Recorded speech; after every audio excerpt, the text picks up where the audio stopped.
Java source file structure, very important, sir. What is that? Can you spell out? Java source file structure. Okay, here we have to talk about package statement, import statement, all these things will come in the picture. Very important. Slowly we are entering into next level of Java, means basics completed. Now the second module is ready to start. Sir, you require to take a bit special care about these things, right? Sir, now I have one small doubt, sir. What's my doubt is, in Java program, sir, we write several Java programs. In Java program, how many classes we can take? Can you spell out? How many classes we can take? Is it only one class, or can I take any number of classes?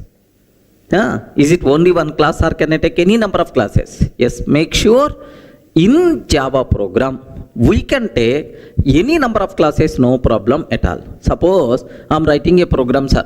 Yes, class A. Class A. Next class B I am taking. Next class C. Okay. Class D I am taking, sir. So total A, B, C, D, like this, four classes are available, right? Okay. Now, sir, this total is a single Java program. Remember this one. A Java program can contain any number of classes. Don't feel, sir, it is applicable, it allowed only one class. No, any number of classes we can take. Okay, well, sir, how many classes are there? A, B, C, D, like 4 classes are there. Can you please tell which class name I want to use for this program name? Can I use A.Java?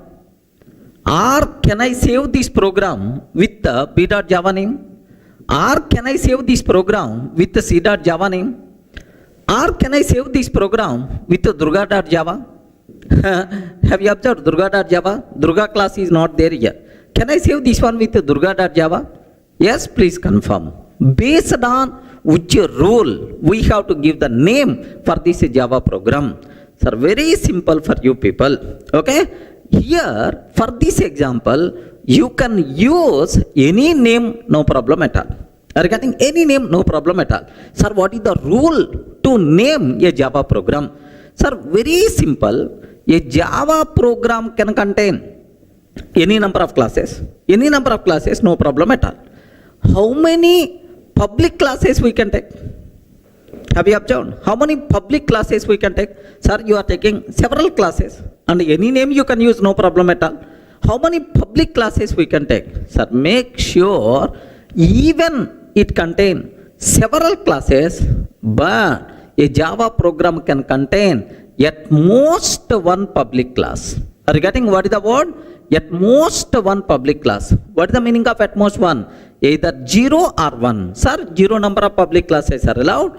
Or if you want to take one public class is allowed. At most one public class. By mistake, more than one public class if you declared in the same Java program, compiler will give left and right. Remember that syntactical mistake it is. Sir, how many public classes are allowed? Only one public class is allowed. More than one public class if you are trying to take, immediately compiler error by default you are going to get. I hope everyone can able to understand, right? Okay.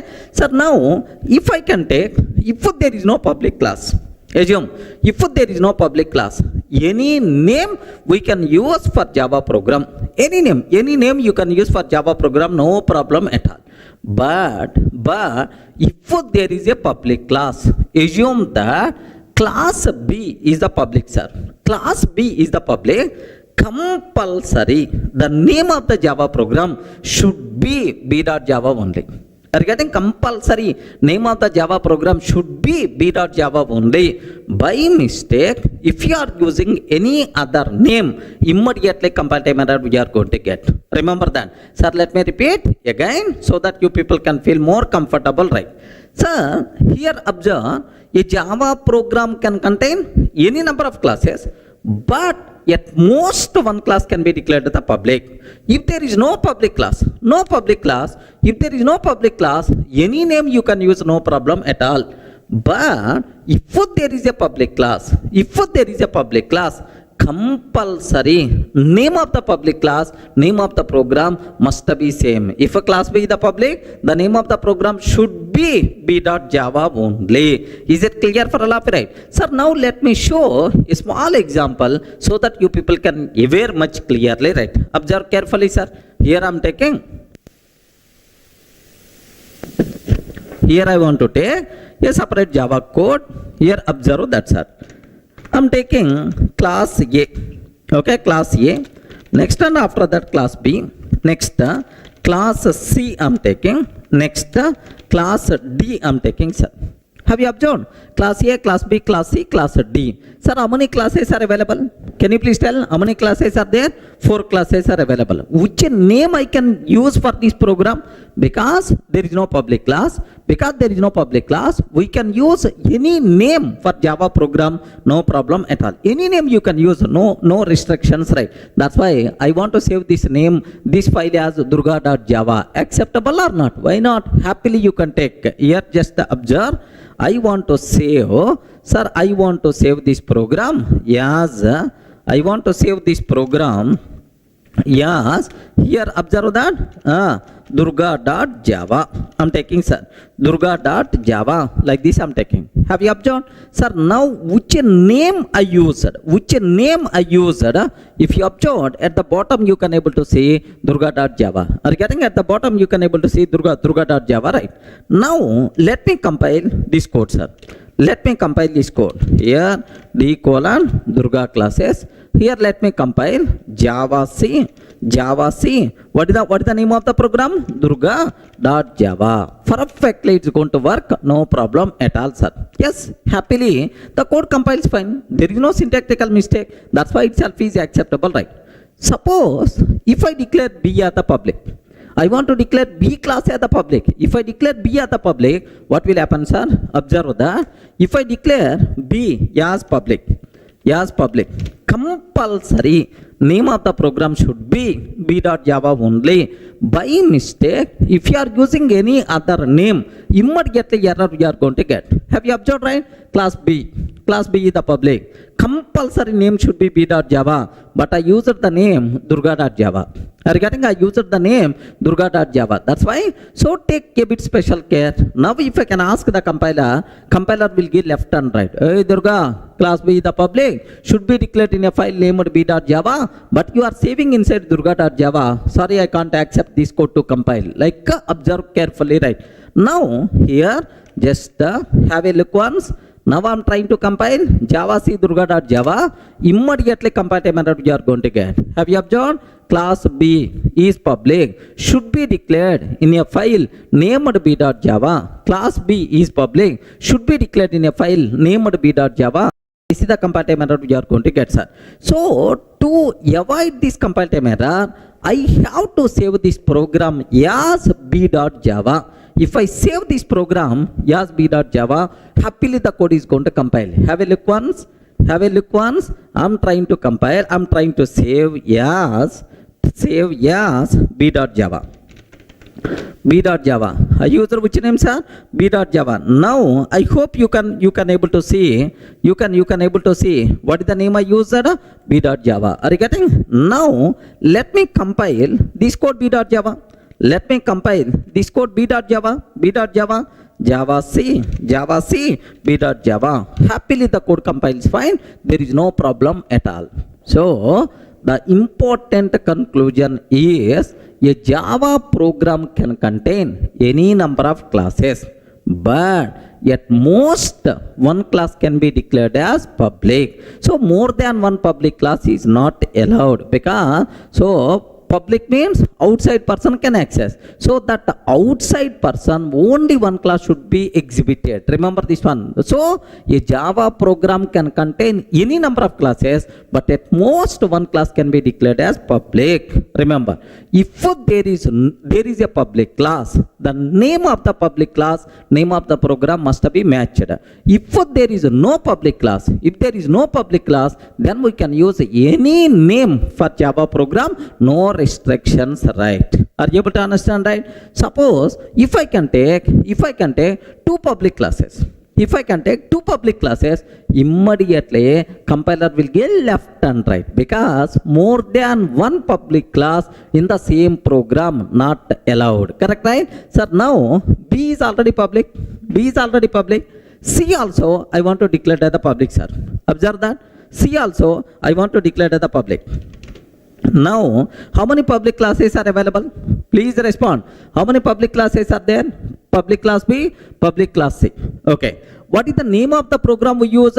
B.Java. So, public class B.Java, no problem. But the problem is public class C. So, immediately error we are going to get about the C class. C is public, must be declared inside C.Java. But why you are taking inside B.Java? Like that compile time error we are going to get. Clear, right? Sir, let me compile.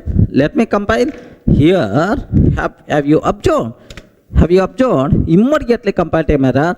Class C is public, should be declared in a file named C.Java. Class C is public, should be declared in a file named C.Java. This is the compile time error by default we are going to get. Everyone in the position to understand, right? So a Java program can contain any number of classes, but at most one class declared as the public. If there is a public class, name of the public class, name of the program must be matched. If there is no public class, you can use any name for Java program, no restrictions, right? Are you getting? So is it possible to declare more than one public class in the same program? No. By mistake, if you are trying to declare, immediately error by default you are going to get. Clear for all of you, right? Sir, next, whenever I asked this question, which name I want to use for this program, whenever I ask this question, most of the people are going to feel, sir, the class which contain main method, that class name we have to use, sir, for the file name. So the class which contain main method and the name of the program, there is no relation at all. So then, which two things are related? Public class name and the name of the program. These two are related, but the class which contain main method and the name of the program, there is no relation at all. Even for that also, I want to clarify a small point right here. Listen carefully, sir. Okay, well. Now, here just observe that. I want to take a small another program, just a matter of 5 minutes. Take very special case, sir. I have one program is there, class A. Are you getting? I have one program, class A. Public static void main method string array args. Now system.out.println A class main. This is which class, right? A class main method. Now class B public static void main method string array args. I'm taking public static void main. Now system.out.println B class main. Are you getting? B class main? Okay. So this is A class main, B class main. Now class C I'm taking public static void main string array args.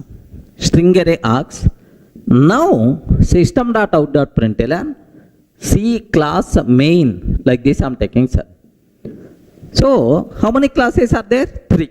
A class contain A class main method, B class main method, C class main method. One more class I'm taking, class D, sir. Now observe. Total, how many classes are there? 4 classes are there. Now can you please tell, this total is a single program only. Assume single program only. Can you please guide which name I have to use for this program? Yes, friends. Think a bit very carefully and then tell the answer. Which name I have to use for this program? Either A.Java or B.Java or C.Java, D.Java or any name. Why you are thinking? Any name. Can I use any name? Yes, you can use any name, no problem at all. What is the reason for that? Yes, there is no public class. If there is no public class, any name you can use. Now, I want to use name of the program as Durga.java. Perfectly acceptable. Are you getting? I'm taking Durga.java, perfectly acceptable, right? Because there is no public class. Are you getting? So the class which contain main method, name of the program, no relation at all. Remember this one. So any name you can use because there is no public class. Okay, well, now I want to compile. Then immediately you ask, sir, a program contain these many classes. Every class contains main method. If I run this program, which main method has to execute? That thing you should have clear clarity. Here, I want to compile this code. Observe, Java C, Durga.java. Java C, Durga.java. Can you please confirm how many dot class files will be generated? If I compile this code, how many dot class files will be generated? Very simple. In this, how many classes are there? A, B, C, D. Total how many classes are? 4 classes. A, B, C, D. Like 4 classes are available, right? Now, the important conclusion, the important point is, whenever we are compiling a Java program, for every class present in that program, a separate dot class file will be generated. Remember, for every class present in that program, a separate dot class file will be generated. That's why. So how many classes will be generated? A dot class, B dot class, C dot class, D dot class. Very unfortunate, Durga dot class file is not going to be generated because there is no Durga dot class. Clear, right? Now, here observe A dot class, B dot class, C dot class, and then D dot class. So total, how many classes are going to be generated? A dot class, B dot class, C dot class, D dot class. 4 classes are going to be generated. Okay. Now, if I run A class, because observe that we can compile a Java program, Java source file, .java file. But we can run a Java class file, not program, a Java class file. Sir, now Java, yes sir. Can you please run A class? Whenever we are executing A class main method will be executed. Remember, whenever we are executing A, which main method will be executed, sir? A class main method will be executed. A class main.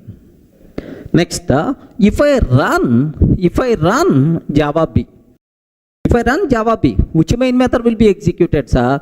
B class main will be executed. Sir, if I run B class main method. If I run A class main method. If I run C class main method. That's why Java C. If I can take C class main. Regarding C class main, then immediately you may ask. Observe very carefully, sir. If I can take Java D, sir. Java D. Can you please tell, is the D class contain main method? No, D class doesn't contain main method. Whenever we are executing a class, if that class doesn't contain main method, immediately we will get an error. Regarding boss, main method is not available. Please declare main method. Yes, public static void main. Error we are going to get. Clear, right? Suppose, if I can ask Java Durga. Immediately immediately error we are going to get. Hey, Durga, dot class file is not available. How you are going to ask me to run, man? Durga, dot class file is not there. Again error saying no class def found error or something like some error saying class definition not available, dot class file is not available, like that. Are you able to understand? So a Java program can contain any number of classes where every class can contain main method. Remember, whenever we are executing a particular class, that class main method will be executed.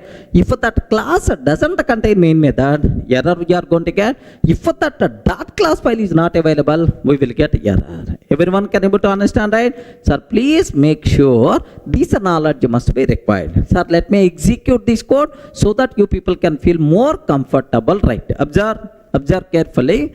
Let me take one separate program. Okay, here I'm taking separate file. I'm taking, sir, class A. What is this one? A class main method. Like this I'm taking, sir, class A class main method. Now B class main, next C class main, and then class D. Like this I'm taking, sir. Let me change the names. Class A, next class B. This is the B class main method. Next class C, sir, C class main method. Like this, I'm trying to change the names. A class, B class, C class, D class, all. Sir, can you please tell how many classes are available? A class, B class, C class, D class. Can you please tell which name I have to give? Any name you can use, because there is no public class. That's why here what I'm trying to take, let me save this code as durga.java. Are you getting? I want to save inside D colon Durga classes, inside D colon Durga classes. I want to save this code as durga.java. Okay, like I'm taking, sir, durga.java. Now I want to compile this code. Java C Durga.java.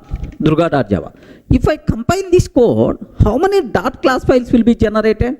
For every class, a separate dot class file will be generated. A dot class, B dot class, C dot class, D dot class. Okay? So now let me compile this code. Java C Durga.java.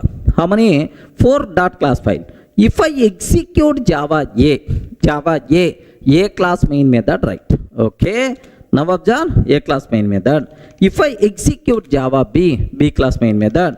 If I execute Java C class main method. If I execute Java D, can you please observe? D class doesn't contain main method. Are you getting? D class doesn't contain main method. Immediately error we are going to get. Observe carefully, right? Sir, Java D, error, main method not found. Main method not found in class D. Please define the public static void main. Like that we are going to get the error, right? Okay. Now my target is Java Durga I'm taking. Sir, Durga dot class file is not there because there is no class named with Durga. Durga dot class file is not there. What will happen, sir? Error, could not find or load the main class of Durga. Are you getting? Here main method is not available, but here dot class file is not available. Like this it's going to tell. Okay? Please make sure you people should have clear clarity up to this. Sir, let me repeat, matter of 1 or 2 minutes. A Java program can contain any number of classes, but at most one class can be declared as public. If there is no public class, we can use any name for Java program. If there is a public class, compulsory name of the program and the name of the public class must be matched. Okay, next, sir, we can compile a Java program. Whenever we are compiling a Java program, for every class present in that program, a separate dot class file will be generated. Are you getting that? A separate dot class file will be generated. Suppose, sir, whenever we are executing a Java class, sir, we can compile a Java program .java file, but we can run a dot class file. Whenever we are executing any dot class file, the corresponding class main method will be executed. A class main, B class main, C class main, like that, right? If the corresponding class doesn't contain main method, then we will get an error saying main method is not available. If the corresponding dot class file is not available, then we are going to get error. Are you able to understand, right? this is first thing what you people should be aware about Java source file structure. Clear, right? Sir, in the last video, we covered very clearly within a Java program how many classes we can take, how many main methods you can take, how many public classes we can take, how to compile, how to run, all the things are very clear. Now, the next important concept, import statement. Let me perform postmortem on this concept. Observe carefully, sir. Sir, I'm taking class test. I'm taking class test. Public static void main method. Public static void main method. String array args. Public static void main string array args. Here, array list L is equal to new array list. Array list L is equal to new array list. Like this I'm taking, sir. Sir, if I'm trying to compile this code, if I'm trying to compile this code, sir, what I'm doing? I'm taking a class test. Within that main method, inside main method, I'm creating an object for array list class. Array list is a class which is present inside java.util package. You know, collections. Array list, I'm creating array list object. Now the point is, can you please confirm if I will compile this code, is it going to compile or not? Respond. If I'm trying to compile this code, if I'm trying to compile Java C test.java, either code will compile or not? Yes or no? Immediately, compiler will give left and right. Durga, you are using array list. You are using array list. Where this array list is available?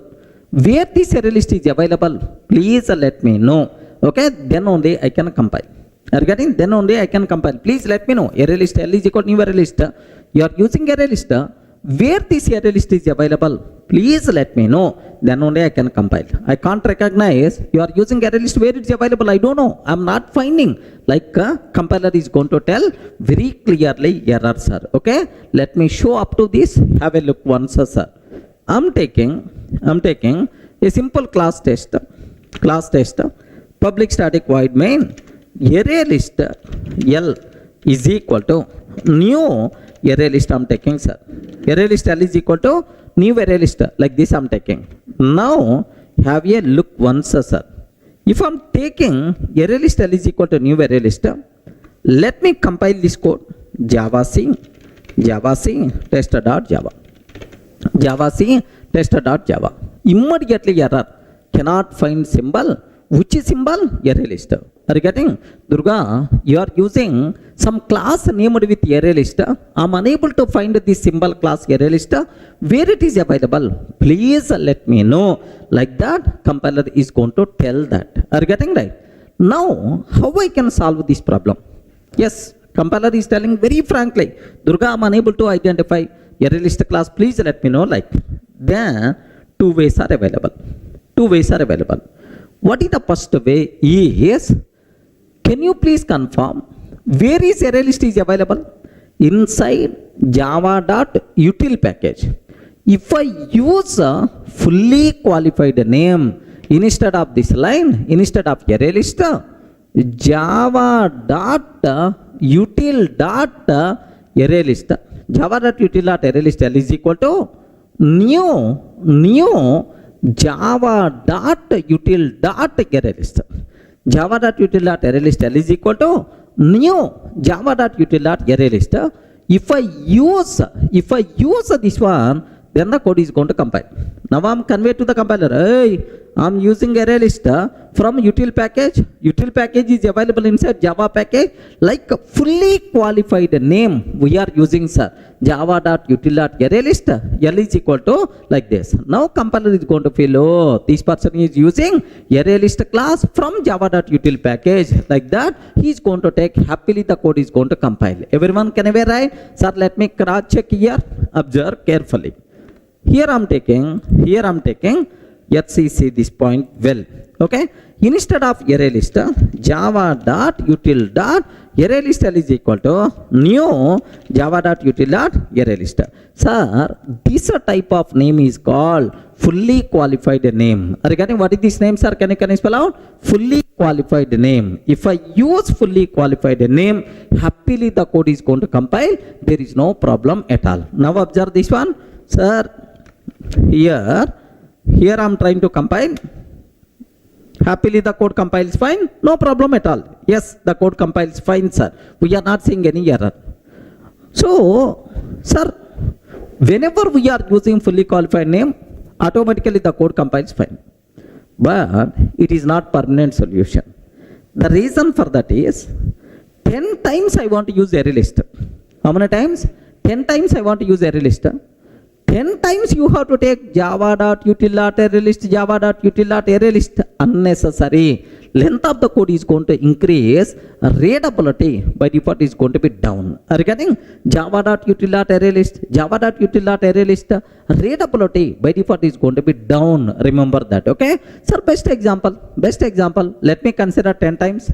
10 times. If I want to create 10 array list object, how the code looks like? Yes, have you observed how the code looks like?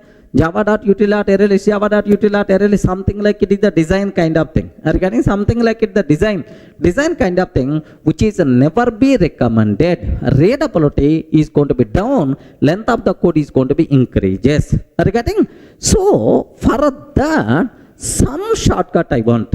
Regarding some shortcut I want. So I have to convey to the compiler. Array compiler, whenever I'm using array list, can you please consider from java.util package? Can you please consider from java.util package? I have to convey.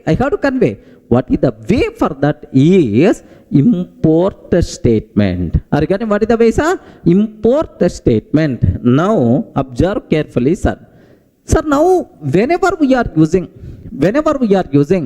import java.util.array list.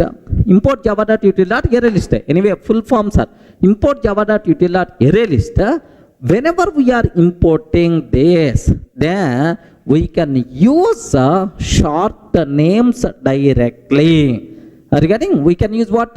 Short names directly. So, the biggest advantage of import statement is we are not required to use fully qualified name. Length of the code is going to be reduced. Readability by default will be improved. Everyone can aware, sir. Length of the code will be reduced. Readability by default is going to be improved. That is the biggest advantage of import statement. Everyone in a position to understand clearly, right? Are you able to understand, right? So how many times we are going to use import statement? Only once. So, but every time, how many times I can use short name? Any number of times you can use short names. Length of the code will be reduced. Readability by default will be improved. Import statement acts as best typing shortcut. Remember, sir, let me show this one. Have a look once, sir. Now, I don't want to use fully qualified name. Observe. I'm taking array list is equal to new array list. That's all. I'm taking array list is equal to new array list. Can you please confirm? Is it going to compile? You respond. Is it going to compile? No. It won't compile. What the reason? You didn't use fully qualified name. You didn't write import statement. That's why the code is not going to compile. Now observe that. Let me compile this code. Immediately error, cannot find symbol like this, right? Sir, we solved this problem by using fully qualified name. But now I don't want to use fully qualified name. Let me use import statement. Import java.util.array list. Import java.util.array list. Sir, whenever we are writing import statement, now you can use a short names directly. We are not required to use fully qualified name. Are you getting? Whenever we are using import statement, we can use a short names directly. We are not required to use fully qualified names. Clear for all of you, right? Okay, that's all. Sir, now observe very carefully about this one. Okay, Happily the code compiles fine. Yes, there is no problem at all. Happily the code runs up fine also. Itself is acceptable. Clear, right? So what is the need? What is the purpose of import statement? Clear? If you want to use a short names directly, compulsory at the top import statement must be required. Import statement whenever we are using, we are not required to use fully qualified name. Clear? Are you able to understand? Import statement acts as best typing shortcut. Now, I hope you people are getting some clarity about import statement. What is the advantage of import statement? How to write import statement? Okay. So now there are two types of import statements are there. What is the first one is explicit import. Are you getting what is the first one, sir? Explicit import. Remember this one. If the first one is the explicit, automatically second one respond. What is the second one? Implicit. Implicit import. Implicit import. Sir, what is the first one? Import. Sir, let me go for a small example for this. Import java.util.arraylist. Sir, explicitly I am specifying, boss, I want this class. Are you getting? I want this class java.util.arraylist. Directly we are specifying, right? But implicit means import java.util.star. Are you getting? Import java.util.star like this, right? Okay. Now the point is all classes present inside java.util package. Can you please make it available? Can you please make it available? Such type of import is called implicit import. Next, I want a particular A class only, ArrayList class only. Such type of import is called explicit import. Are you getting? Now I have one bigger doubt, sir. Which import statement is recommended to use? Either explicit import or implicit import. Remember this one. Just for the sake of exam, for exam point of view, it's not required. For your day-to-day coding, compulsory you people should aware on good programming practice. Most of the people are going to feel, sir, if you are using one or two classes, better to go for explicit import. If you are using multiple classes, huge number of classes, better to go for implicit import. Some people are going to feel like this. No. Even you are using 100 classes from the same package, compulsory we should go for explicit import only. Readability of the code by default is going to be improved because of this explicit import. Are you getting? That's why readability is the very important, not typing. Typing is one time activity, but readability is multiple times we have to do. That's why in real time, readability is always highly recommended. Compulsory we should go for explicit import. Almost implicit import not at all recommended to use because readability going to be down, but this one readability wise too good because simple, sir. Here listen a small example. If I am taking import com.hdfc.star like this, I am taking, sir. Import com.hdfc.star. Is it implicit import or explicit import? Okay, implicit import. Next, import com.ICICI bank dot star I am taking. Com.ICICI bank dot star. Sir, somewhere in the program, if I use account A is equal to new account A is equal to new account. Now, this account class coming from com.hdfc or com.ICICI bank? We don't know. We have to open this one. Is there any account class is available? Then only I will come to know. Sir, because you are not specifying from where the account is coming. You use it simply star. Suppose I am taking loan L is equal to new loan. Can you please tell loan class is coming from which package? Loan is coming from which package? We don't know. We didn't specify explicitly, sir, star. That's why readability wise explicit class import is good, but not implicit class import. Regarding, suppose this implicit class import I want to remove, and here I'm using loan, here I'm using account. Now, is it implicit or explicit? Respond, man. Is it implicit or explicit? Explicit import. Are you getting right? Explicit import.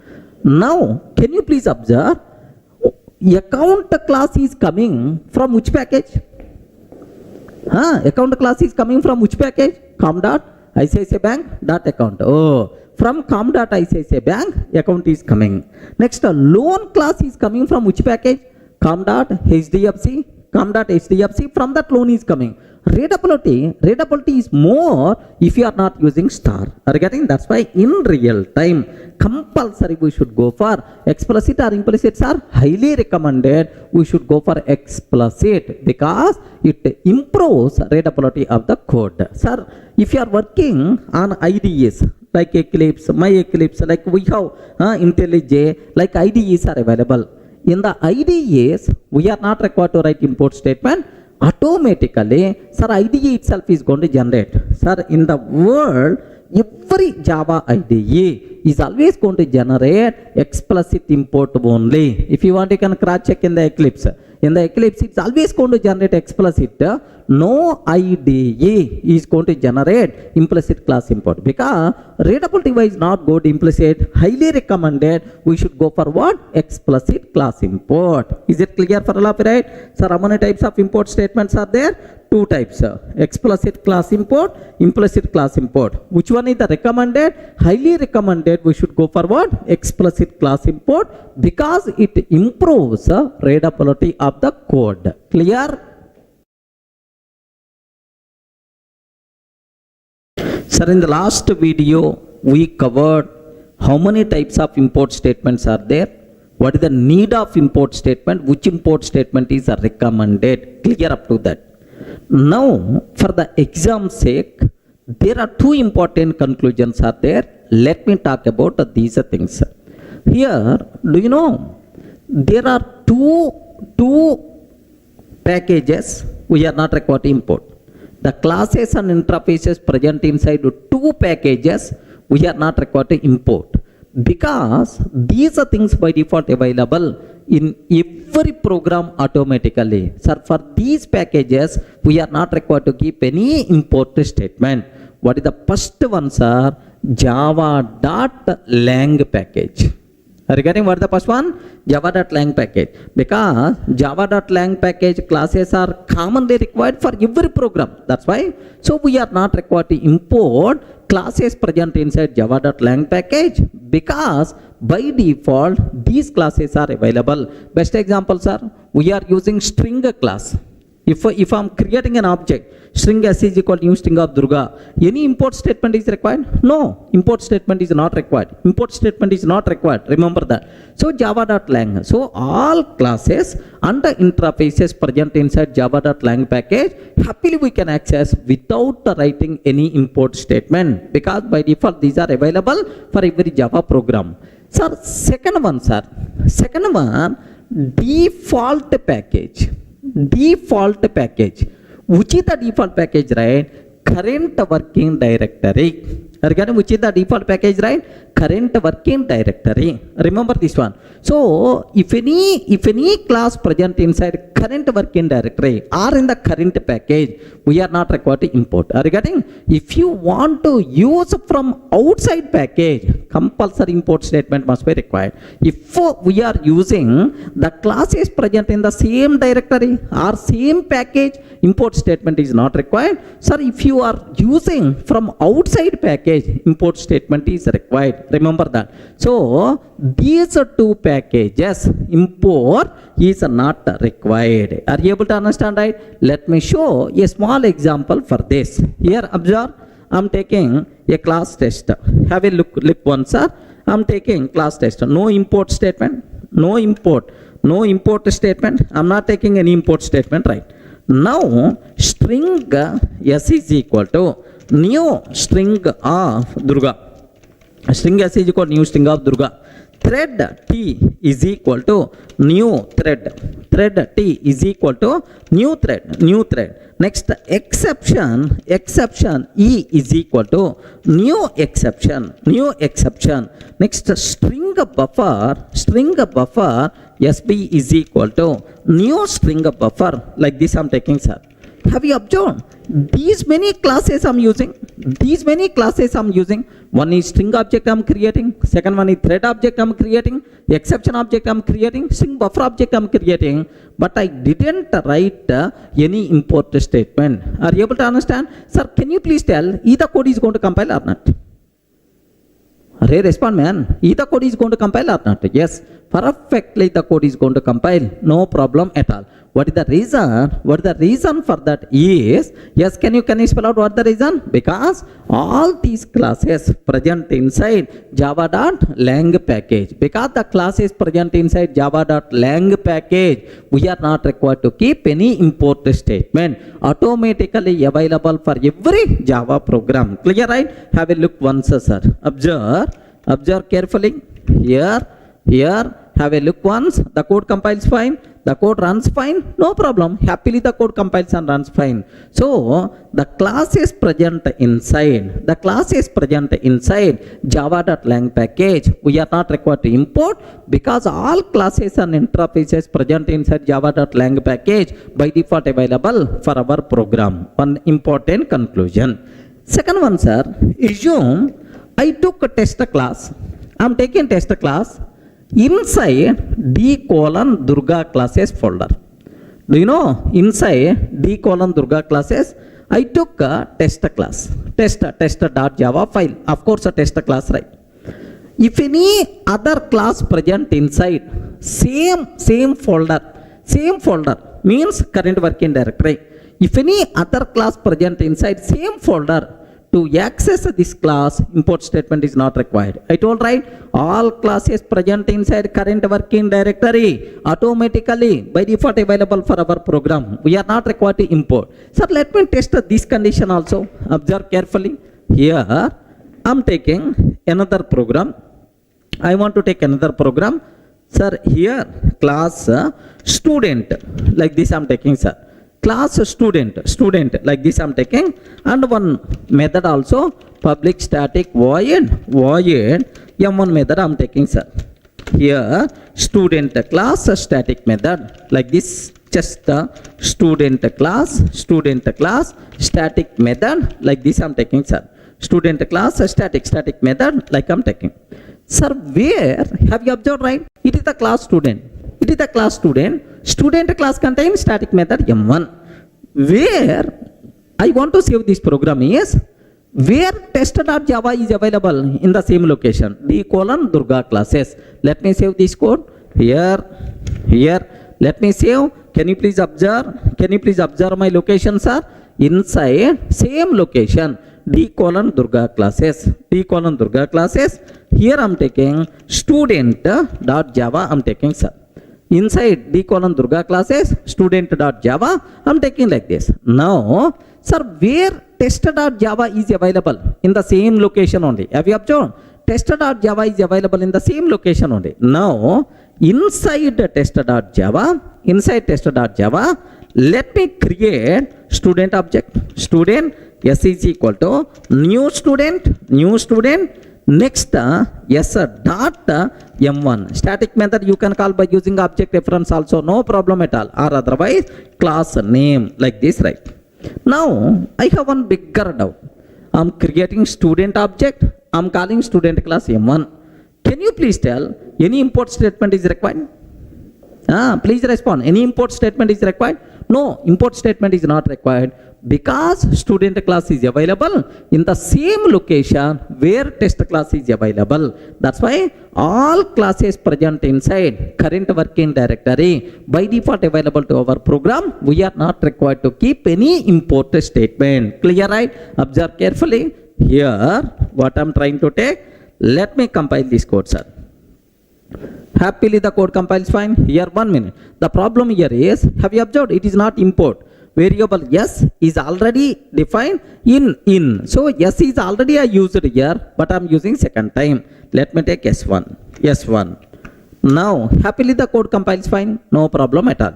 Happily the code runs fine, no issue at all. Student class static method like this. So the important conclusion you people should aware regarding all classes present inside current package, current working directory by default available for our program. We are not required to keep any import statement. All classes and interfaces present inside java.lang package by default available for every Java program. For lang package, import statement is not required. Clear? Sir, the next important conclusion related to import statement, a bit dangerous point, very important for the exam sake. Take special care. Sir, I have pattern class is available. This pattern class present inside java.util.regex package. Are you getting? What is the package? java.util.regex. In that pattern class is available. Observe that. So regex is the sub package present inside util. Util is the sub package present inside Java. This regex came in the 1.4 version of Java, sir. Remember. Now my important conclusion is I want to use this pattern class in our program.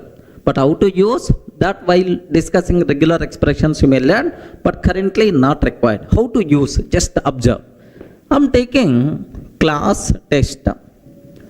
Public static void main method, string array args. Public static void means string array args. Let me create pattern object. Pattern p is equal to pattern dot compile of ab, pattern dot compile of ab, like this I'm taking, sir. So what is the meaning of this line? Don't worry, it is not in our context. Just I'm creating pattern object, that's all. You to use pattern class in our program, I'm using pattern class in our program. Which import statement is required? Regarding to compile this code, which import statement is required? Option 1. Where this pattern is available? Please respond. Where this pattern is available? Java, util, regex, in that it is available, right? Now, here I am taking import java.star. Import java.star. Second option, import java.util.star. Import java.util.star. Third option, import java.util.regex.star. Sir, like these are the three import statements are there. Obviously, which import statement we have to take to compile this program successfully? Very, very important point. Please make sure. Anyone, can you please guess? Yes, friends. Anyone, can you please guess? Remember that. Very important conclusion. Very important conclusion. You people should have clear clarity. What the point is? Whenever we are importing a package, sir, import java.star. Import java.star. Whenever we are importing a package, all classes and interfaces present in that package by default available, but not the sub package classes. Are you getting? All classes and interfaces present inside Java by default available, but not util, but not regex. Remember. So very important point related to import statement. Whenever we are importing a package, all classes and interfaces present in that package by default available, but not the sub package classes. Okay? If you want to use any class present inside sub package, compulsory we have to write import statement until sub package level. Are you getting? So where pattern is available? Java.util.regex. to use pattern, compulsory we require to use import statement. Import java.util.regex.star. That's why which import statement is the valid to compile this program is this import statement, sir. Please make sure you should have clear clarity about this terminology. Are you in the position to understand, right? Sir, let me repeat again. Whenever we are importing a package, all classes and interfaces present in that package by default available, but not a sub-package classes. If you want to use a sub-package class, compulsory import statement must be required until sub-package level. Clear? Sir, let me execute this code so that you people may get some idea. Have a look once, sir. I'm taking a small program. I want to take a small program. Here just have a look once. I'm taking a simple program, sir. Public class test, public static void main, pattern p is equal pattern.compile of AB. Don't worry about this line. Syntactically, this line is valid in the regular expressions. We will discuss in detail, right? Now the point here is, if I'm trying to compile, is the code is going to compile or not? No, because we didn't use any import statement. Clear, right? Okay, well, have a look once. Observe that. If I'm trying to use Java C, test.java. Yes, immediately it's going to tell cannot find symbol, class pattern. Are you getting cannot find symbol, class pattern? Like that, immediately we are getting compile time error, right? Now, I want to solve this problem. What I want to do is import java.star. Import java.star I'm taking. Can you please confirm, is it valid or invalid?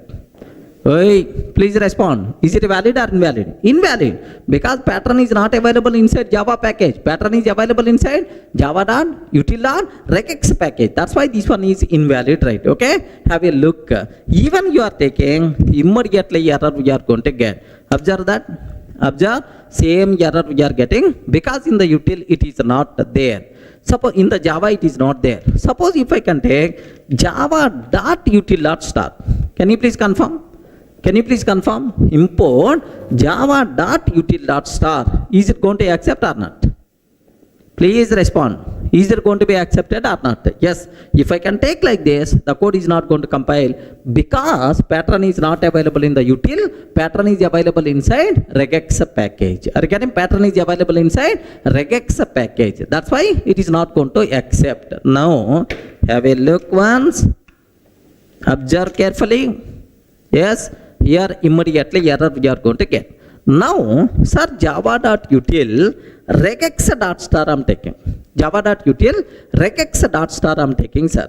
If I can take like this, happily the code compiles fine. There is no problem at all. So, let me repeat the important conclusion again, because most important, minimum 1 or 2 questions you can expect in the original exam, sir. Whenever we are importing a Java package, all classes present inside that package available, but not the sub-package classes. If you want to use sub-package level classes and interfaces, compulsory we have to write import statement until sub-package level. Clear?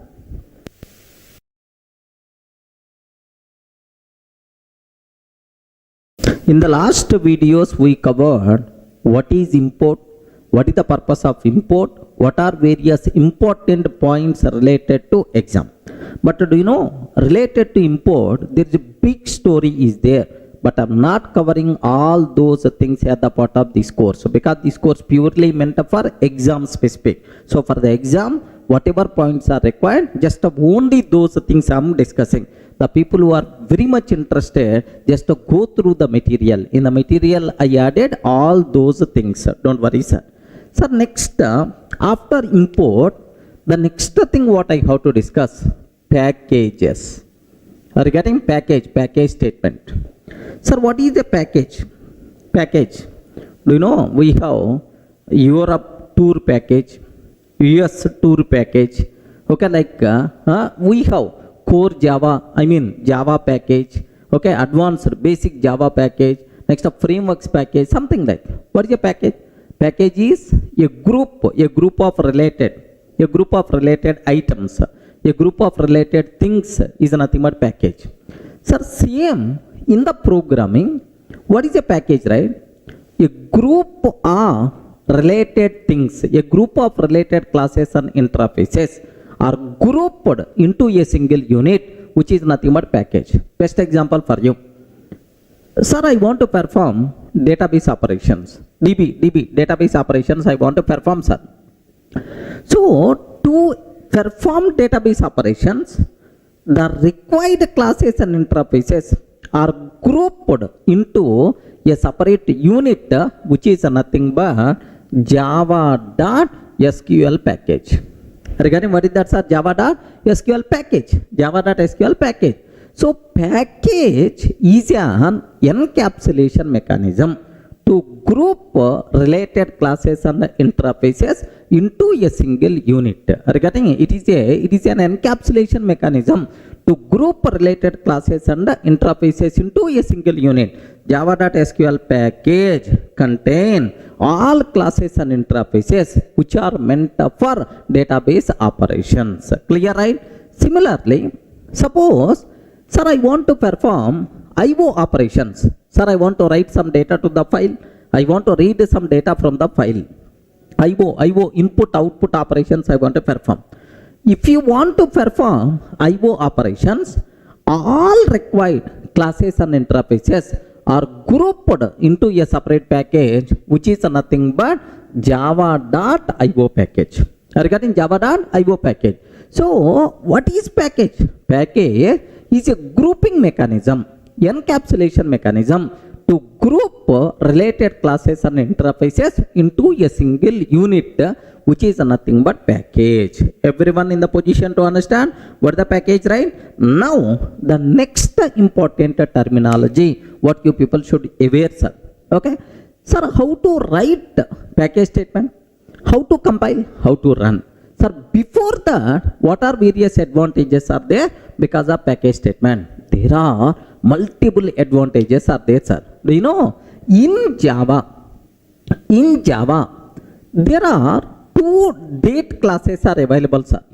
Two date classes are available in Java. One is inside the SQL package, inside the util package. Regarding inside SQL package, inside util package.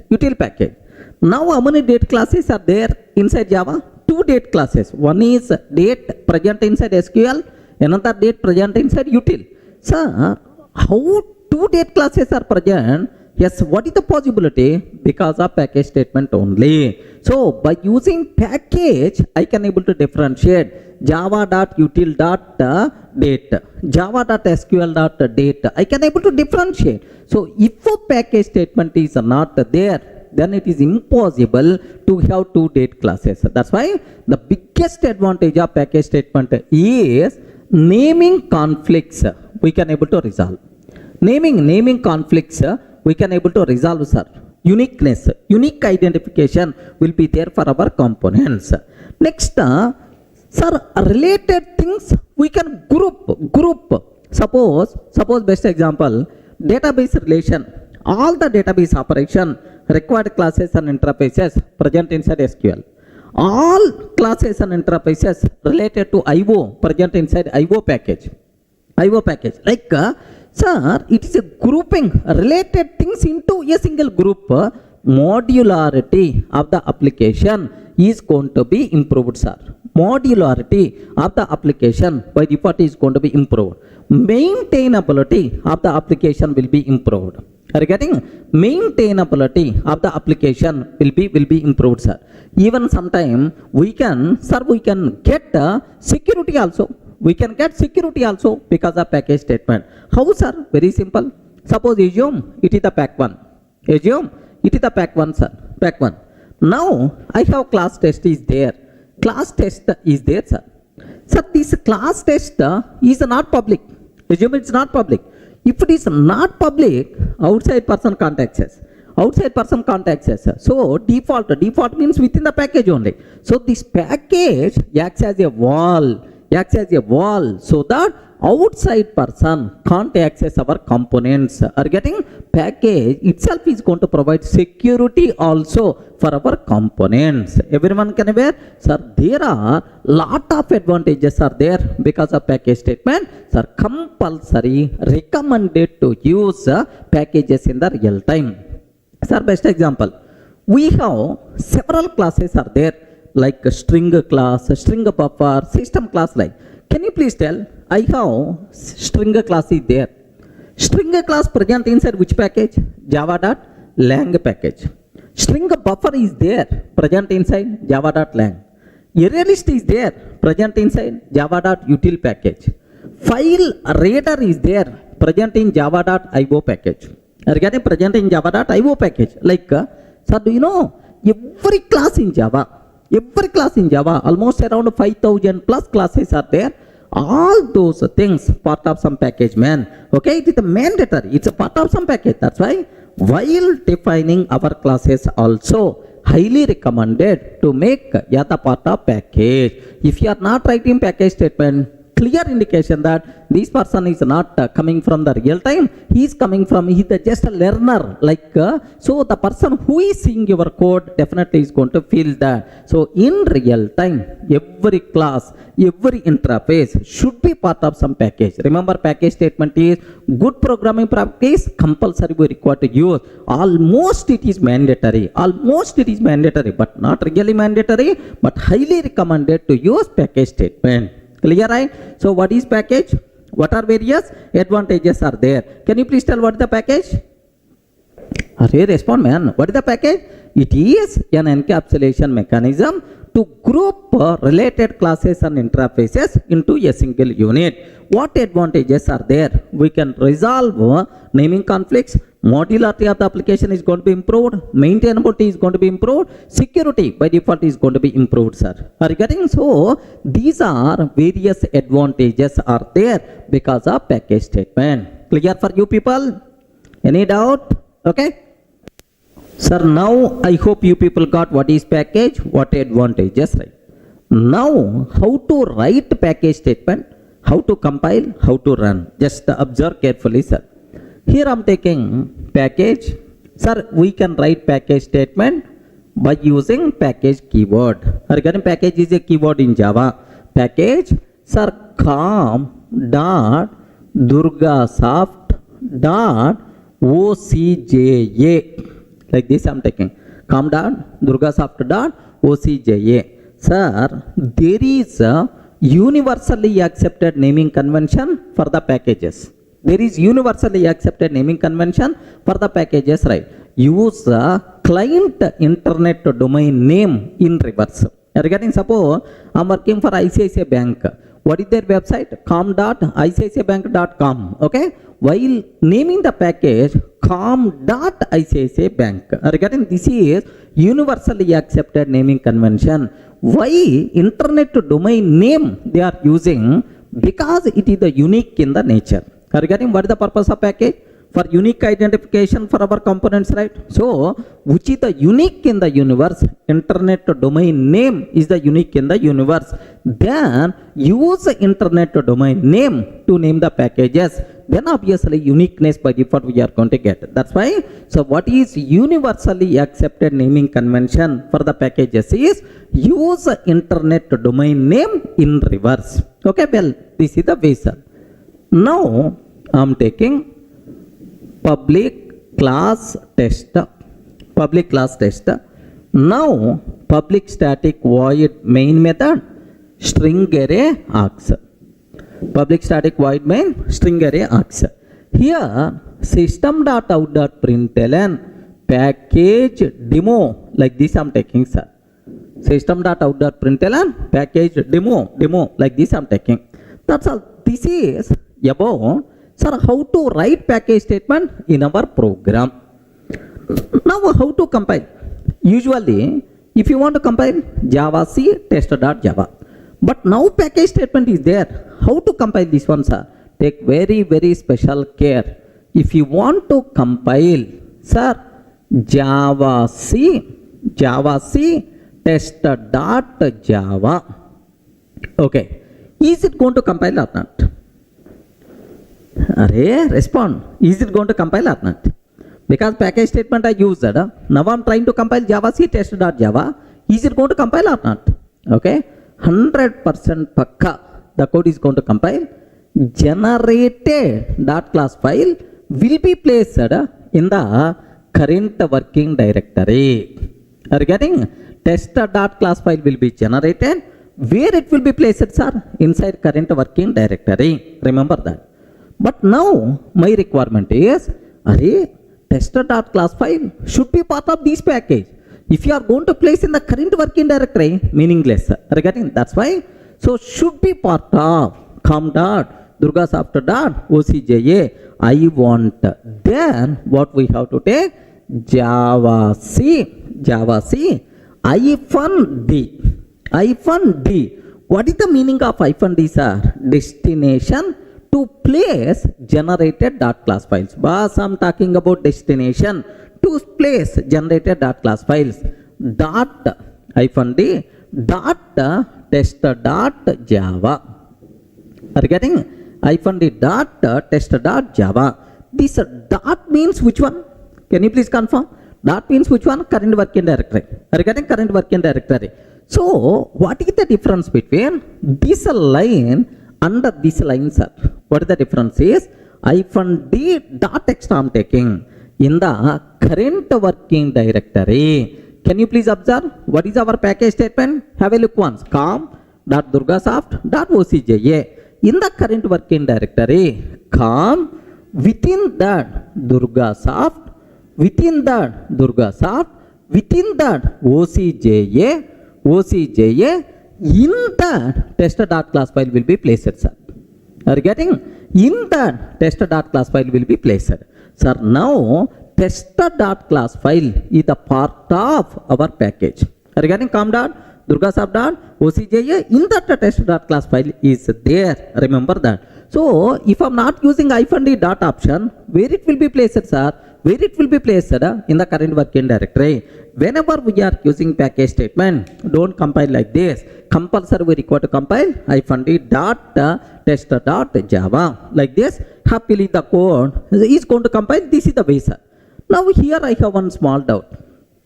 What the doubt is, dot means current working directory. Com Durgasoft OCJA. If these folders are not already there, sir, com folder is not there, or com folder is there but Durgasoft is not there, or Durgasoft is there, OCJA is not there. If these locations are not, folders are not already available, what will happen, sir? So this Java C command itself is going to create this folder structure. So whether the required package structure, package folders available or not, we are not required to check, because if these are not available, automatically this command itself is going to create that, no problem at all. Everyone can able to understand? Next, that is one point, sir. Second point, instead of dot, can I take any other location? Yes, why not? Ecolon you can take, ecolon you can take, any valid directory name you can take.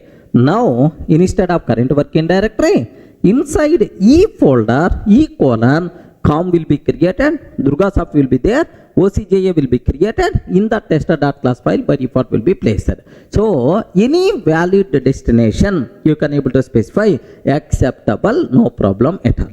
Are you getting? So whenever we are using package statement, how to compile -D dot, this is the option we require to use. Of course, instead of dot you can take anything, sir, no problem at all.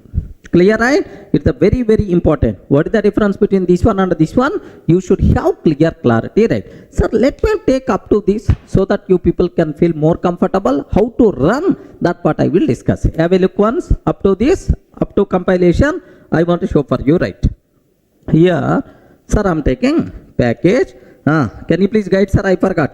Package com.durgasoft.ocja. Like this I'm taking com.durgasoft.ocja. Now here just one statement, system.out.println, sir, package demo. Okay, package demo, like this I'm taking, sir. Okay, well, sir, here if you observe Java C test.java, happily the code is going to work, no problem. Now dir test dot class. Can you please observe where it will be placed, sir? In the current working directory. In the current working directory, it got placed. Are you getting? Current working directory it got. Sir, now I don't want Java C hyphen dot hyphen D dot test dot Java. Test dot Java. If I can take Java C hyphen D dot test dot Java, now generated dot class file is going to be placed in the current, it will be generated dot class file will be placed in the corresponding package structure. Now observe this one. Now observe. Yes, happily the code compiles fine. In our current working directory, com will be there, Durgasoft will be there, inside OCJA will be there, in that OCJA test.class file will be placed. Now observe that. Now here cd com, next cd Durgasoft. Yes, cd com cd Durgasoft, cd OCJA. In that if you observe test.class file by default there. Regarding test.class file will be there, sir. So this is what you people should aware clearly, right? Are you in the position to understand, right? Whenever we are writing package statement, how to compile, this is what you should aware. Sir, I have to run this code. I want to run this class. If you want to run this class, there is one special care you have to take. Java test.class file is available where? Inside com Durgasoft OCJA. Com Durgasoft OCJA. Compulsory you require to use fully qualified name. Regarding Java com dot Durgasoft dot OCJA. Regarding if I can take com dot Durgasoft dot OCJA dot test OCJA dot test. Regarding Java com dot Durgasoft dot OCJA dot test. Now happily this one is going to run. Regarding whenever we are executing a Java class, if it is part of package, compulsory at the time of execution, package statement fully qualified name we require to use. If you are not using fully qualified name, it is not going to run. Remember this one, sir. Sir, let me use fully qualified name. Let me execute this code. Observe that. Observe carefully, sir. Java com dot Durgasoft dot OCJA dot test. Okay, like happily package demo by default you are going to get. I hope everyone can aware how to write package statement, how to compile package in the program if it contain package statement. Next, how to run program if it is a part of package. Clear? Any doubt? Sir, in the last videos we covered what is package statement, how to compile, how to run if our program contain package statement. Okay, clear for you people, right? What is the next concept we have to talk? Sir, related to this package statement, there are two important conclusions are there. These two things I have to explain. Have a look once, sir. I'm taking package, pack 1. Of course, this type of naming convention is not good, but syntactical checking purpose I'm taking package pack 1. Package pack 2, sir. Package pack 2 I'm taking. Sir, can you spell out how many packages are there? How many package statements I'm writing? 2 package statements. Now, public class test. Public class test, like this I'm taking. This is my program test.java. Regarding this is the program I'm taking test.java. If I compile this one, can you please tell? If I compile Java C -d dot test.java. If I compile this program, how many dot class files will be generated? 1 or 2? Because 2 packages are there. That's why inside pack 1 I have to place 1 dot class file. Inside pack 2 I have to place another dot class file. That's why 2 dot class files will be generated. Yes or no? How many dot class files will be generated? Point number 1. Okay. Assume if it is only 1 dot class file, is it going to be placed inside pack 1 or pack 2 or inside both? Arey, respond, man. Are you able to understand? Very important point for the exam. Remember that. Sir, if I can take like this, compiler will give left and right. What is the reason for that? Is in any Java source file means Java program. In any Java source file, at most one package statement is allowed. For the meaning at most one, either 1 or 0. By mistake, if you are taking more than one package statement, compiler will give left and right. Are you getting? First one, accepted. Why you are taking package pack 2? Immediately, at this line, compile time error we are going to get. That's why important conclusion. Inside any Java program, how many package statements are allowed? Respond. How many package statements are allowed? At most one package statement is allowed. By mistake, if you are taking more than one package statement, immediately compile time error we are going to get. Clear, right? Sir, let me execute this code. Let me show. Here I am taking package pack 1. Assume that package pack 1, package pack 2 I am taking, sir. Now, public class tester. All this nonsense I don't want. Here just simple, very simple, right? Sir, how many package statements are there? Please respond. How many package statements are there? 2. Pack 1 and pack 2. 2 package statements are there, sir. Now let me compile this one. Okay. Here Java C -d dot test.java. Observe carefully. Immediately error by default you are going to get. Yet which line the problem is coming? Package pack 2. Class interface are enum expected, but not this package statement. Are you getting? But not this package statement. Like this compile time error we are going to get. So the important conclusion what you people should aware, in any Java source file, at most one package statement is allowed. Clear for all of you, right? Next, another point, sir. Very important. Take special care about this point. Here, this is the first conclusion.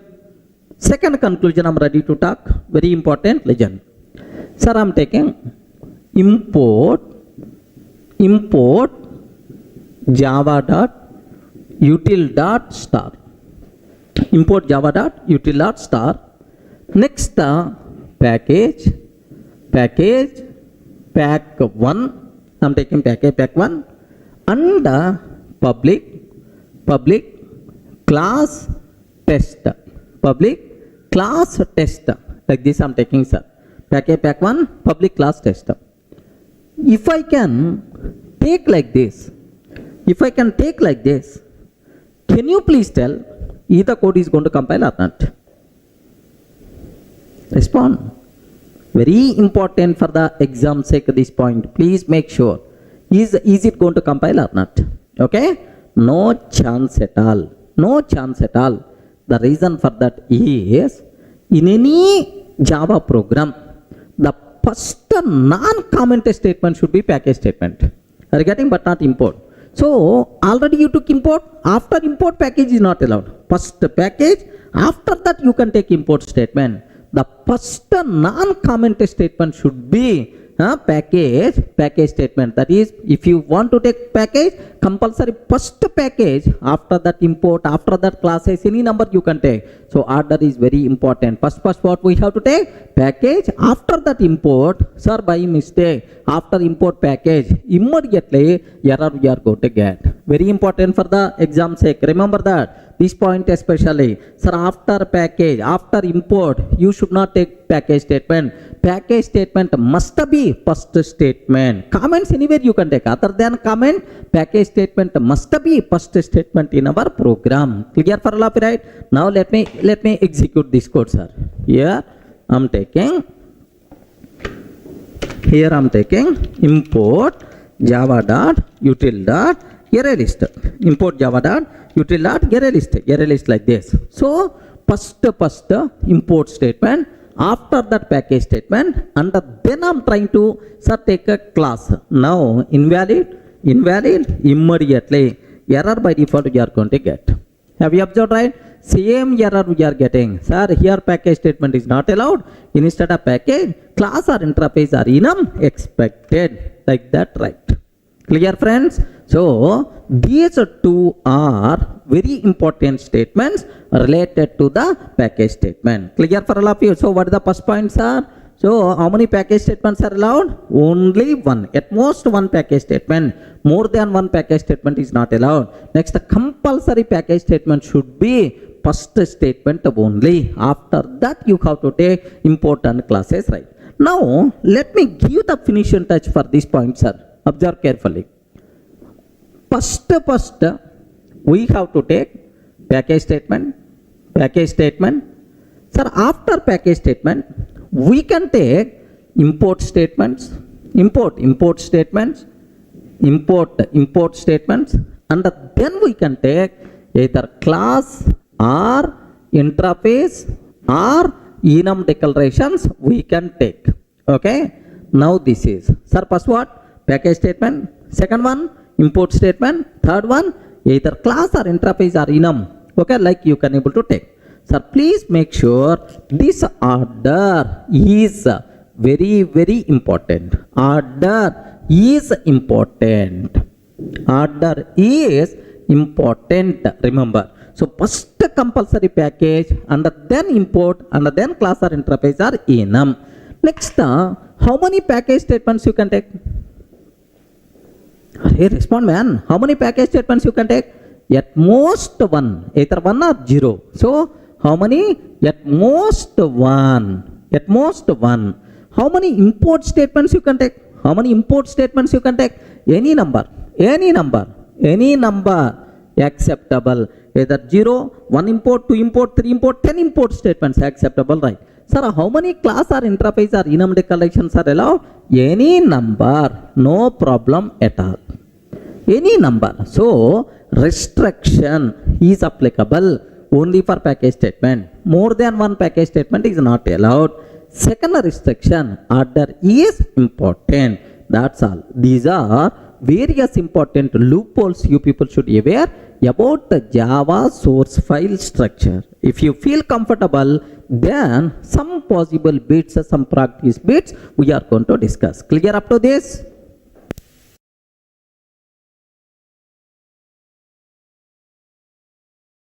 Hi friends, in the last videos we covered what is Java source file structure, what about import statement, package statement, how many types of import statements are there, important loopholes and practice bits also we covered.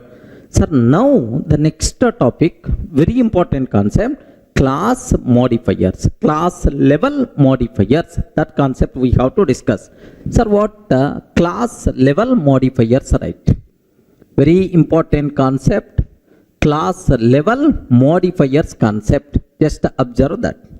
Sir, whenever we are writing a class, sir, I am writing a class test. Now observe, I am writing a class test. Whenever we are writing a class test, we have to specify some information about our class to the JVM. Regarding, we have to specify some information about our class to the JVM, like whether this class can be accessible from anywhere or not. Regarding whether this class can be accessible from anywhere or not, whether child class creation possible or not, whether object creation possible or not, like we have to specify some information about our class to the JVM.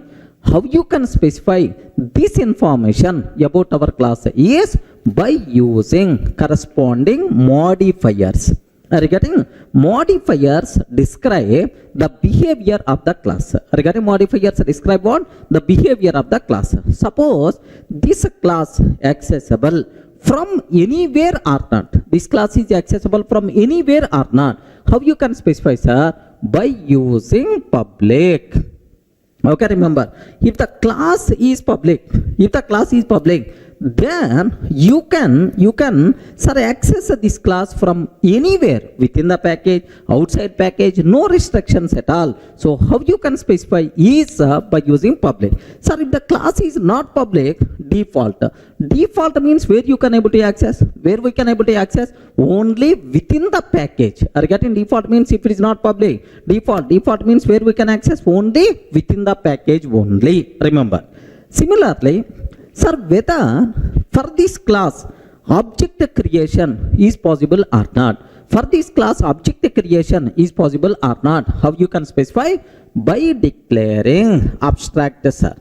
If the class is abstract, then object creation is not possible.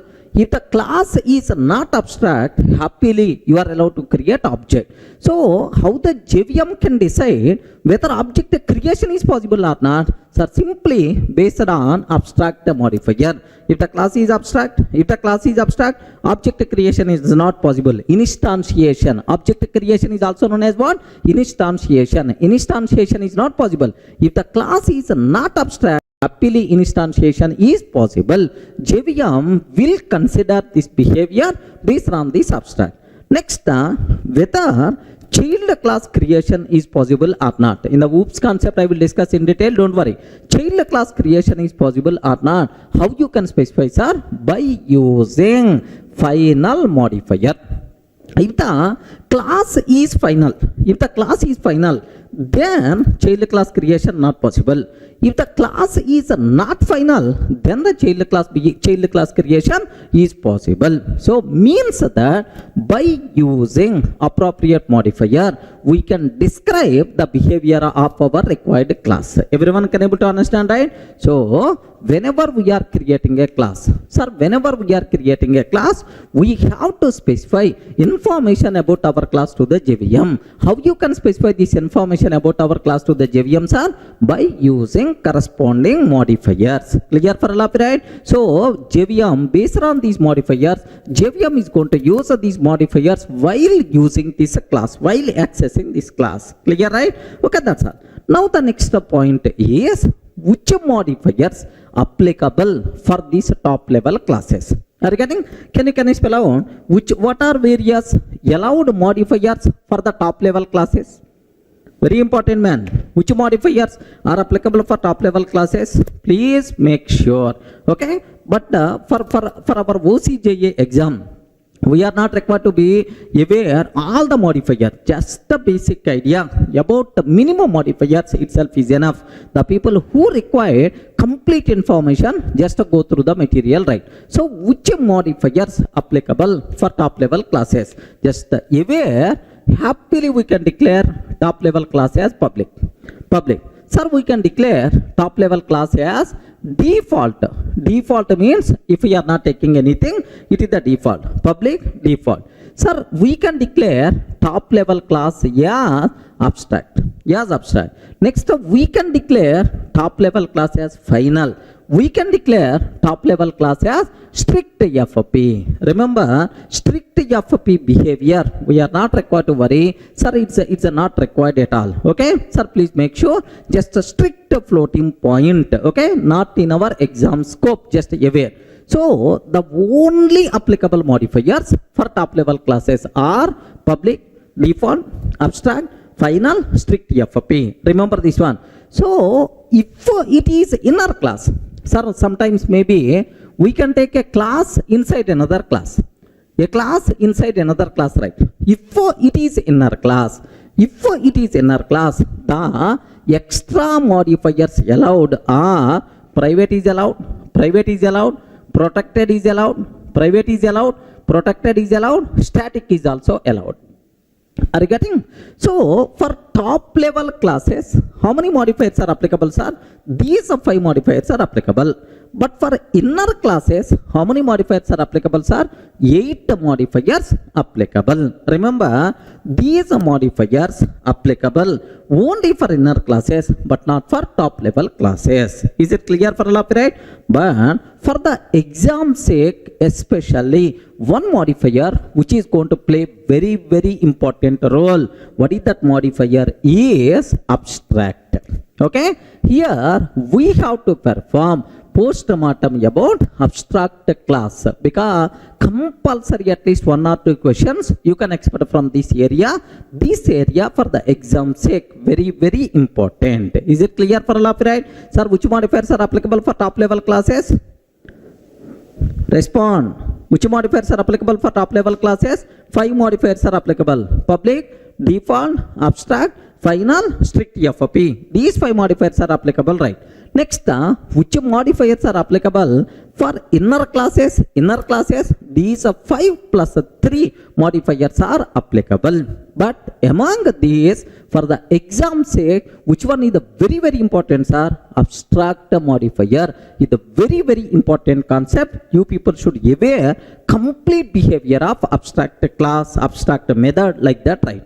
So now, anyway, let me explain very briefly about public, default, and then we will perform postmortem on abstract.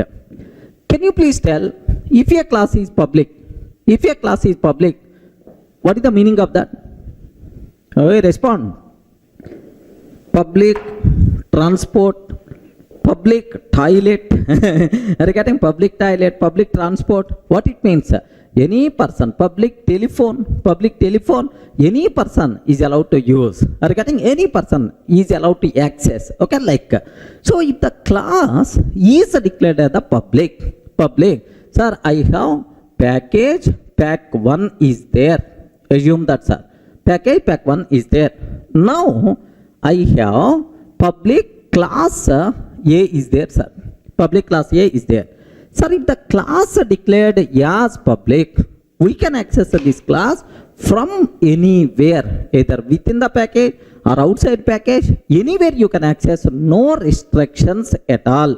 Now I am taking, here just observe, package, pack 2, sir. Package, pack 2. Now, sir, public, class B. I am taking public class B. Public static void main method I am taking. String array args. Now A is equal to new A I am taking, sir. A is equal to new A. Next, sir, if you want to access a class from outside package, import statement must be required. Import pack1 dot A.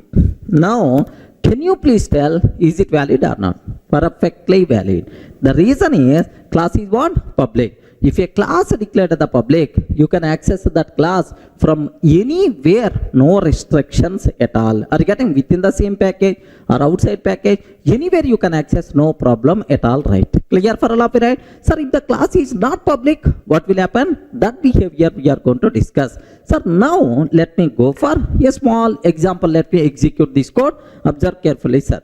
Here I am taking just a small, here I'm trying to take package pack 1,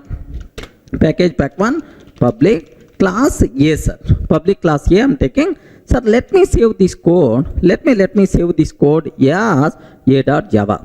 Here D:(Durga classes. Inside D:(Durga classes, just I'm taking a.java. Sir, that's all. This is about my A class, which is the public, present inside pack 1. Now, let me take, sir, class B, sir. Class B. Sir, here it is the package pack 2. Observe that package pack 2, complete different package. Import pack1 dot A. Now I'm trying to create A is equal to new A, sir. Regarding A is equal to new A, I'm taking, sir. And sir, this class B, let me save this code as, here just observe that. Let me take this code as b.java. Okay, b.java, like. Can you please confirm? Is it valid or not? Please respond. Is it valid or not? Yes, what is the problem? This A present inside pack 1 is the public. Happily we are allowed to access from anywhere. No restrictions right now. Let me compile A.java and B.java. Here, let me go to D:(Durga classes javac -d dot A.java. Are you getting? Javac -d dot A.java. Immediately compile. Of course, happily the code compiles fine, sir. Sir, javac -d dot B.java I'm taking. If I can take B.java, happily the code is going to compile, no problem at all. So, it's a very clear for you people. Sir, if the class declared the public, then you can access that class from anywhere within the same package or outside the package. No restrictions at all. Clear, right? Now I have one small doubt, sir. My doubt is, if this class is not public, if this class is not public, sir, up to this, what is the meaning of public class? It's very clear for you people. What is the meaning of public class, right? If a class declared the public, from anywhere you can access that class, either within the same package or outside package. No restrictions at all. Clear, right? If the class is not declared the public, sir, I didn't declare this class as the public. If we are not declaring class as a public, means it is default. Are you getting? It is default. What is the meaning of default classes? What the meaning? What the meaning of default classes? Very simple, sir. If a class declared as a default, means that if we are not declaring public, okay, if a class declared the default, then we can access that class only within the current package. Outside of the package, we can't access. Are you getting? Outside of the package, we can't access. Within the same package, you can access, no problem at all. But outside of the package, sorry, we can't access. Are you getting? Now, I'm trying to access inside pack 2. Sir, which is the outside of pack 1? I'm trying to access inside pack 2, which is outside of pack 1. If I do like this, and if class A is the default, immediately compiler will give left and right. Hey, class A is the default, class A is not public, cannot be accessed from outside package. Default access means within the same package we have to access. Outside of the package, is it possible to access? No chance at all. Clear for all of it, right? Sir, where you can access only within the package. Outside of the package we can't access, right? Now let me cross check. Have a look once. Observe carefully, sir. Now here, have a look once. I'm removing public here. If I remove this class as the public, if I remove public, can you please tell what is the access modifier for this A? Please respond, friends. What is the access modifier for this A? The access modifier for this A is default. If we are not declaring any modifier, by default it is a default in Java. You know, right? It is the default. Default means only in the current package you can access. Outside not possible. Okay? Now let me consider here from B. It is the outside package. It is the outside package. So now what I want to take, Java C -d dot A dot Java. A.Java. Happily it compiles fine, but whenever we are trying to compile B.Java, immediately compile time error you are going to get. Have you observed, right? A is not public in pack 1. Not public in pack 1 cannot be accessed from outside package.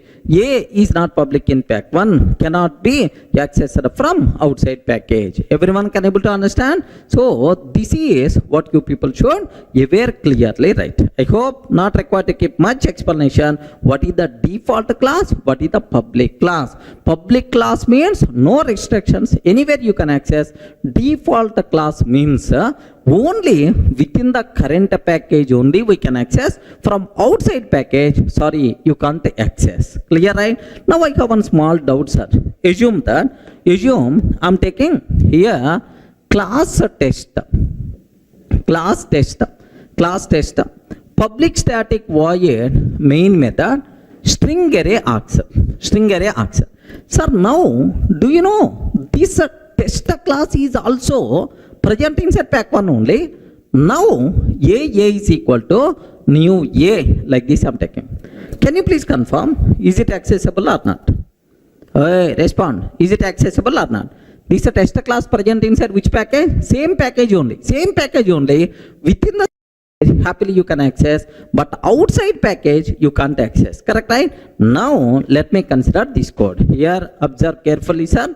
Here I'm taking class test I'm taking public static void main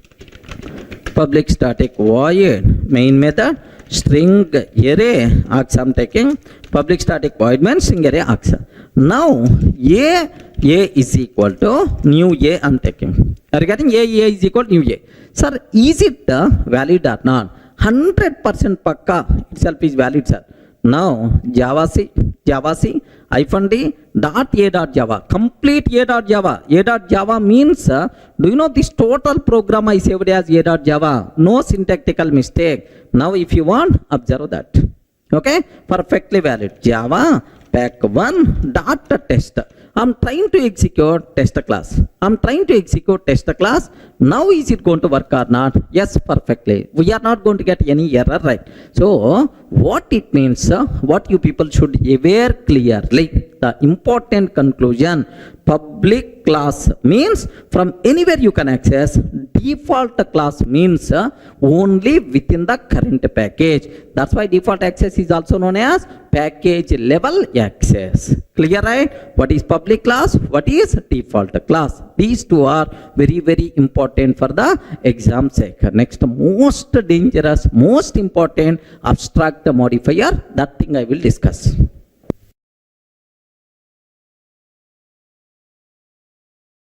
Sir, in the last video, we covered about class level modifiers, public and default. Now, the next modifier we have to discuss, the most valuable, very important for the exam. That's why please make sure you have to take special care about this one. What is that modifier? Is abstract modifier. Regarding what the modifiers are? Abstract modifier, you people should aware, sir. So now the point is, what is the need of abstract modifier? What is the meaning of abstract where you can apply? Point number 1, very important, sir. Abstract modifier applicable for methods. Happily you can apply for the method, no problem, abstract method. Next, the abstract modifier you can apply for class. Abstract method is applicable, abstract class is available, like abstract modifier applicable for variable, abstract variable. Have you ever heard about this? You respond. Have you ever heard about abstract variable? No such type of terminology. Remember, abstract modifier applicable only for methods and classes, but not for variables. First point is very clear. Next, what is abstract? General. Forget about programming. Regarding general in our day-to-day life, where we can use abstract. Abstract means not clear. Array, his mind is abstract. He is not open-minded person. It is not completed. Just only abstract. Abstract means not complete. Something partial implementation, partial. Such type of terminology is the abstract. Okay? Just a K which is not complete. Just a partially completed, which is nothing but abstract. Keep this point in your mind. Okay? Anyway, now let me talk about what is abstract method, what is abstract class. These two things I will discuss. Very important for the exam. Please make sure, take special care. So first, what is abstract method? What is abstract method, sir? Sir, very simple. I have one vehicle class is there, sir. Public class vehicle. Public class vehicle class is there. Every vehicle contain number of wheels, 2-wheeler, 3-wheeler, 4-wheeler, like wheels are there. Public int get number of wheels. Public int get number of wheels. Assume, can you please tell how many wheels vehicle has? I have to return some number. Some number I have to return.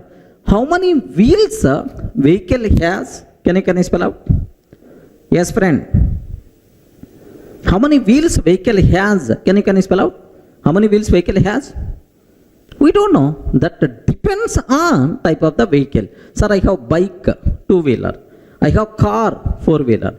I have bus, 6-wheeler. I have auto, 3-wheeler. Like, so if we don't know the type of the vehicle, then we can't tell how many wheels this vehicle has. Sir, even though we don't know about implementation, still we can declare a method. Are you getting? I don't know about implementation. I don't know how many wheels, which number I have to return. I don't know. Even though we don't know about implementation, because sometimes I may not aware implementation for the method. If you don't know about implementation, no problem. Happily we can declare a method with the abstract modifier. Remember this one, sir. You don't know about implementation. If we don't know about implementation, okay? If we don't know about implementation, keep semicolon and declare this method as abstract. Are you getting right? So, what is the meaning of abstract method? Abstract method has only declaration but not implementation. So, sometimes we don't know about implementation. Still, is it possible to declare a method in Java? Yes, possible by using what? Abstract method. Abstract method has only declaration but not implementation.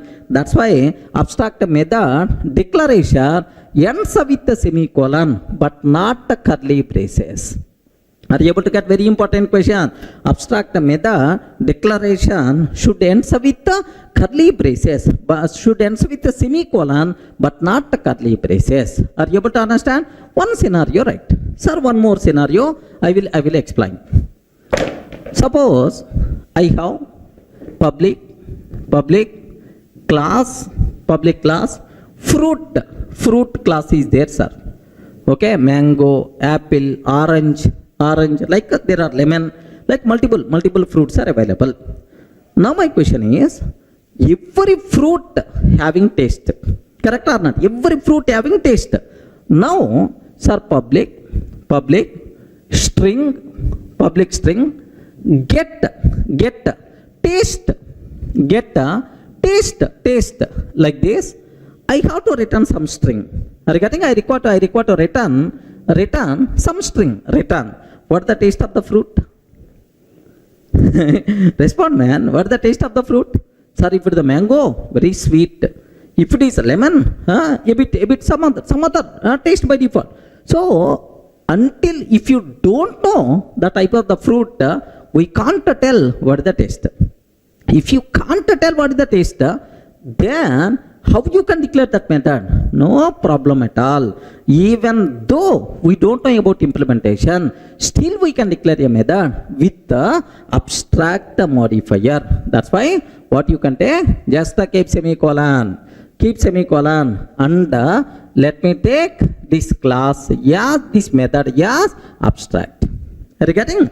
Abstract method has only declaration but not implementation. Remember, who is the responsible to provide implementation? Child classes are responsible to provide implementation. That part we are going to take care next step. First, aware what is abstract method? The method which has only declaration but not implementation. Such type of methods are by default considered as abstract method. Abstract method should compulsory answer with semicolon. Remember that. Now, sir, you are telling vehicle, fruit. Sir, can you please give a programming example? You people may ask, sir, best example. Here, see. I want to implement loan module. Are you getting loan module, right? Everyone is going to be attracted if there is a loan facility is there. Assume that loan module. What is the interest rate? Sir, if I can take class loan, sir. Public double get the interest rate. Are you getting? Public double get the interest rate like this, right? Sir, I have to return interest rate. Sir, 10.5, 13.4, 8.5 only. Like, do you know? Sir, interest rate. What is the interest rate of loan? Which loan? If it is a personal loan, 15% or 15. If it is the gold, if it is the car loan, 12 percentage or 12. If it is the house loan, 8.5. Something like the interest rate, you can't tell at the loan level. It is varied from loan type to loan type. Sir, we don't know about implementation. No problem. Happily you can declare this method with the abstract. This method with the abstract and the compulsory, this method should answer with the semicolon. Everyone can able to understand, right? Now I hope you have some basic idea by seeing this vehicle, by seeing fruit, by seeing the loan. Everyone can be right. Sir, can you please tell what is abstract? Please respond. What is abstract? Abstract method? The method which has only declaration but not implementation. Who is the responsible to provide implementation, right? Child classes are responsible to provide implementation. But as of now, I don't know about implementation. Then such a type of method we have to declare with the abstract modifier. Everyone can able to understand, right? That's all. Now from this exam sake, what important question is there? Let me talk very important points, sir. Let me talk about this one. Here I am taking public abstract, void M1. I am taking, sir. Public abstract, void M1, okay, like this. Next, public void M1, like this I am taking. Public abstract, void M1, like this I am taking. Public void M1, like this I am taking, sir. Very important for the syntax, for the exam sake. Now take a bit very special care. Can you please tell, is the first one valid or not? Among these four, which are valid, which are invalid? This knowledge must be required for the exam sake. Out of public, default, all these abstract, very special for the exam sake. Can you please tell which is valid? Can you please tell, is it valid or not? First one. If I can ask compiler, can you please compile my code? Compiler, can you please compile my code? Compiler will give left and right, because the reason is you are declaring this method as abstract, but you are providing implementation. Curly brace open and close means implementation. Abstract methods cannot have body. Abstract methods cannot have body. This is the compile method we are going to get. Point number 1. So this is invalid. Can you please tell if the second one is valid or not? Observe carefully, man. If the second one is valid or not? Public void M1. Public void M1. Array, you didn't provide implementation. You are keeping semicolon. If you didn't provide implementation, compulsory, we have to declare this method as abstract. Compulsory, we have to declare this method as abstract. But you didn't declare this method as abstract. You didn't declare this method as abstract. Then, without abstract, compulsory you should provide implementation. But you didn't provide implementation. That's why immediately error by default we are going to get. Remember that. Sir, next the third one. Sir, public abstract void M1 semicolon. Oh, meaningful. Public abstract void M1. Yes, sir, it's the meaningful because the reason for that is it is abstract method not having implementation. Answer with semicolon, right? Acceptable. Sir, public void M1 curly brace. It is not abstract. That's why having the body meaningful, no problem at all. Are you getting? So very important, this is syntactical thing you should aware. How to declare abstract method. Very important point. Clear for all of right? Sir, how you can declare the abstract method? Compulsory abstract method should answer with semicolon but not curly braces. Clear, right? Now let me go for a small chota example to cover all these things so that you people can feel more comfortable, right? Sir, have a look once. I'm taking here, observe that carefully.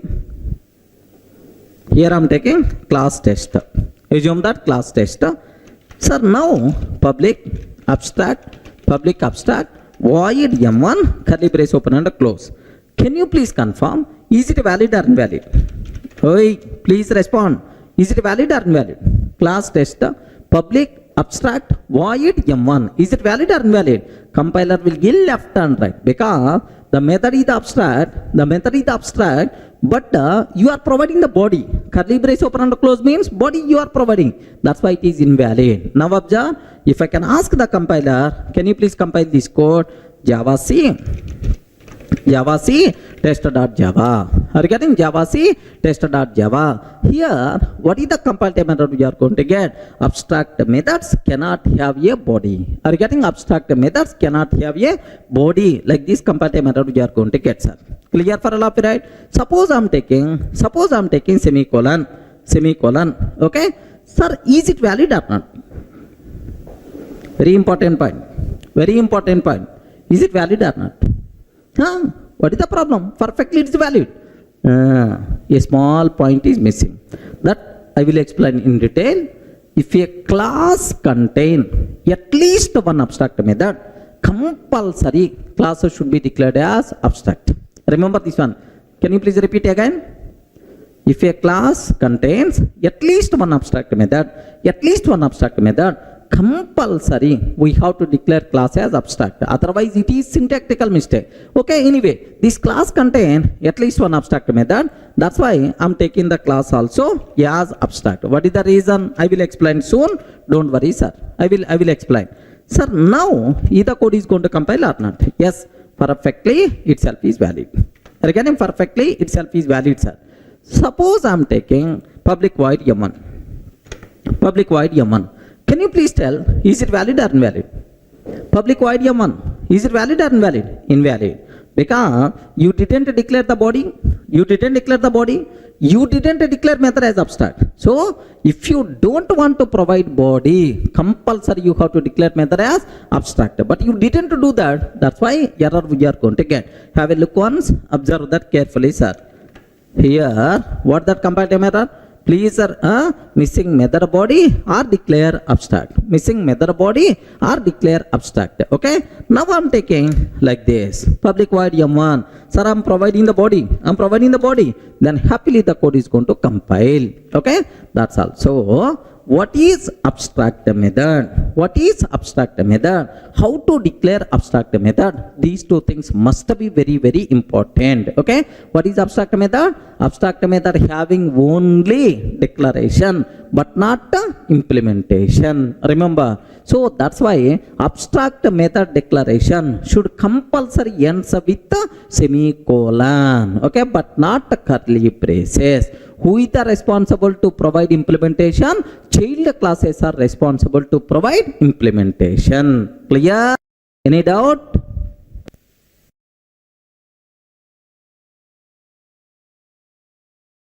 Sir, in the last video, we covered what is abstract method.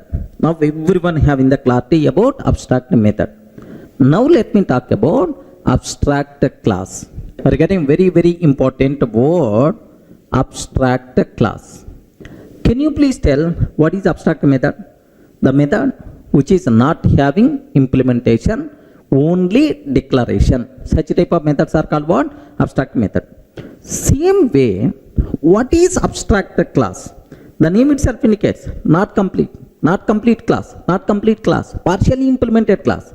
Sometimes, if the implementation of a class is not complete, regarding sometimes if the implementation of a class is not complete, maybe because of not proper implementation or because of abstract methods in that class. Anyway, some reason, sir.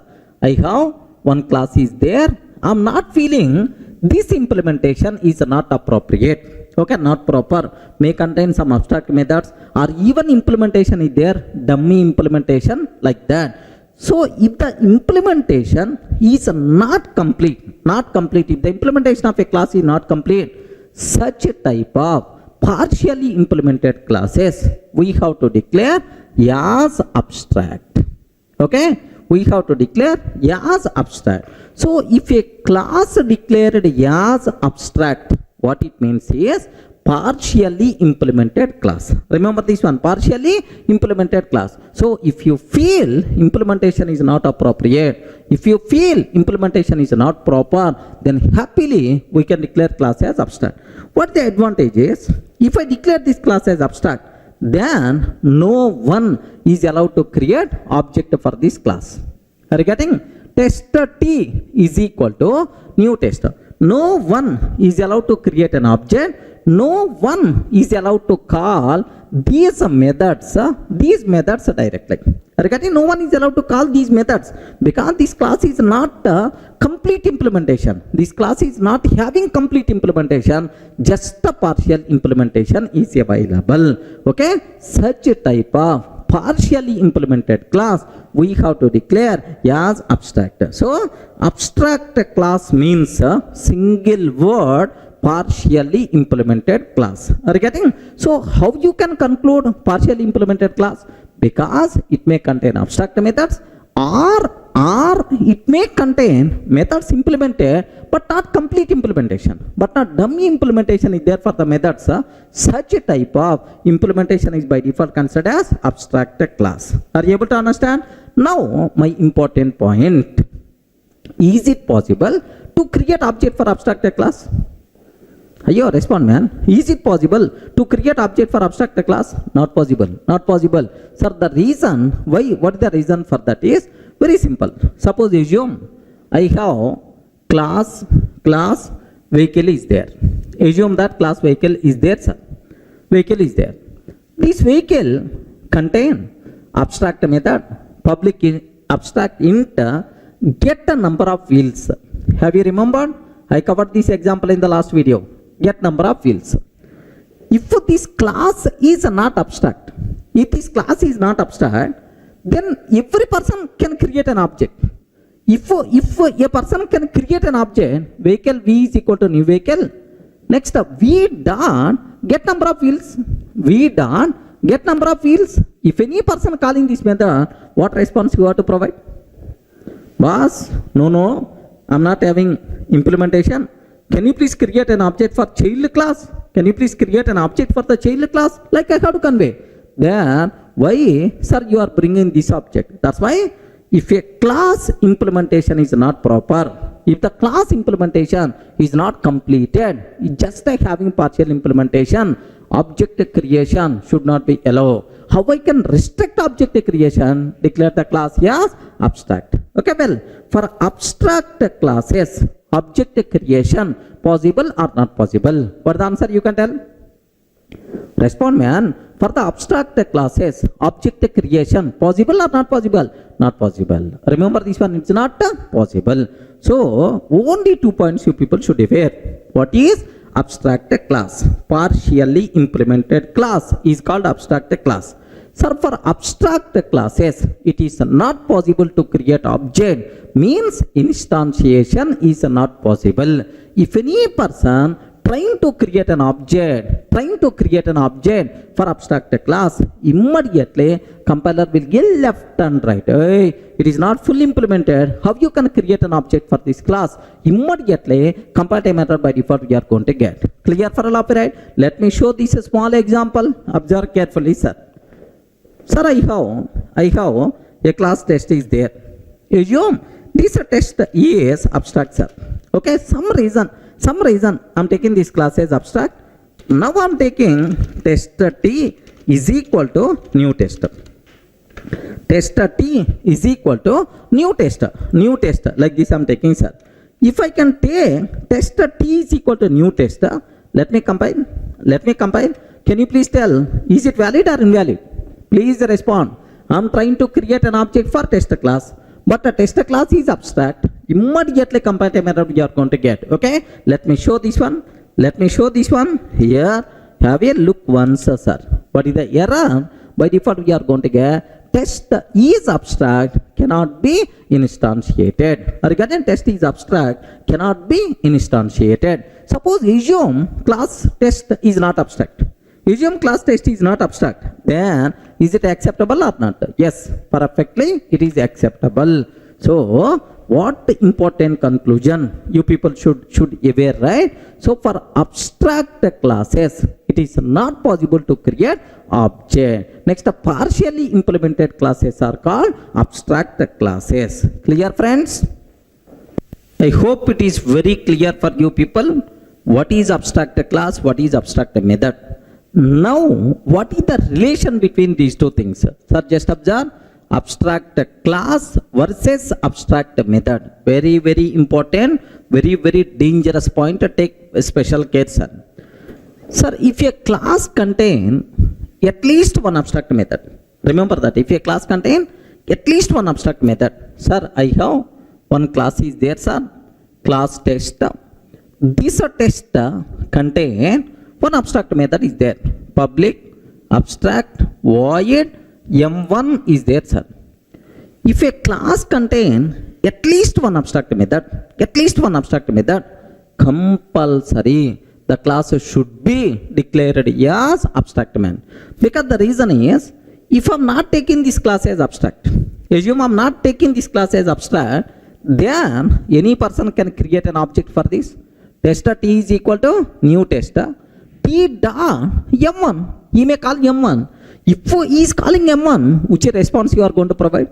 Sorry, this method not having any implementation. So if a class contain at least one abstract method, that the class is partially implemented class only. Object creation is not possible for that class. That's why compulsory we have to declare that class as abstract.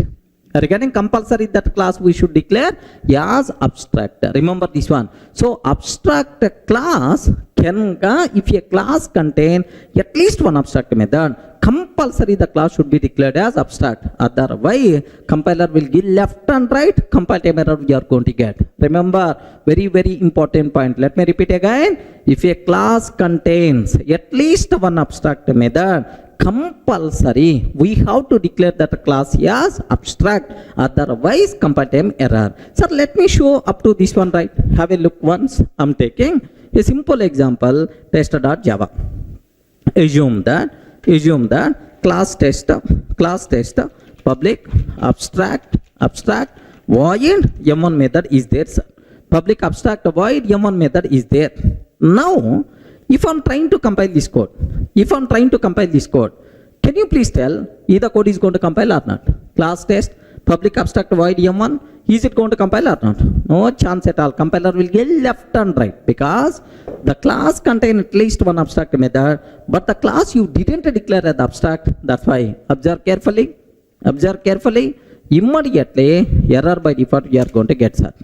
Have a look once.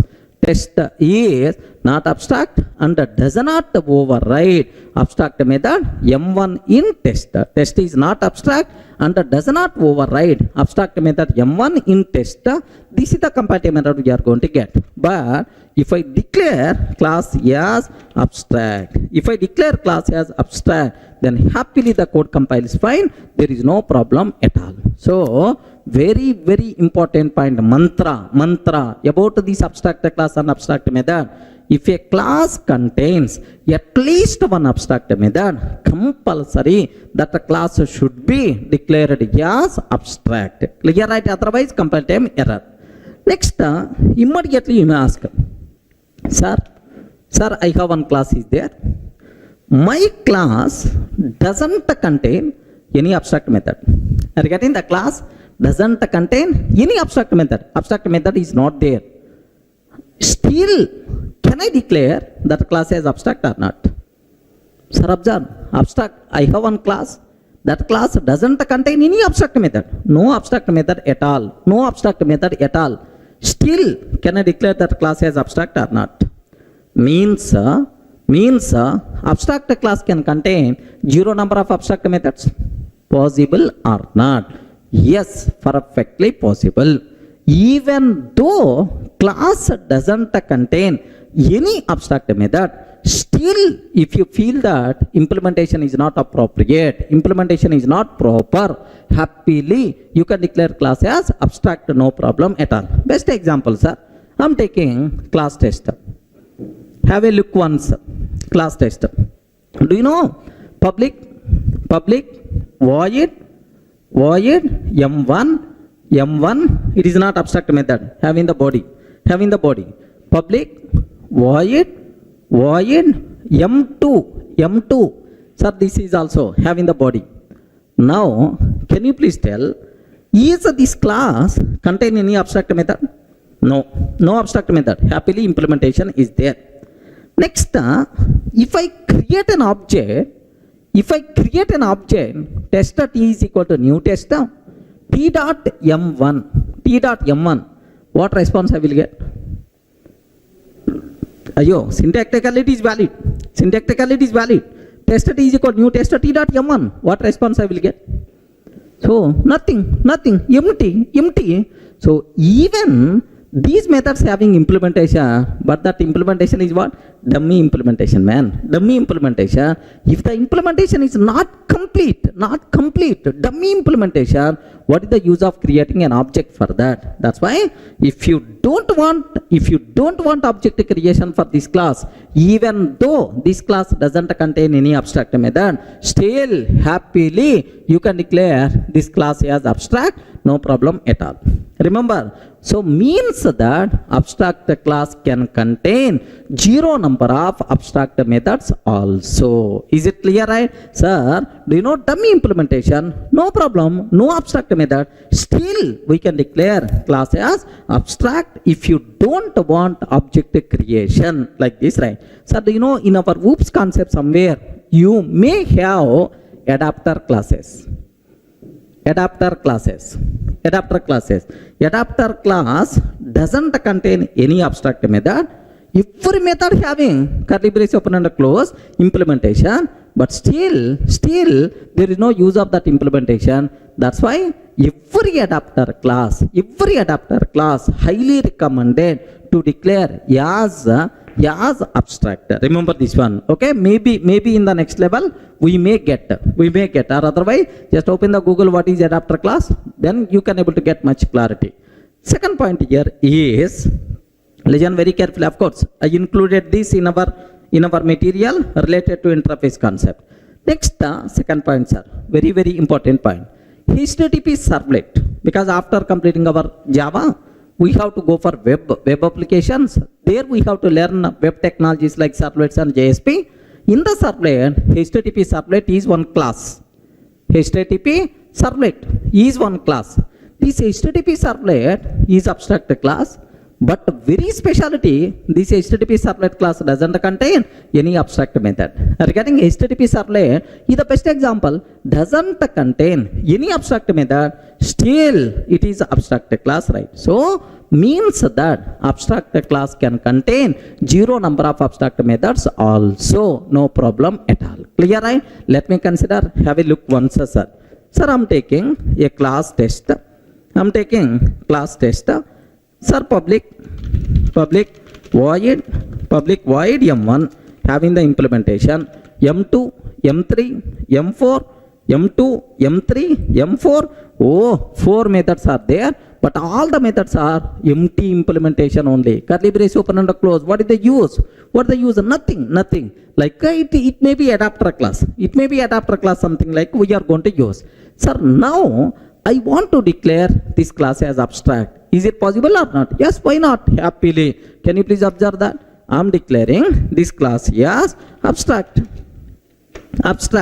Now, happily the code compiles fine, no problem at all. Clear for all of it, right? We are not getting any compile error. Happily the code compiles fine. So, meaning that, very important terminology. Meaning that, sir, just even though class doesn't contain any abstract method, still we can declare class as abstract. Abstract class can contain zero number of abstract methods. Is it clear for all of it, right? Only 2 points. Point number 1. If a class contain at least one abstract method, compulsory we should provide if a class contain at least one abstract method, compulsory we should declare class as abstract. Even class doesn't contain any abstract method, happily we can declare class as abstract. That's why abstract class can contain zero number of abstract methods also acceptable. Clear?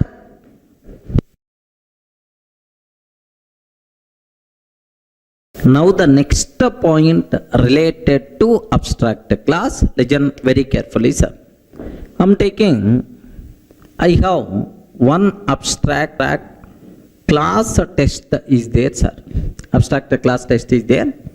Public, abstract, public abstract void m1 method, public abstract void m2 method is there. Now listen very carefully. I have one abstract class is there.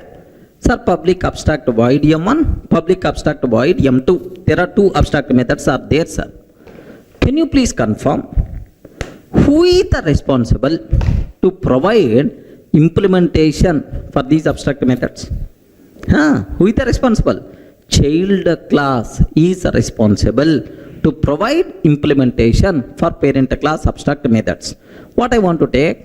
I'm taking public class subtest.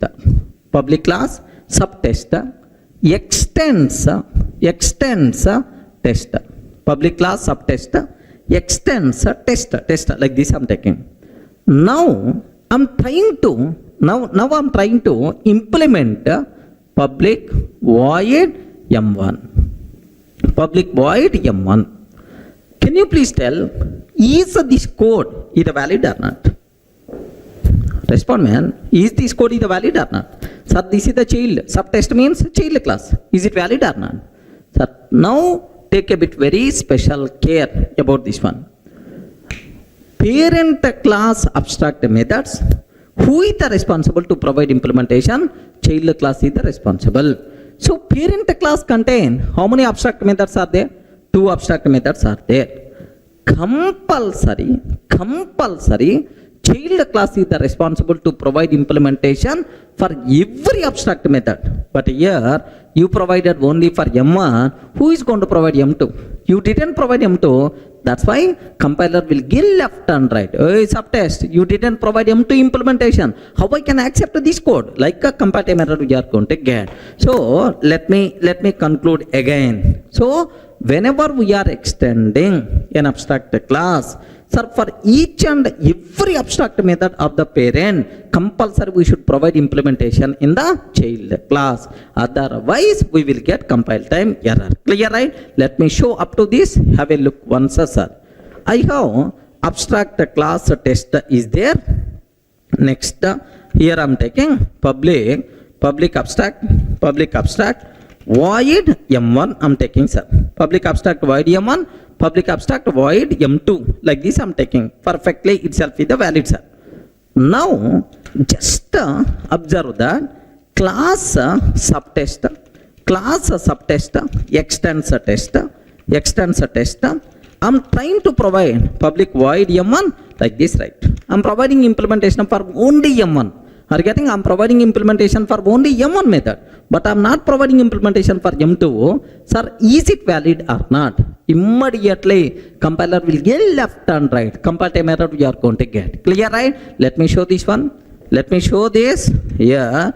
Have a look once. Immediately compile time error you are going to get. Subtest is not abstract and does not override abstract method m2 in test. Sir, you didn't provide implementation for m2, so that's why how I can accept this code like this compile time error you are going to get. Then how I can solve this problem? Can you please confirm how I can solve this problem? We can solve this problem in two ways. First way, you can provide implementation for m2. Sorry, I don't know about implementation. No problem. Declare this class is abstract. Are you getting? Declare this class is abstract. If I declare child class as abstract, then we are not required to provide implementation for every abstract method.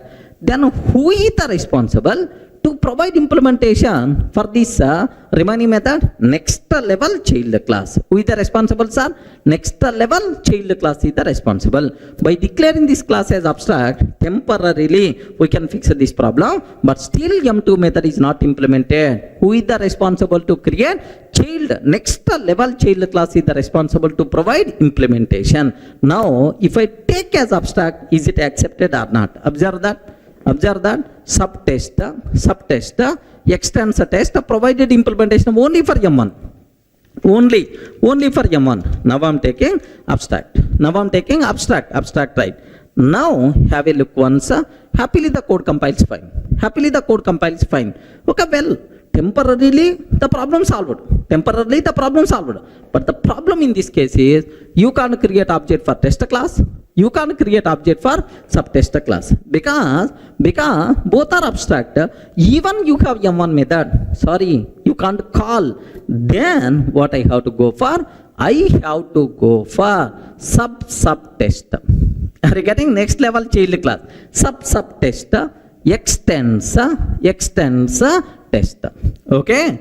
This person should compulsory provide implementation for M2 method. If he's not providing implementation, immediately compile time error we are going to get, sir. What is that error? So compulsory you should provide implementation for M2 method, then it is valid. Okay, like so parent class abstract methods, who is the responsible to provide implementation, sir?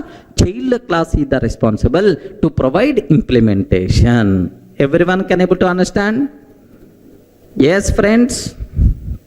Are you in the position to understand, right? What is abstract method? Who is the responsible to provide implementation? Like this, that's all. This is what you people should aware clearly. Okay, now I have just a matter of 2 minutes. I want to review the whole story with a small example, meaningful example, so that you will get much clarity. Let me take a vehicle class. Here I am taking, let me take vehicle class. Class vehicle. Are you getting? Class vehicle.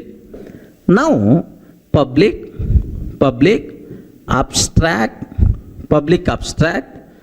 int get number of wheels. Public abstract get number of wheels. Sir, because at a vehicle class level, we don't know about implementation. That's why this method I declared as abstract and ends with a semicolon. Next, if a class contain at least one abstract method, compulsory the class should be declared with the abstract. Okay, it is mandatory. Now I am taking class bus. Class bus extends a vehicle. Class bus extends a vehicle. Now bus can tell how many wheels it has. Are you getting? Public int get number of wheels. Public int get number of wheels. Return. Can you please tell how many wheels bus has? Front 1 plus 1, left and right. Back 2 wheels will be there. Left side 2 wheels, right side 2 wheels. Right, left back, right back, 2 plus 2. So total 6 wheels are there. Return 6. Valid perfectly, because once you know the bus, how many wheels bus has, we should be in a position to answer. Are you getting? Same way, class auto extends a vehicle. Class auto extends vehicle. Public int get number of wheels. Public int get number of wheels. Return 3 I'm taking. Auto get number of wheels, return 3, like this, right? So because auto having 3 wheels, bus having 6 wheels, like this, right? Now, sir, is it possible to create object for the vehicle? No. Is it possible to create object for bus? Yes, happily, because it is not abstract. Auto, yes, it is not abstract. Happily, you can able to create object for this. Now, I am taking here, observe. Class test. Public static void main method string array args. Class test. Public static void main string array args. Here, bus b is equal to new bus. Bus b is equal to new bus. I am creating bus class object. System.out.println b dot get number of wheels. B dot get number of wheels. Bus b is equal to new bus. B dot get number of wheels. Similarly, auto a is equal to new auto. Auto a is equal to new auto. System.out.println a dot get number of wheels. Get number of wheels. happily the code is going to run. In the case of bus, we are going to get 6. In the case of auto, we are going to get a 3. Clear for all of you, right? Now meaningful example, vehicle not having, sir, we don't know about number of wheels.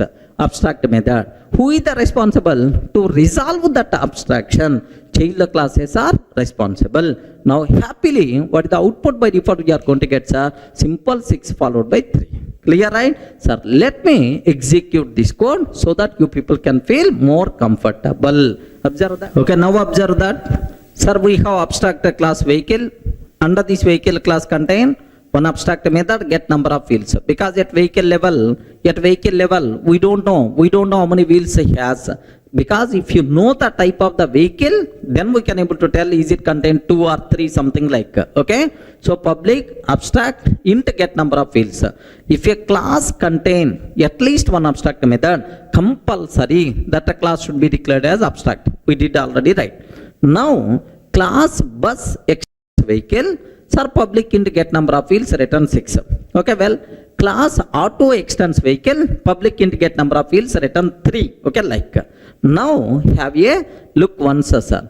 Now I'm creating an object for bus. Bus B is equal to new bus, B dot get number of wheels, auto A is equal to new auto, A dot get number of wheels. That's all. Let me run this code perfectly. It is the valid, sir. Okay, now observe that the code compiles fine. We never going to get any error. The code runs fine. What is the answer? Bus having 6 wheels and auto having 3 wheels. Like it's a clear for all of you, right? Okay, that's all. So this is about what is abstract method, abstract class, this type of discussion. Very important for the exam. Here, one small thing, just for your interest sake I'm telling, but not required for the exam. Anyway, don't worry. Just aware one small point. Sir, anyway, we are not providing implementation for this abstract method inside vehicle. Who is the responsible? Child already providing. What is the advantage of declaring this abstract method in the vehicle class? Are you getting? If I remove this abstract method in the vehicle, still the code is going to run. Still the code is going to compile. No problem at all. Compile and run. Let me remove this one. Is it going to work or not? Yes, I'm removing, sir. I removed. Yes, have you observed? This method I want to remove. I removed, sir. If I remove this one, can you please tell if the program is going to work or not? Perfectly, it is going to work. It's going to work. No problem. We are not going to face any problem, right? Perfectly, it's going to work. Then, what is the use of declaring abstract method in the parent class? Can you please confirm? What is the advantage? The simple advantage is very, very simple, sir. The simplest reason. The simple advantage is, if here take very, very special care about this terminology, right? The biggest advantage what we are, if I'm not taking this abstract method in the parent class, child class may provide implementation, may not provide implementation. Child is not mandatory to provide implementation. Child may provide, may not provide. But every child class of vehicle should compulsory provide implementation for get number of wheels. If you have such a type of programming requirement is there, then declare this class as this method as abstract.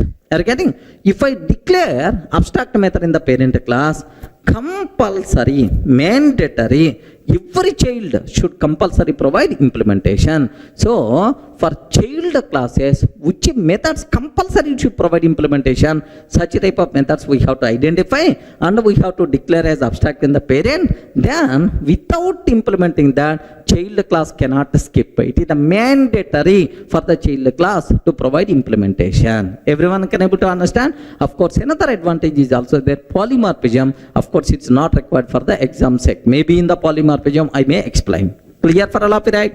Up to this, any doubt? Okay, that's all, friends.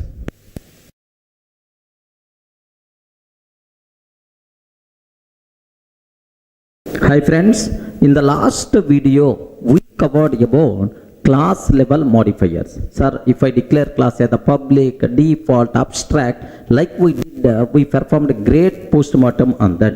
Sir, now I have to explain, sir, member modifiers, variable declared as the public, method declared as the public, what will happen? Are you getting? So what is the topic we have to discuss? Member modifiers. Member means it may be a variable or it may be a method. So for method, which modifier applicable? For variable, which modifiers are applicable? Member modifiers. Okay, these are things we have to discuss. But anyway, one thing you should aware. So just for members, public, private, protected, default, like 12 modifiers are there. All those 12 modifiers, happily we can apply for some methods, for some variables and so on, right? But anyway, we are not required to talk all those 12 modifiers for the exam sake. Just the required things are public, private, protected, default. Anyway, abstract we covered already. Final, we are not required to worry. If it is required, I will discuss for that, right? Okay. Purely this video course based on for our certification exam. It is not to learn each and every concept, right? Clear, right? So now the important point what we have to discuss. For member modifiers, first modifier, public member. Public, sir. Sir, if I declare a variable or method as public, I declare a variable or method as public, then, sir, we can access that member from anywhere, either within the class or outside the class, either within the package or outside package, no problem at all. Sir, public means any person is allowed to access.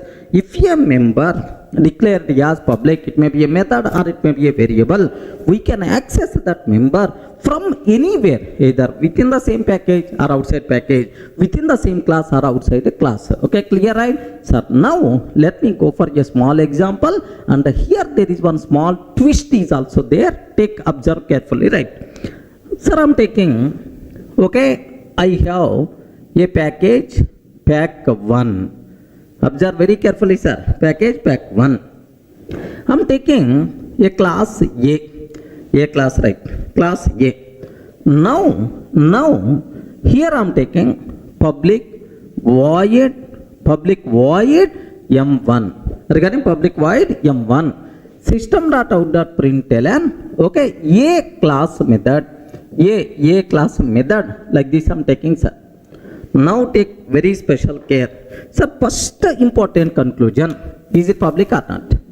Yes, friends, is it public or not? Yes, this method is the public. You can access this method from anywhere, no problem at all. Now, here I'm taking, sir, this is a.java. Regarding this total file, I saved as a.java. Now I'm taking b.java. Here observe, package, pack 2, sir. It is a different package, pack 2. Now, here I'm taking, sir, public class B. Sir, public static void main method, string array args. Okay, here my target is A is equal to new A dot M1 method. So I'm creating an object for this and then I'm calling a.m1. Sir, first, if you want to access any class from outside package, compulsory we require to use either fully qualified name or import statement. Let me write import statement. Import pack1 dot a. That's all. Sir, first I will compile this code. I will compile this code. Java C -d dot a dot Java. Happily the code is going to compile. No problem at all. The code will compile, sir. But if I compile this code, can you please tell, is it going to compile or not? Array, very important. Is it going to compile or not? Yes, compiler will give left and right. The reason for that is, array, it is the public method. You can call, but corresponding class is not public. Are you getting? Corresponding class is not public. Sir, if the class is not public, So you can't access that member from outside the package. Are you getting from outside the package? Because even though member is the public, but class is not public, that's why you can't access. Immediately, compiler will get left and right. Remember, so if a member declared as the public, you can access that member from anywhere, either within the package, outside package, no problem at all. But make sure the corresponding class also visible. If the class is not visible, the member is the public, there is no use. Are you getting right? So class should be public, method should be public, then only we are allowed to access. Sir, let me show this one, sir. Have a look once. Sir, here I am taking, sir, A class. I am taking A class, right? Same, whatever I explained on the board. Sir, package pack 1, class A. Class is not public, but method is the public. Are you getting? Method is the public. Now, let me go for, sir, B.Java. Here B.Java, I'm trying to access A is equal to new M1 like this, right? First, let me compile A.Java. Here, Java C -D dot A.Java. Happily, A.Java will be compiled, no problem at all. Now let me compile Java C -D B.Java. If I'm trying to compile B.Java, compiler will give left and right, because the reason is A is not public. Are you getting? A is not public. How you can access from outside? Like immediately we are going to get the problem right. Sir, observe that. How many compile errors are there? 3 errors. A is not public in pack 1. Cannot be accessed from outside package. Okay, like immediately we are going to get the problem right. Are you in the position to understand, right? So even though method is public, but class is not public, that's why the problem is coming. So the conclusion here is, before checking visibility of member, compulsory we have to check class visibility. If the class is visible, then only we have to think about member visibility. Clear, right? So now let me take this class is also here the public. Class is accessible because it is the public. Member is accessible because it is the public. Happily, this code is going to compile, sir. Now let me compile Java C -D dot B.Java. Happily, the code compiles fine, no problem. Now Java C Java pack 2 dot B, sir. Because B class is the part of package, compulsory fully qualified name we have to use Java pack2.b. Happily this method is going to get the chance. Clear for all of you, right? Now have a look once, observe carefully, right? So now let me take A is the public. Public, right? Okay. So class is public, and the method is also public. Regarding both are public, happily we can allow to access, no problem at all. Now let me compile A.Java. The code compiles fine. Let me compile B.Java. The code compiles fine, no problem at all. Java pack2.b. Let me run B class. Happily B class is going to run. A class method will be executed. Everyone in the position to understand, right? So if a member declared as the public, we can access that member either within the package or outside package, no problem at all. But make sure corresponding class should be accessible. If the class is not accessible, even though member is the public, there is no use at all. Are you able to understand the important twist? If the class is not public, even member is the public, there is no use at all. Up to this is the clear for all of you, right? Next, there is one small next modifier, right? Sir, up to this what we covered? Public member. Regarding up to this what we covered? Public member. Public member anywhere you can access. Suppose if I am not taking this method as public. Observe that. If I am not taking this method as public, if I am not taking this method as the public, what is this one? Default member we can access only within the same package.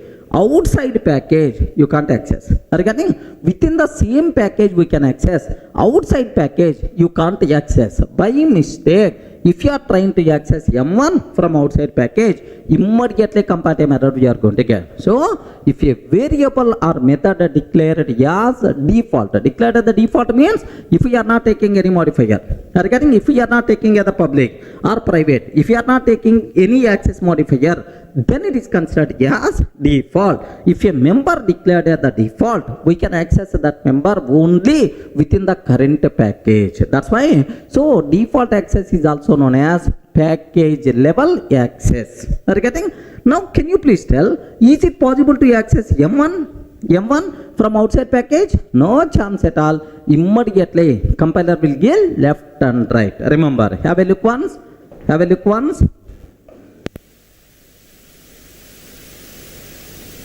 Now see this one, I'm not taking as the public. So class is the public, sir. Class itself is the public, but the method is not public. Method is not public means a default, right? Now I'm trying to access this M1 from outside package. Now what will happen? Outside package means b.java. Outside package means b.java. Here from b.java, I'm trying to access a.m1. Yet this line, yet line number 8, immediately error we are going to get, sir. Have a look once. Sorry, 1 minute. First let me compile a.java, because a program, source code modified. Now compile b.java. Let me compile b.java. Have you observed, right? A.m1. M1 is not public in A. M1 is not public in A, cannot be accessed from outside package. Everyone can able to understand? So if a member declared as a default, we can access that member only within the current package.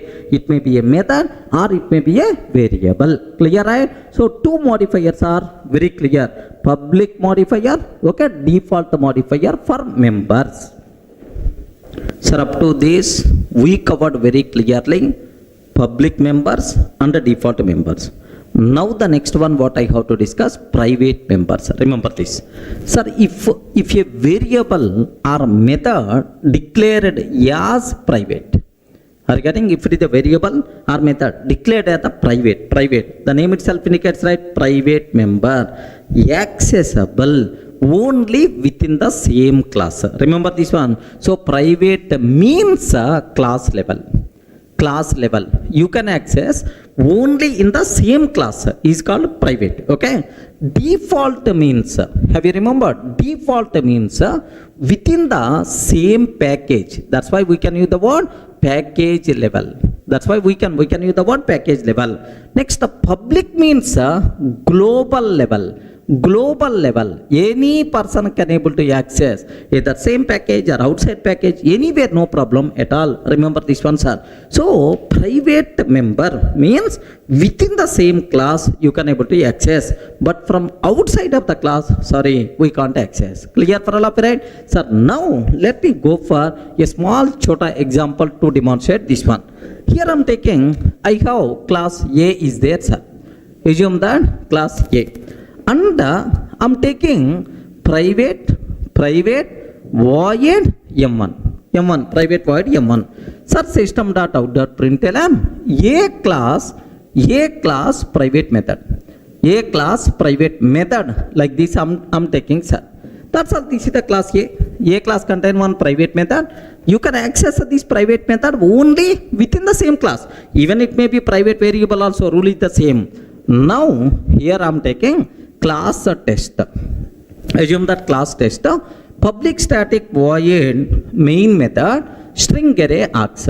Public static void main string array args.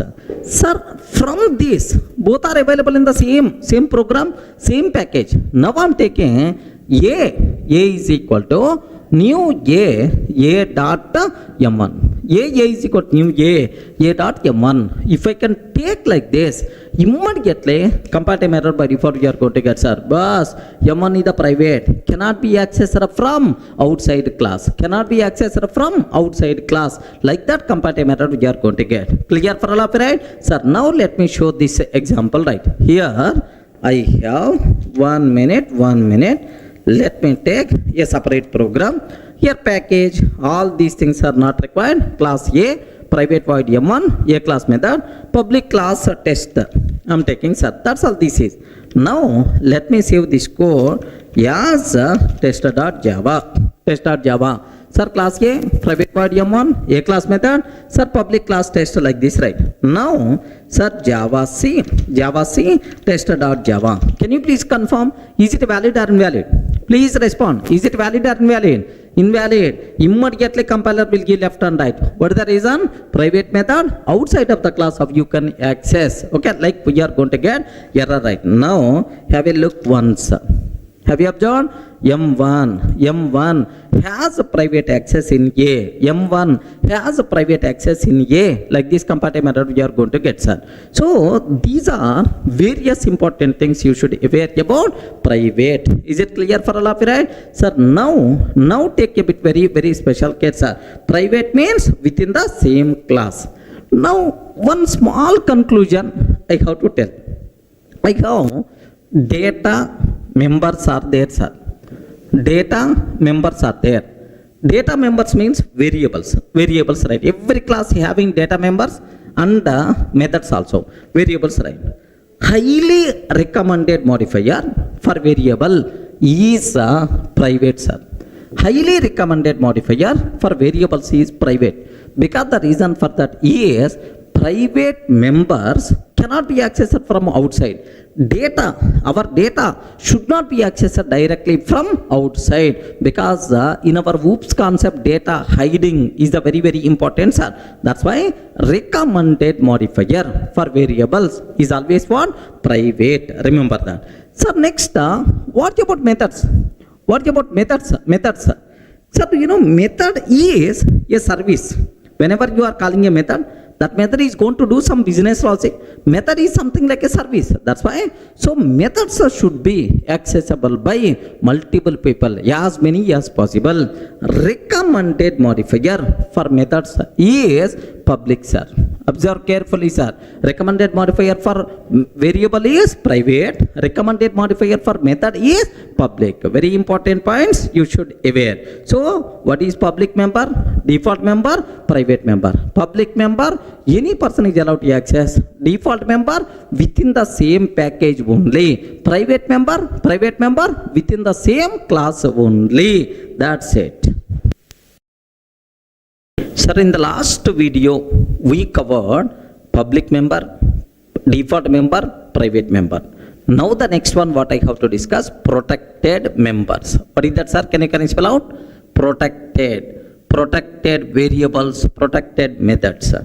The most misunderstood modifier in Java is the protected, sir. There are several loopholes are there. Just at least 1 or 2 points I'm trying to explain, which are very important for the exam sake. Please observe carefully, right?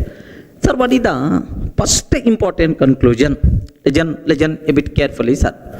If a variable or method declared as protected, if a variable or method declared as the protected, where you can access within the current package, anywhere you can access, no problem at all.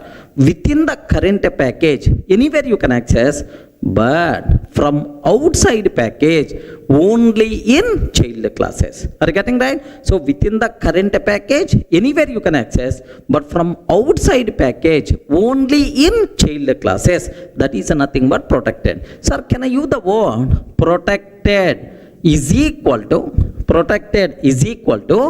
default? Protected is equal to default means what? Within the current package, anywhere, but outside package only in child classes. Child class is nothing but child classes.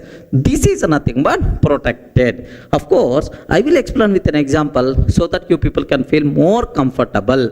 Next, one more small twist is also there. That twist I will explain, sir. So what is the meaning of protected, sir? If a variable or method declared as protected, then we can access that member within the same package anywhere, but outside package only in child classes. Okay, well.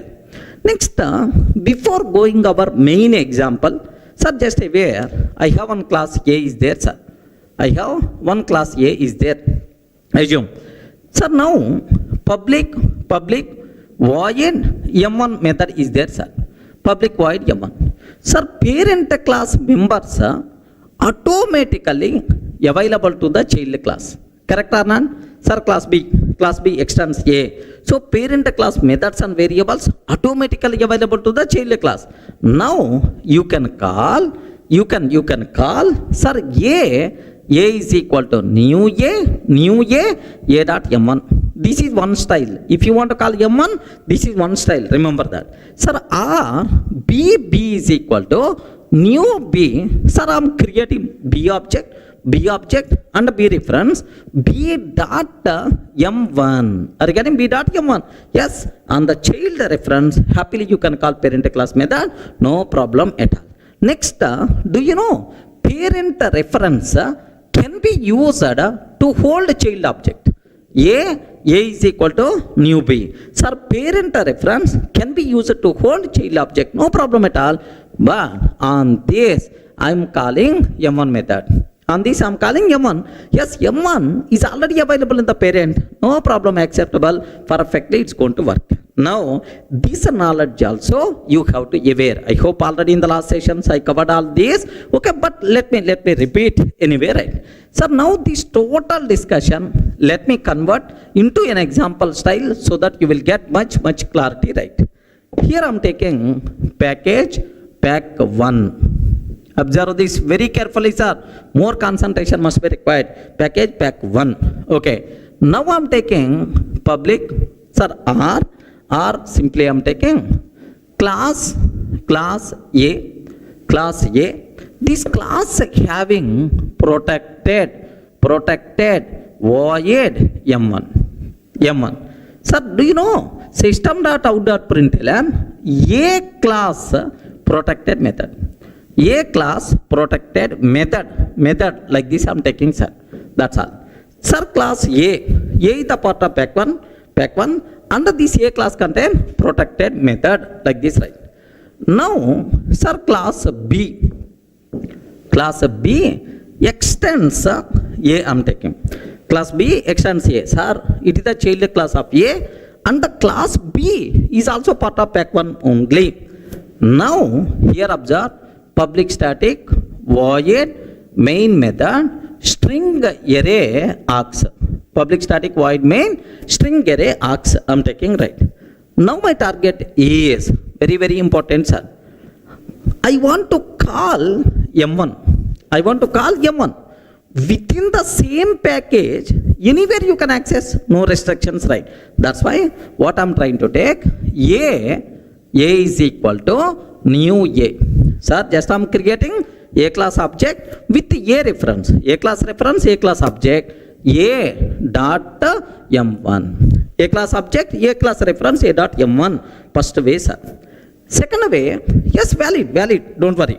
Second way, parent class member by default available to the child class. Because B is the child class, right? That's why it is now B is equal to new B I'm taking B dot m1. Again, B is equal to new B dot m1. Perfectly it is going to work. So you can call A dot m1, you can call B dot m1, no problem at all. Now parent reference can be used to hold child class object. Parent reference can be used to hold child class object. Then automatically A1 dot m1 like this I'm taking. Again, parent reference can be used to hold child class. By using that, you can call the method available in the parent class. No problem at all. A1 dot m1 happily it is also work. So means that, sir, parent class protected member you can access anywhere within the same package in the child classes also, anywhere, even it is not child class also acceptable, man, because within the same package you can access either child class, non-child class, no problem at all. Next, in the child class you can access either parent reference or child reference, no problem. All these are valid ways, okay, to access parent class protected members. Sir, how many packages I'm using? You respond. How many packages I'm using? Only one package. There is no big speciality. Once if I'm introducing second package, then the cinema is going to start. Remember this. But anyway, let me execute up to this one, sir. Have a look once. Okay, now observe that. The same code whatever I wrote on the board. Okay, package pack 1, package pack 1, public, class A contain protected method, A class protected method, class B extends A, it is the child class. Sir, now main method, parent reference, parent object, A.m1, child reference, child object, B.m1. Sir, A1 is equal to new B, parent reference, child object. Now, here just observe that A1.m1. Are you getting A1.m1 like this, right? Sir, let me compile. Sir, in this example, how many classes are there? Oi, respond. How many classes are there in this? 2 classes. What is the first one? A class and B class. Next, both are part of same package. Okay. Which is the parent class? Which is the child class? A is the parent class. B is the child class. Okay. Here I am using parent reference, parent object, child reference, child object, parent reference, child object like this. You can use any reference, no restrictions at all within the same package. Remember this. Okay, let me execute this code. Now have a look once, sir. Java C -d dot a dot Java. Let me compile. Compiles fine. Now Java here main method is available inside B class. This B is the part of pack 1. That's why Java pack 1 dot B. How many times we are calling M1? Can you please tell? How many times we are calling M1? 3 times we are calling M1. That's why 3 times we have to get that print statement. A class protected method. Yeah, A class protected method. Like this we are going to get, sir. Sir, everyone in the position to understand parent class, protected members within the same package, you can access anywhere, either by using parent reference or by using child reference, no problem at all.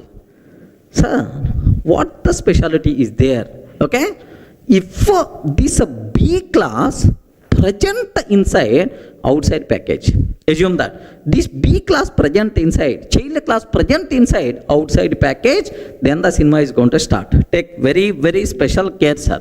Sir, I want to remove this B class.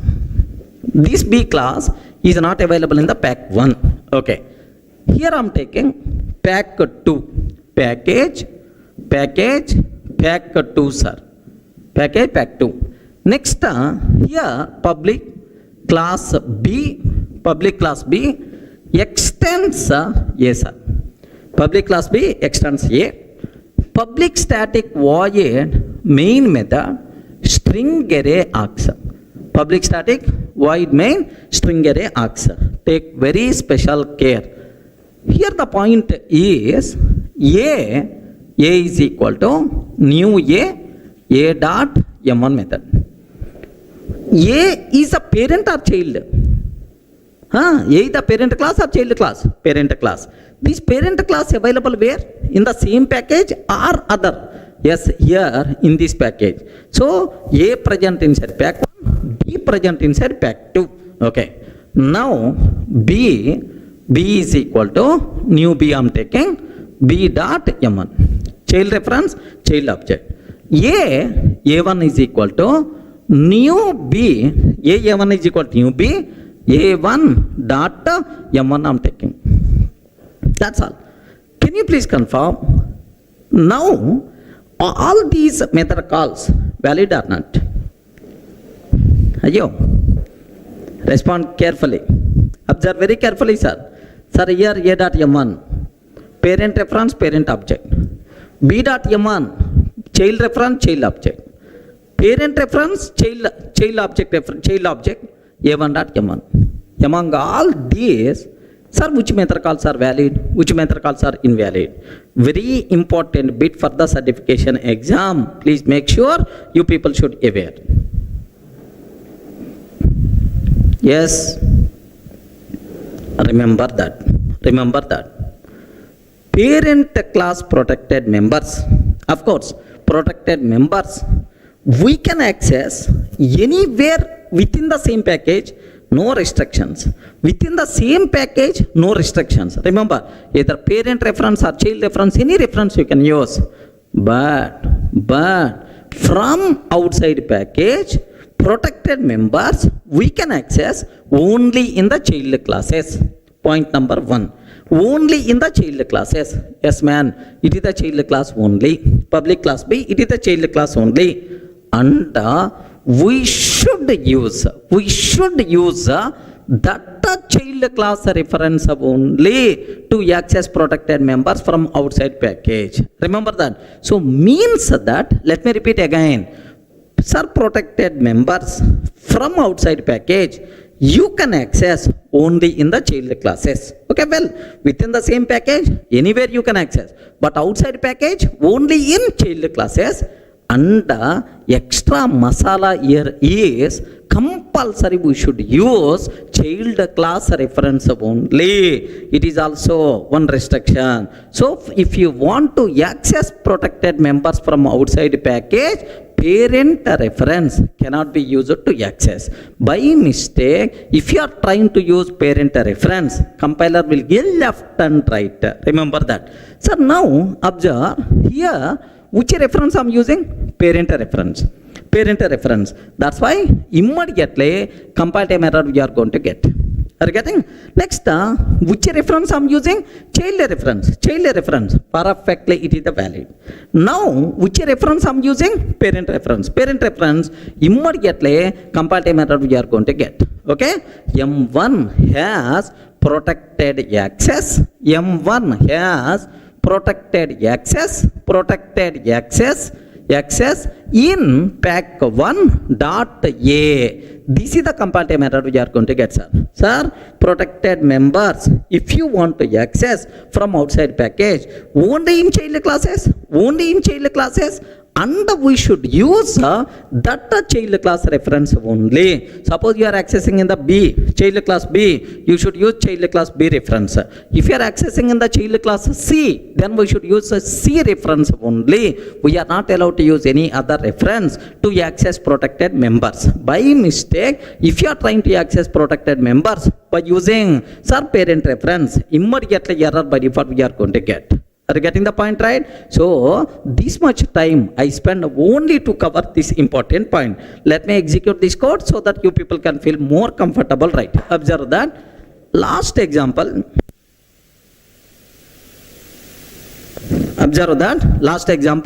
Let me remove B class from here.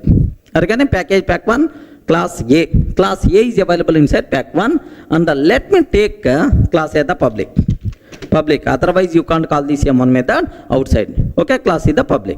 Now let me take b dot java. Okay, let me take this is b dot java. Here what I'm trying to take here is just have a look once, sir. Public class B. Okay, extends A, main method A like this. So total how many files are available? This is a.java, pack 1 a.java. And this is pack 2 b.java. Are you getting? This is the pack 2 b.java. Now, sir, inside pack 2, B the child class of A, and the M1 method is the protected method inside pack 1. Now, can you please tell, sir, among these 3 method calls, which method calls are going to work? Only this method call. Because from outside of the package, we can't use parent reference to access protected members. Here I'm using parent reference. That's why immediately compile time error we are going to get. Remember this, okay? So let me comment. Of course, I'm not going to take any comment. Observe. Have a look once. Let me compile a.java. Happily a.java compile is fine. Let me compile java c -d dot b dot java. If I can take b.java, immediately compile time error we are going to get. Have you observed? M1 has protected access in A. M1 has protected access in A. Line number 8, line number 14. These are the 2 areas, right? Line number 8 and line number 14. Have you observed, right? Line number 8 and line number 14. These 2 places we are getting the problem. Let me comment these 2 lines. let me comment these two lines, then happily the code compiles fine, because we are not calling right. Yes, the code compiles fine. Java pack2 dot b I can take, then a class protected method like this, right? So please make sure you people should aware very clearly, right? Parent class protected members, if you want to access from outside package, compulsory we should use a child reference only. Parent reference cannot be used to access protected members from outside package. Everyone can able to understand? This is a very, very important conclusion, right? Okay, please understand, very important for the exam.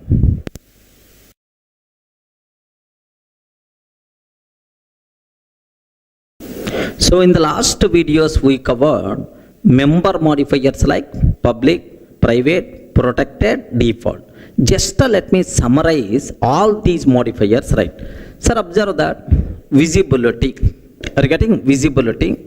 Sir, if it is the public, protected, default, private, four modifiers are available within the same class. Sir, I am in the same class. Within the same class, public member. Yes, happily you are allowed to access. Public members are visible in the same class. Within the same class, protected members available, default members are visible, private members also visible. So if you want to access any variable or method within the same class, no restrictions, all modifier data is by default available. Next, from child class of same package. Oh, you are in the same package only. You are in the same package, but from child class. From child class, sir, public, no restrictions. No restrictions. Next, protected within the same package, anywhere you can access, no problem at all. Protected, whether it is a child or non-child, no problem. Next, default members also inside same package you can access. Okay, what about private? Sir, private from outside of the class you can't access. Have you observed, right? What it is telling? From child class of same package. From child class of same package, not in the same class. So from outside of the class means from child class of same package. Private not visible. Next, from non-child class of same package. Boss, you are in the same package only, but it is not child class. So, public, anywhere accessible. Protected within the same package, whether it is a child or non-child, no restriction, happily you can. But outside package, only in child classes. That's why, so within the same package, even it is a non-child, no problem, acceptable. Default also acceptable. Okay, from outside of the class you can't, that's why private not possible. Next, from child class of outside package. Sir, not in the same package, outside package, but it is the child class. From child class of outside package. Worry about public? Worry about public? Yes, anywhere, no restrictions, right? Sir, worry about protected? Remember that. From outside package in child class. From child class of outside package, protected member acceptable. But one restriction I told, we can access protected members in child class from outside package, but compulsory we should use child reference only. Okay, so we should use child reference only, child reference only to access protected members from outside of the class. Next, default, outside of the package, default members you can't protect, private is nothing but not possible, right? Next, from non-child class of outside package. From non-child class of outside package, public, anyway acceptable, no problem. But protected, non-child class from outside package, not possible, not possible, not possible, right? Everyone can able to understand? Sir, just summary of public, protected, default, private must be compulsory. You should aware 1 or 2 questions you can expect for the exam from this area. Remember, right? So now, can you please tell from this diagram, what is the most accessible modifier? Any person is allowed to access. Can you please tell? This diagram itself is going to tell public, no restrictions, anywhere you can access. The most accessible modifier is the public, sir. What is the Sir, most restricted modifier is the private, only within the same class. But outside the class, either same package, outside package, sir, here outside of the class not possible.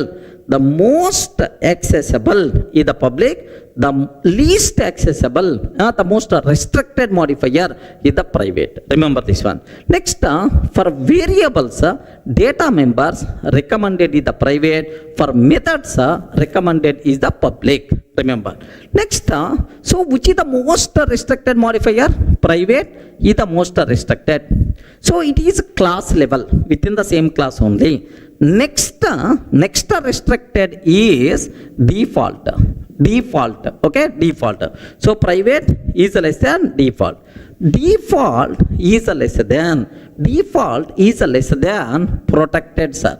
Protected having more scope when compared with the default. The reason for that, default within the same package, but protected outside package also, but in child classes, outside package also. Next, protected is lesser than public. So with respect to scope, do you know this formula? You people should aware, sir. Why I'm telling this one? Even in the OOPS concept overriding, this formula compulsory we have to use. Are you able to understand, right? So public, private, protected, default, all the things are very clear, right? Sir, in the last videos we covered, sir, what are various member modifiers? Public, private, protected, default. What is abstract class, abstract method? All these things we covered, right? Sir, now the next topic, very important for the exam, sir, interface concept. What is the concept, sir? Interface concept we should aware. So anyway, just theoretically few minutes I will explain. What is an interface? Regarding what is an interface? Anyone, can you please define? Can you define what is an interface? Yes, friends. So this is one area where very common question for the interview room, sir. Sir, not for certification exam. Interview room, what is the difference between interface and abstract class? The most common question. Okay, can you define an interface? Okay, so from some specification, Java specification, so exact definition is not there. Based on the usage, we can able to tell itself is an interface. Okay, multiple definitions are available, right? All those definitions I will discuss for you so that you people will get some clarity. Suppose, can you define what is an interface, right? Sir, very simple. Interface itself is considered as any service requirement specification. Are you getting? Any service requirement specification. Service requirement specification. So short word we can use the word SRS. Are you getting? Any service requirement specification itself is considered as an interface concept. Sir, best example, right? Suppose I want to develop web server. Are you getting? Sir, after completing your core Java, you have to learn advanced Java. I mean servlets and JSPs. So servlets and JSP applications, if you want to run, compulsory server must be required. Are you getting? If you want to develop a server, okay, WebLogic, WebSphere, or otherwise Tomcat, Resin, like there are multiple web servers are available, right? So now I developed one web application. Sir, now I'm using Tomcat. Okay, just to take a bit very special case, Tomcat I'm using. So this Tomcat, happily, by using Tomcat, happily we can run Java based web application, right? Suppose, sir, same application, if you want, you can copy Oracle HTTP server, happily it can able to run. Are you getting? On the Oracle HTTP server, you can run that. Suppose, same application, sir, you can run on Resin. Resin is also one web server. Are getting? Same application you can. Sir, same application even you can run on WebLogic. Of course, it is the application server, right? Sir, same application it can able to run. If you go for WebSphere also. Now, I have one small doubt, sir. The application which is running on Tomcat, how it is going to run on Resin? How it is going to run on WebLogic? The reason for that is all these people followed same interface, same specification while developing this concept. Are you getting what is that specification? Is servlet API. Are you getting what is the specifications are? Servlet API.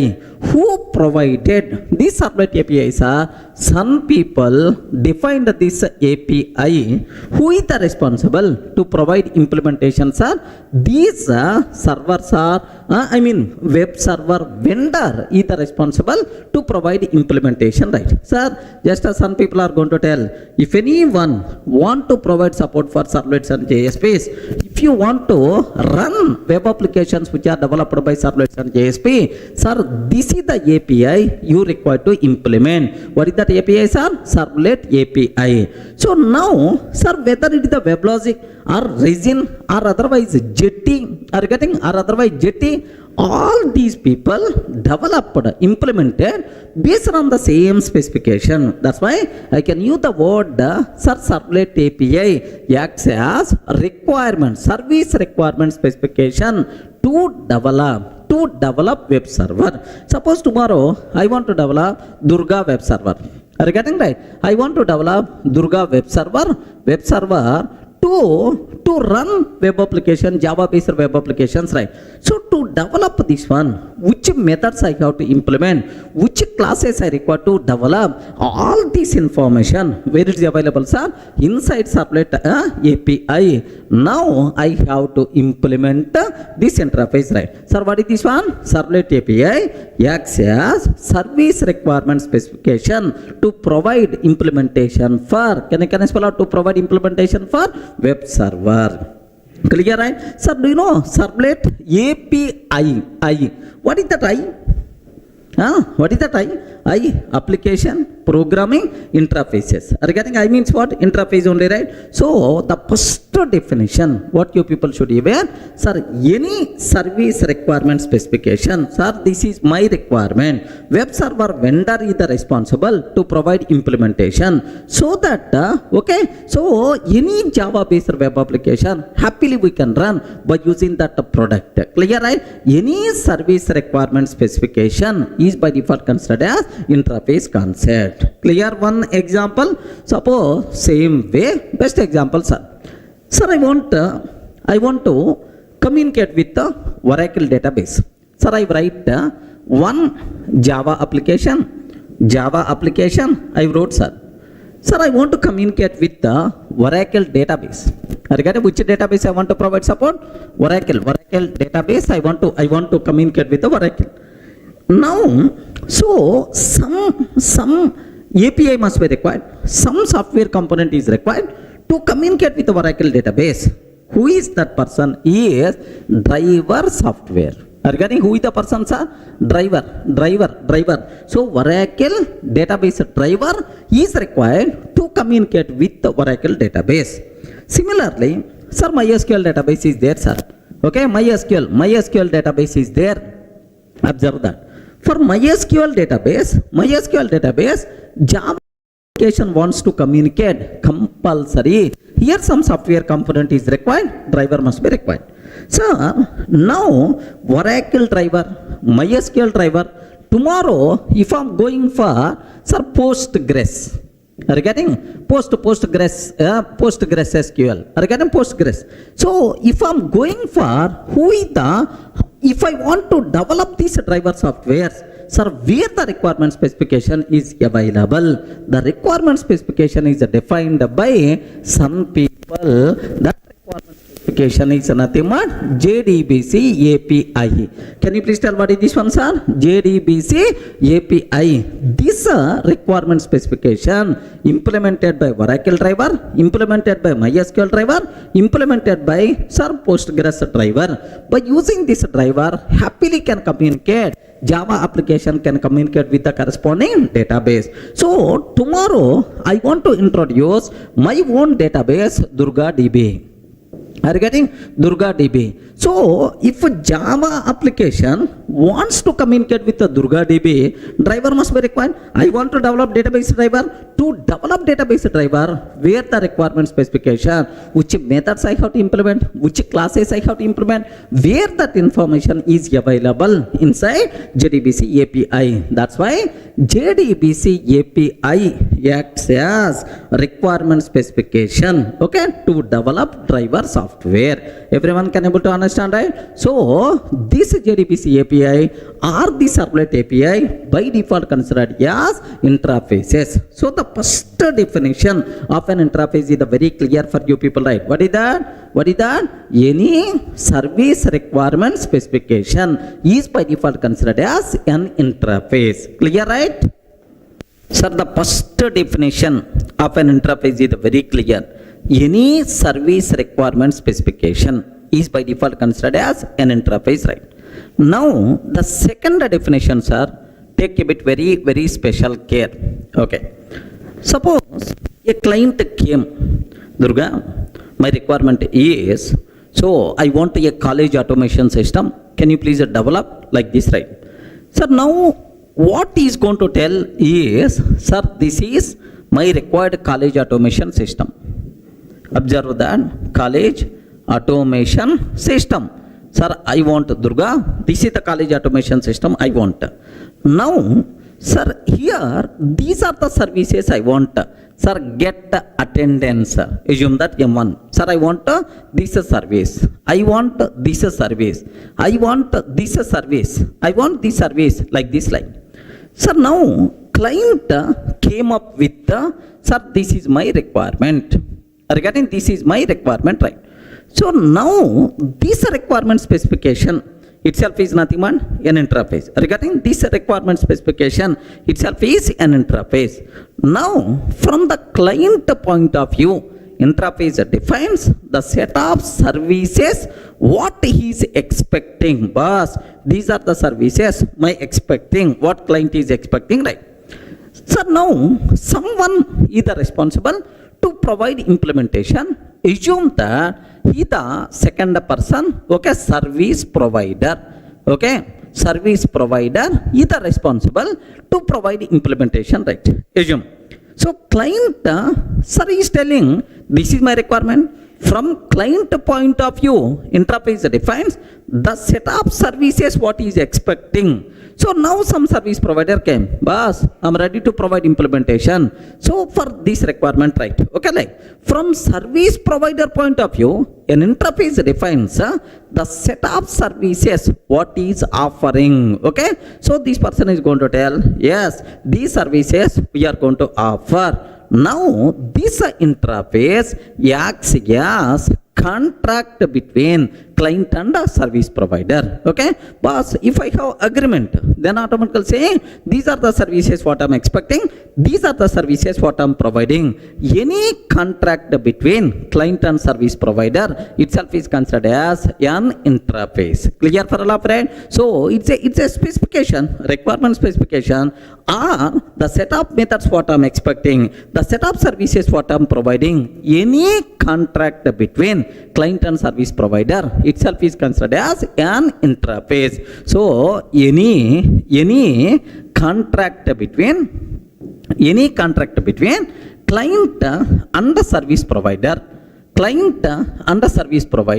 itself is considered as an interface. Okay, well, so now definition 3, especially in the old versions, this terminology is applicable. No issue at all, just you can able to understand very easily, right? Suppose this is my interface, right? Assume that, sir, interface college automation system. Sir, now it never talks about implementation.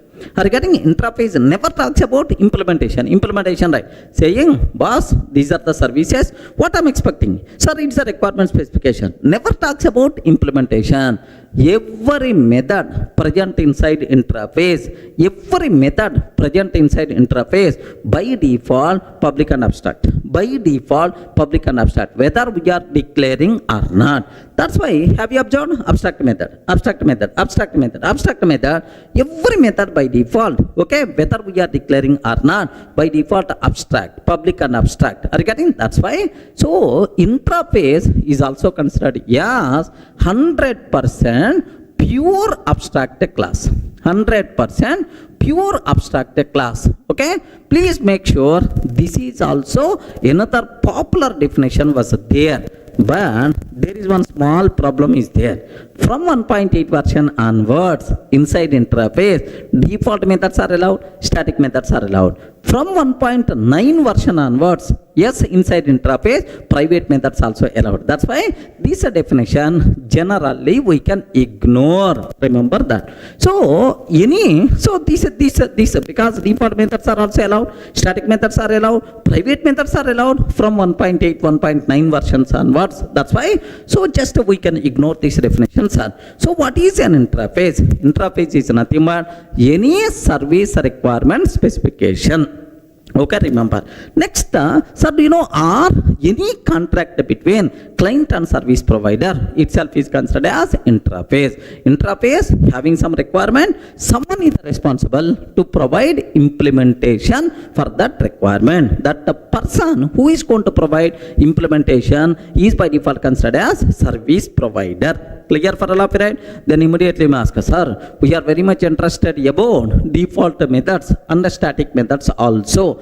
Don't worry, sir. Sir, I will provide one separate section with the 1.8 version enhancements with respect to, sir, interface. Means, first default methods and static method. What is the purpose? What you have to use? What are various loopholes are there? But make sure that the section is optional. We are not required for the exam sake. Just for your awareness purpose, after completing this section, immediately you can able to see that section. Clear, right? Just optional, not important for the exam. Just for your knowledge sake, I'm going to provide. Okay, that's it. So, what is an interface? What is an interface, right? Any requirement specification, any contract between client and service provider is by default considered as an interface. Clear?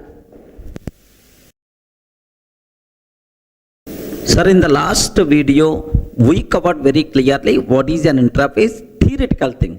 Anyway, not required for certification exam. Just for your idea purpose, I'm telling what is an interface, right? Now, how to declare an interface, how you can provide implementation for that interface. Very simple. Have a look once, sir. I'm taking, sir, interface, interf. Just interface, interf. Okay, here I have public void M1 method is there, sir. This is the first service I'm expecting, public void M1. Sir, second one, public void M2. Okay, it is the just requirement specification itself is the interface concept, right? Now, take very special care about this terminology, right? What is the point is, sir, now I will ask, anyone, can you please provide implementation? Just I have, this is the requirement, like this, right? Now I have you observed, what is an interface? Interface itself is nothing but what? Just a requirement specification. Just it never talks about implementation, right? Okay, well, now someone came to provide implementation. Okay, how we can provide implementation? The class is responsible to provide implementation, right? So interface we can define by using which keyword? Interface keyword, right? Now take a bit very special care. A person came, class service provider. Class service provider. This service provider is telling, boss, I'm going to implement your requirement. So you have some requirement, right? I will implement. I will provide services for your requirement. Like this person is going to use implements. Are you getting right? What is the keyword we have to use? Implements. Interf. Like this he is taking, sir. Okay. Now, the very important point you people should aware, sir, it is an interface. Interface is a keyword. Next and after that, here implements is a keyword. So a class can implement an interface by using which ones are implements keyword. Clear, right? Next, sir, I'm taking void m1, void m1, like this I'm taking, sir. That's all. Sir, think very carefully. Sir, just he's telling that, boss, I'm going to provide implementation for your requirement. He provided like this. Now, can you please tell, is it valid implementation or invalid implementation? Remember, so for our certification, there are, sir, only 2 or 3 possible bits are there, but both bits are based on this point only. That's why I take very special care about this one, sir. Can you please confirm? Class service provider implements interrupt, okay, void m1, implement interrupt, void m1, like this. Can you please confirm, is it valid implementation of this interface or not? Respond. Important for the exam. Don't be silent. Yes, friends. Can you please tell, is it valid or not? Okay. Invalid. Okay, invalid. I'm telling directly the point, invalid, sir. It is not proper implementation. Now my next question. How many mistakes I did? Ayo, respond. How many mistakes I did? 1 or 2? Options also there. Either 1 mistake or 2 mistake. Because every mistake is an important conclusion. Regarding every mistake itself is an important conclusion. That's why. Is it 1 mistake or 2 mistakes? Good. Now, take very special care. Here, 2 mistakes we did. Every mistake itself is an important conclusion. Okay? First mistake, I'm ready to show. Just observe every method present inside interface. Of course, every abstract method present inside interface. I'm talking about 1.8 version, right? So that's why every method present inside interface is always public and abstract. Okay? Forget about default methods and static methods. At last I will talk about that. So every method present inside interface is always public and abstract. That's why, sir, here have you observed, right? Okay, like this we have. Now the point is, sir, it's always public, it's always abstract, whether we are declaring or not. Even I'm not taking public, sir, still it's always public, because by default it's always public and abstract, whether we are declaring or not. Now, while implementing interface method, compulsory we have to declare that method as public. Remember this is something like overriding parent class method in the child class.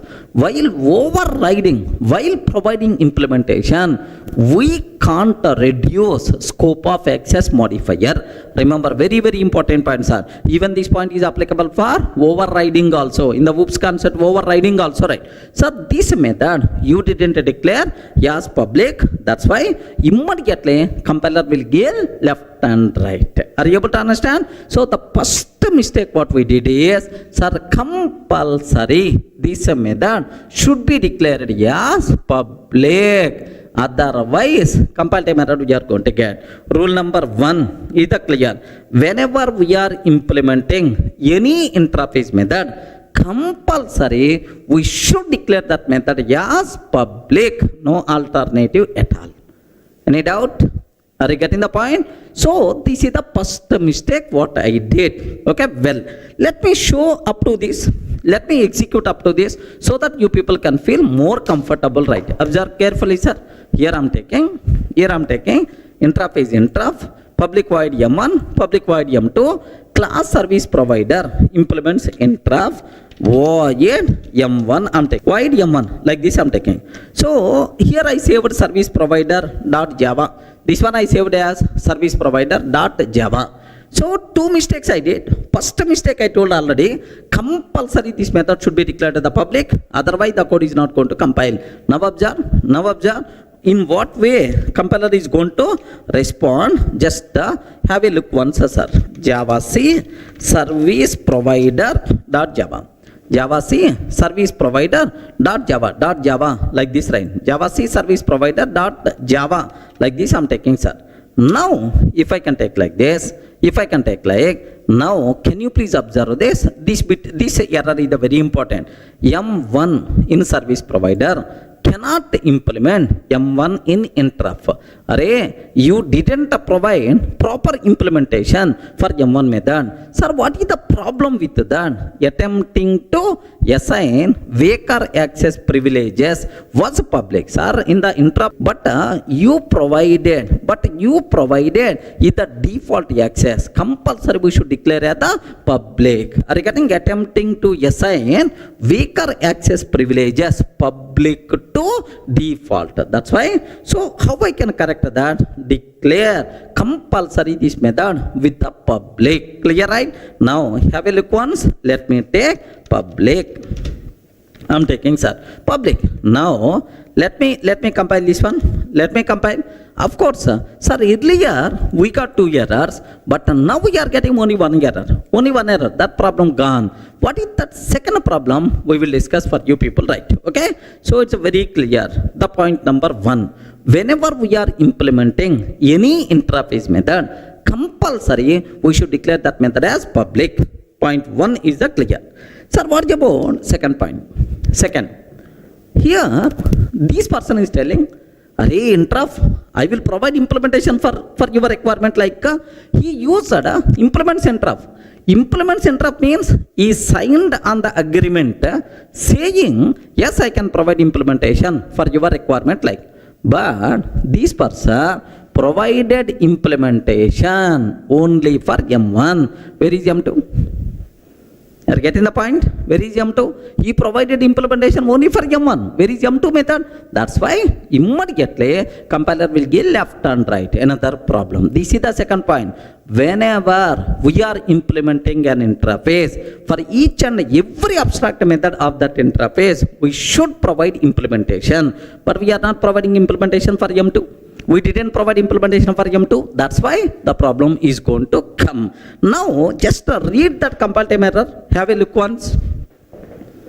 If I compile, now observe that. What is that compile time error we are getting? Service provider is not abstract, and does not override abstract method M2 in interrupt. The service provider is not abstract and does not override abstract method M2 in interrupt. Like this we are going to get the error. Everyone can aware, right? So this is the problem. Then how I can solve this problem? No issue at all. Happily you can solve this problem 2 ways. One way, very important for the exam. This, especially these points. One way is provide implementation for M2. If you provide implementation for M2, no problem. Happily the code is going to compile. If you provide implementation for M2, acceptable, sir, inside. Now let me do that. Have a look once. I'm taking, sir, public void M2. Okay, public void M2. M2 also I'm implementing M2 method. Now, sir, service provider class contain how many methods? How many methods? For both methods implementation is available. No mistake. Happily the code is going to compile. Now have a look once. Yes, I'm not seeing any problem at all. Happily the code compiles fine. I'm not seeing any problem. Itself is acceptable. Okay, well. Now take very special care. Sir, assume I don't want to provide implementation for M2. So if you are not providing implementation for M2, what is the other way? Here see this, sir, I don't know about implementation for M2. If you are unable to provide implementation for at least one abstract method, no issue at all. You have to tell I'm not complete, just a partially implemented class. What you have to take? Declare class as abstract.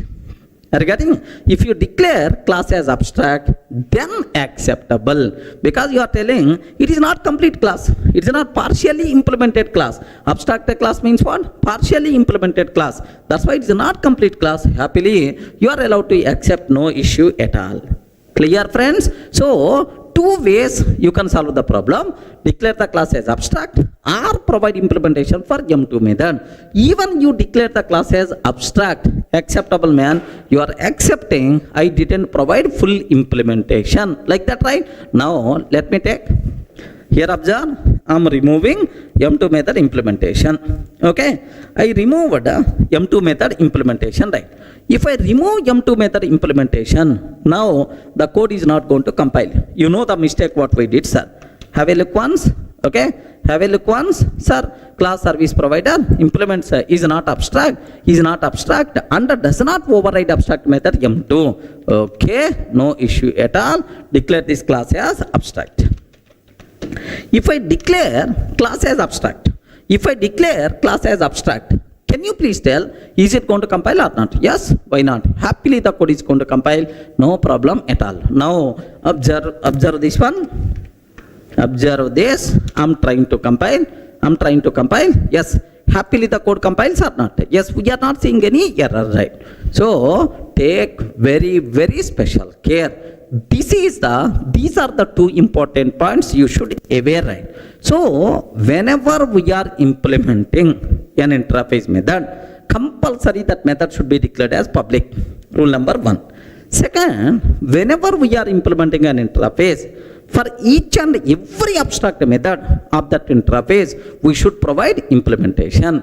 If you are unable to provide implementation for at least one abstract method, declare the class as abstract. Are you able to understand? Declare the class as abstract. Then, who is the responsible to provide implementation for next remaining abstract method, right? Child class is the responsible. Okay? If I am taking any child class, okay? Class sub service provider, class sub service provider extends class sub service provider extends service provider.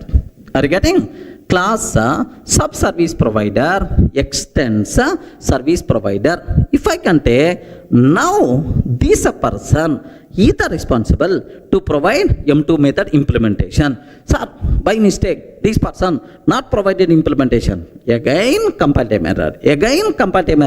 At this level. Hey, you are extending service provider, but service provider contain abstract method M2. You didn't provide implementation. Like that we are going to get the problem. Okay, now observe that.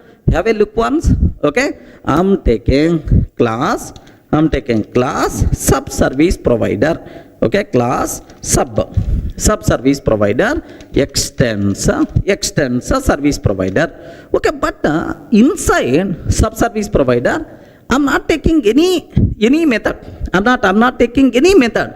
Then compiler won't accept. This class service provider contain abstract method M2, but you didn't provide implementation. Like that problem is going to come.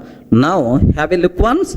If I'm trying to compile, yes, sub-service provider is not abstract and does not override abstract method M2, like this, right? Now, again, this person having two options. One option, declare the class as abstract. Second option, provide implementation for M2 method. I will provide implementation for M2 method, like this, right? Okay? Now, here, public void M2 method, public void M2 method, like this. If I can take like, happily the code compiles fine, there is no problem at all. So it's very clear for you people. Now to make this code compile, what we have to take, sir? Compulsory. We have to provide implementation for M2 method. That's it. So, very important discussion for the exam. Don't ignore. Are you getting? So, how to declare interface? How to provide implementation for that interface? Whenever we are implementing an interface, 2 points you should aware. Point number 1. Whenever we are implementing any interface method, make sure it should be declared as public. Point 1. Second point here is, do you know, sir, compulsory we should provide implementation for every abstract method of that interface. If you are unable to provide implementation for at least one method, compulsory we have to declare class as abstract, otherwise the code won't compile. Clear, right? For our OCJA exam, this is more enough. Regarding this knowledge is more enough, right? So, but anyway, if you are very much interested for learning purpose, just download our material. There I provided where we have to use extents, where we have to use implements. Next, what about interface methods? What about interface variable? Next, naming conflicts, adapter classes, like several things I discussed, right? Just to go through the material. But for exam, these points are more enough. Clear, right?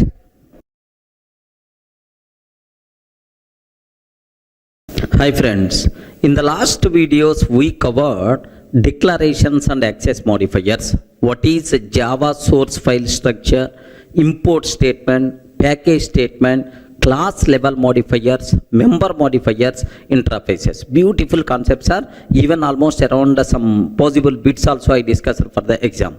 Sir, now the next important concept, very important for the interview room, even for our certification exam, what that concept is, OOPS concept, right? Are you getting? Sir, OOPS, object-oriented programming, OOPS features we require to discuss. Beautiful concept, very hard for core Java is this concept. That's why take a bit more special care. But unfortunately, sir, I may not discuss each and everything which is present inside OOPS because all the things for our certification is not required. Up to certification, sir, for certification level, whatever things are required, up to that I will discuss. Sir, the people who are very much interested to know each and everything, download our material, just go through that. Sir, the first I have to discuss, sir, data hiding. Are you getting? What is the first topic we have to discuss? Data hiding. Data hiding, right? Sir, can you please tell what is data hiding? The first OOP feature, sir, data hiding. The name itself indicates, have you observed, right? Hiding of data. Hiding of data. So our internal data should not go out directly. Regarding, so whatever internal data is there, which is should not go out directly. That means outside person should not access our internal data directly. We have to hide our data. Okay, like, sir, can you give an example so that we may get much clarity? Best example, sir. You have to check your mail, Gmail. You have to check is there any new mails came or not. To check your mail, sir, just www.gmail.com, immediately your inbox page is not going to come. Regarding it won't come. Compulsory, you have to provide your mail ID and password. Then only Gmail people are going to provide so your mail's information. So here your mail data is not coming directly. So some sort of validation must be required. Hey, please provide your username and password. Then only I can able to tell your mail information. Are you getting right? So some sort of validation, after validation, then only the data is going to come. So if any person is allowed to access any person mail ID, meaningless. Are you getting? Any person mail data, meaningless. Are you getting? So I have my own secrets are there. If some third party person can able to access my mail, he can able to see my mails. Where is the security? Are you getting right? That's why our internal data should not go out directly. Outside person should not access. Compulsory, some sort of validation must be required. Yes, if this person is the valid, after validation, then only I can able to provide. You are getting? Suppose assume that I have ICICI bank account is there, sir. Then I will go to the bank. Hey, can you please tell how much account balance? How much account balance I have? Like bank people simply they are going to ask, what is your account number? Is there any ID proof? Are you getting? Is there any ID proof like? Yes, myself, my ID proof is like this. Then the bank people are going to check, okay, your account balance is so and so, like this, right? Or if you want to check your ICICI Bank account balance, so online, then automatically, so immediately ICICIbank.com, can you please tell my account balance? No, first you have to provide your user ID, password, and then sometimes OTP also must be required to provide. Then only it is going to tell your account balance is like. Sir, are you getting? So our mail data, are you getting? Our mail data, sir, should not go out directly. First, if any person is asking, hey, can you please provide mail data? First, provide your username and password. Sir, my account balance, information is not going directly. First, if any person is asking, can you please provide my account data? First, you have to tell your username and password. Then only I can able to provide your account information. So, our internal data should not go out directly. Some sort of authentication must be required. Then only the data should go. This type of beautiful WOOP feature is nothing but what? Data hiding. Everyone can able to understand, right? Sir, theoretically, okay, sir. Data hiding of the data. So, any person is not allowed to access any data. Some sort of authentication must be required, like this, right? Sir, programmatically, how you can implement a data hiding? Very, very simple, sir. Assume that I have class account is there. Assume that, sir. Class account is there. Every account having balance. Every account having balance. Balances, sir. Public double balance is there. Okay, like. So, do you know private double balance? Okay. So, by declaring this balance variable as the private, by declaring this balance variable as the private, we can implement data hiding. Are you able to understand, right? So, how you can implement data hiding, sir? By declaring, sir, data member as the private, we can make outside person unable to access this data. Sir, this variable can be used just for internal purpose only, like this, right? Then immediately you ask, sir, I want to check my account balance. How I can access this variable, sir? Directly, you can't access this balance. Then, if you want to know your balance information, okay, I will call get a balance method. I will call get a balance method. Okay, can you please give get balance? Get balance is the public. Any person can able to call get balance method. In that get balance method, yes, whatever validation you want to perform, sir, perform validation. Hey, provide username and password. If username and password are valid, sir, if valid, provide balance. If valid, okay, return balance.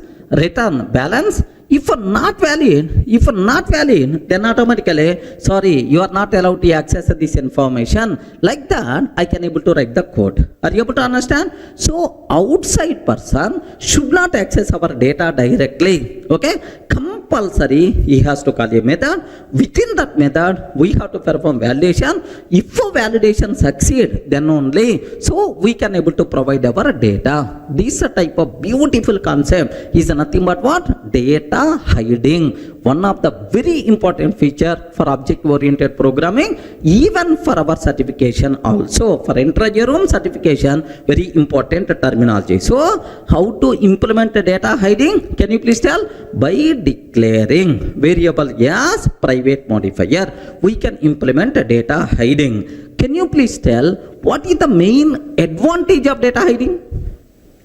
Ayo, respond. What is the main purpose of data hiding? What? If you are going to hide something, wherever hiding is there, the biggest advantage we are going to get is security is the advantage. Are you getting what is the advantage, right? Security. So, my account balance, I can only check, the other people are not allowed to check. My mails, I can able to check, the remaining people can't access my mail database. Clear, right? So, the biggest advantage of data hiding is security. Okay, clear. So, what is data hiding? Next, what is the advantage of data hiding? How to implement data hiding? All the things are clear. Outside person should not access our internal data directly. So, by declaring data member as the private, we can implement data hiding. The main advantage of data hiding is security. Clear?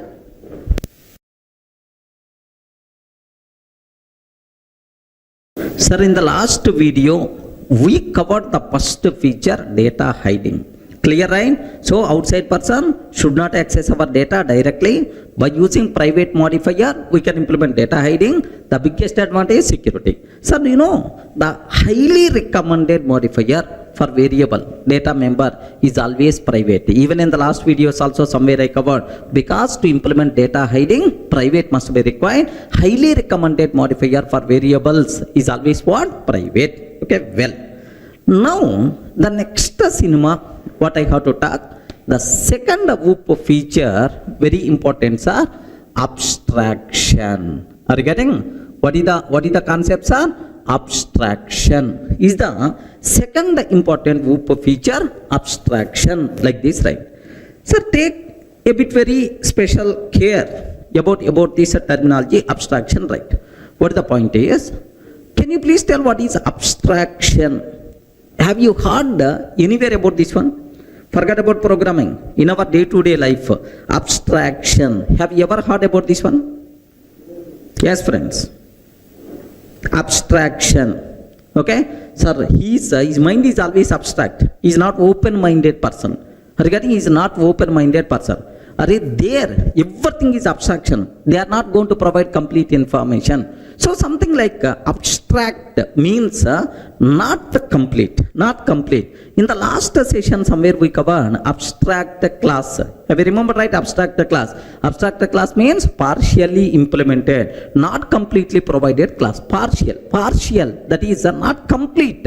Such type of word is nothing but abstraction. Okay, well. Sir, in the whoops, sir, which feature is called abstraction? Very simple, sir. Hiding internal implementation. Hide internally how it is implemented. Hiding internal implementation, just highlight the set of services what we are offering. Sir, these are the services what I'm going to offer. So I'm going to tell that. But how internally these services are implemented? Sorry, don't ask security reasons. I don't want to highlight my internal implementation. Are you getting? So hiding internal implementation, just highlight the set of services what we are going to offer is the concept of abstraction. Are you getting that? So it's a very important concept. Compulsory while implementing, whoops, we have to take care. Because if I'm going to expose my internal code to any person, then automatically where is the security for our code? That's why. So this feature must be compulsory required. Hide internal implementation, just highlight the set of services what we are going to offer is the concept of abstraction. Sir, best example, sir. I hope everyone in this session, everyone who is seeing this video, used at least once your ATM card. Okay, to withdraw money, ATM card at least once you use it, right? Sir, if you go to ATM center, if you swipe the card, then immediately it's going to ask enter PIN number. Yes, I'm going to enter PIN number 1234. Once I entered PIN number, then immediately, so which operation you want to do? Withdraw operation. Click withdraw button from savings account, 10,000 rupees, enter 10,000, submit. Now, immediately you are going to get 10,000. Yes, like this. We did several times. Now, in this process, I have several doubts are there, sir. What I did is, one fine day, I went to bank. Observe very carefully, sir. I went to the bank. Near ICICI Bank or HDFC Bank, I went. Once I entered into the bank, on the right-hand side, on the right-hand side, so there is one customer care or reception or something like will be there. So may I help you? Like, sir, there is one center is there, sir. May I help you? Like, one sir, cabin by default will be there. Very cute lady is going to sit most of the times, like. Then I went there. Madam, related to my ATM card usage, I have several doubts are there. Can you please help? Like this, I asked this lady. Then immediately, that lady is telling, yes, sir, why not? You can ask your doubts, I can clarify. Like. Now, the first question I asked that lady, Madam, whenever I swipe my card, enter pin number, internally what thing is happening, like this I asked. Then immediately that lady told, sir, your card is valid or not, it is going to check, our software is going to check, like, madam, up to that I know, but my requirement is, internally, which code is executing? Is it Java code or Python code or .NET code? Next, is that a validation, authentication, checking validation, is it happening in the ATM machine or somewhere in the server? If it is happening inside server, okay, where is the location of that server? Are you getting, where is the location, what is the IP address, what is the username and password? Next, which SQL query is triggering? Can you please let me know? Like this I ask. Are you getting right? Immediately, sir, if you don't mind, just wait here for few minutes. I will call my next level. That person can guide you, like she entered inside. She had a discussion with the manager. Those people made a phone call to 100 saying, someone came, he is asking about internally server location, IP address and so on. We thought that he is the hacker. Can you please come, like, they made a call to policeman. Within 10 minutes, policeman is going to come in front of me. Are you able to get right? So, you are the valid customer of the bank. You have already ATM card. Sir, you can able to use this card, but you should not aware internally how that functionality is implemented. Are you getting right? So, if you want to validate, enter, swipe the card, enter PIN number, that's all. Internally validation is going to be happen. Hurry, how the validation is going to be happen? Sorry, bank people, they never going to highlight their internal implementation. Okay, now, if you click withdraw button, withdraw button, sir, I'm taking withdraw button. If you click withdraw button, if you enter 10,000, so you will get 10,000. So internally, how this functionality is implemented, which SQL query is executing, where is the database server is locating, all these things, bank people, they never going to highlight. Are you in the position to understand, right? So this is this type of feature is nothing but abstraction, sir. Bank people through ATM GUI screen are getting through ATM GUI screen, they are going to highlight the set of services what they are offering. So ICICI Bank ATM Center, they are going to tell, even very recently they got one world sir, mini bank ATM machine itself is nothing but mini bank counter, like they got some award. They are going to tell, boss, these 15 services we are going to offer through ATM machine, like ICICI Bank people are going to tell very proudly. So withdraw facility is there, deposit facility is there, next fund transfer facility is there, so request for checkbook, like there are multiple services you can able to get from ATM machine. But internally, how these services are implemented, at least one service also they never going to highlight. Are you able to identify? Are you able to understand the point, right? So this concept itself is nothing but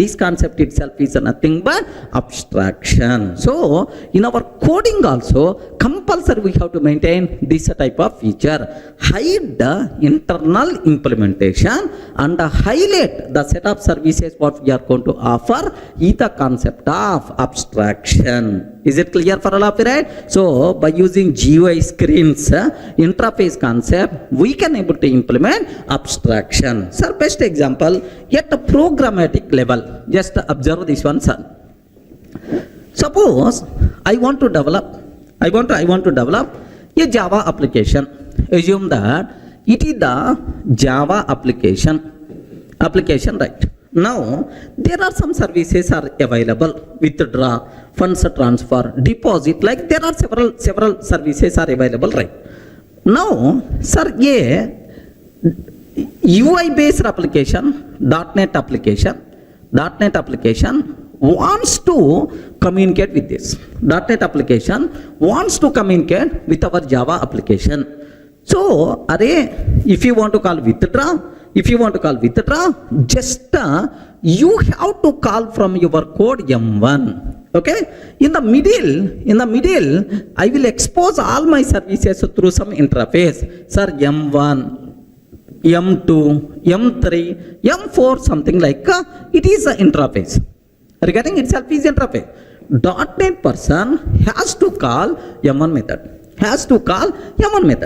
internally, whenever this person is calling M1, internally, which method is going to execute? Maybe some withdraw method is going to execute. The required result we are going to offer to this .NET person. We never going to highlight internally this application, how it is implemented. Are you able to understand, right? So, because of this abstraction, because of this interface concept, two different applications also can communicate with each other. Yes, can communicate with each other without highlighting our internal implementation. Everyone can able to understand? So abstraction is how much important in our day-to-day coding in real time. Please make sure you should aware. So if the interview person is asking what is abstraction, can you please tell what the answer you can able to tell?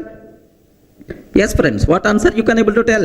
You can tell what answer? Okay, hiding internal implementation, just highlight the set of services what we are offering is the concept of abstraction. Okay, clear? By using such GUI screens interface concept, we can able to implement abstraction. Okay, like, sir, now what are various advantages of abstraction? So best example for abstraction is ATM GUI screen. Bank people are going to highlight several services, but they never going to highlight internally how these services are implemented. Okay, like, sir, what advantages are there because of abstraction? Sir, the first advantage, right? Take very special care. What is the first advantage, right? The first advantage is wherever hiding is there, the biggest advantage what we are going to get is security. Are you getting? Wherever hiding is there, the biggest advantage what we are going to get is security is the biggest advantage, right? Okay, like, sir, now the second advantage what we are going to get, the second advantage is, sir, very simple. Outside person don't know about internal implementation. Sir, ATM machine, GUI screen contain some buttons, that's all. We never highlighted internally how these withdraw facility, deposit facility, funds transfer facility implemented. I never going to highlight. So outside person doesn't aware internally how my services is implemented. That's why first thing, security by default we are going to get. First biggest advantage, right? Now second biggest advantage what we are going to get is very important point, sir. Take a bit special care. Second biggest advantage what we are going to get is, suppose tomorrow this functionality already implemented by using Java. I thought that Java is not good performance wise. Okay, a new language came, Java language came. I want to replace this Java functionality with Java functionality. Okay, internally I performed that change, but GUI screen is always same. GUI screen is always same, sir. Now end user, whenever he click withdraw, earlier Java functionality is executed, but now onwards it is Java functionality is executed. Now the point is, without affecting end user, we can able to perform any changes in our internal design. Are you getting right? So we can able to change technology itself by maintaining same GUI screen. So is there any effect on the end user? No effect, because end user what is seeing is always the same, but internally how that functionality is implemented, yes, we can able to perform any changes. That's why if you are following abstraction, if you are implementing abstraction, the biggest advantage is, yes, enhancement will become very easy. Are you getting? Enhancement will become very easy without affecting end user. Happily we can able to perform any type of changes in that. Clear for you? Are you in the position to understand, right? That's all. This is the second important point. Now the third point. Take very special care, sir. This is the second. Next, if abstraction is there, if you are not going to highlight your internal implementation to the outside person, okay, maintainability of the application is going to be improved. Maintainability of the application is going to be improved. Modularity of the application is going to be improved, sir.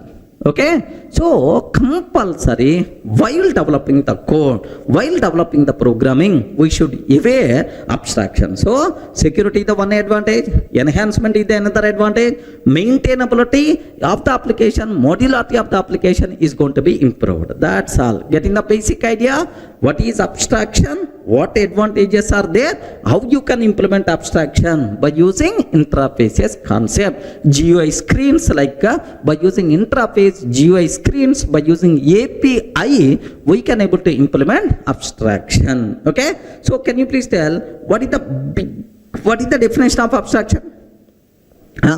If any person is asking, just in one line you have to tell, hide internal implementation, just highlight the set of services is the concept of abstraction. What is the biggest advantage of abstraction? Security is the biggest advantage of abstraction. That's all, friends. Sir, in the last videos, we covered about data hiding and abstraction. What is data hiding? Outside person should not access our data directly. By declaring private variable, as a private, we can implement data hiding. What is abstraction? Okay, hiding internal implementation, just highlight the set of services what we are offering is the concept of what? Abstraction.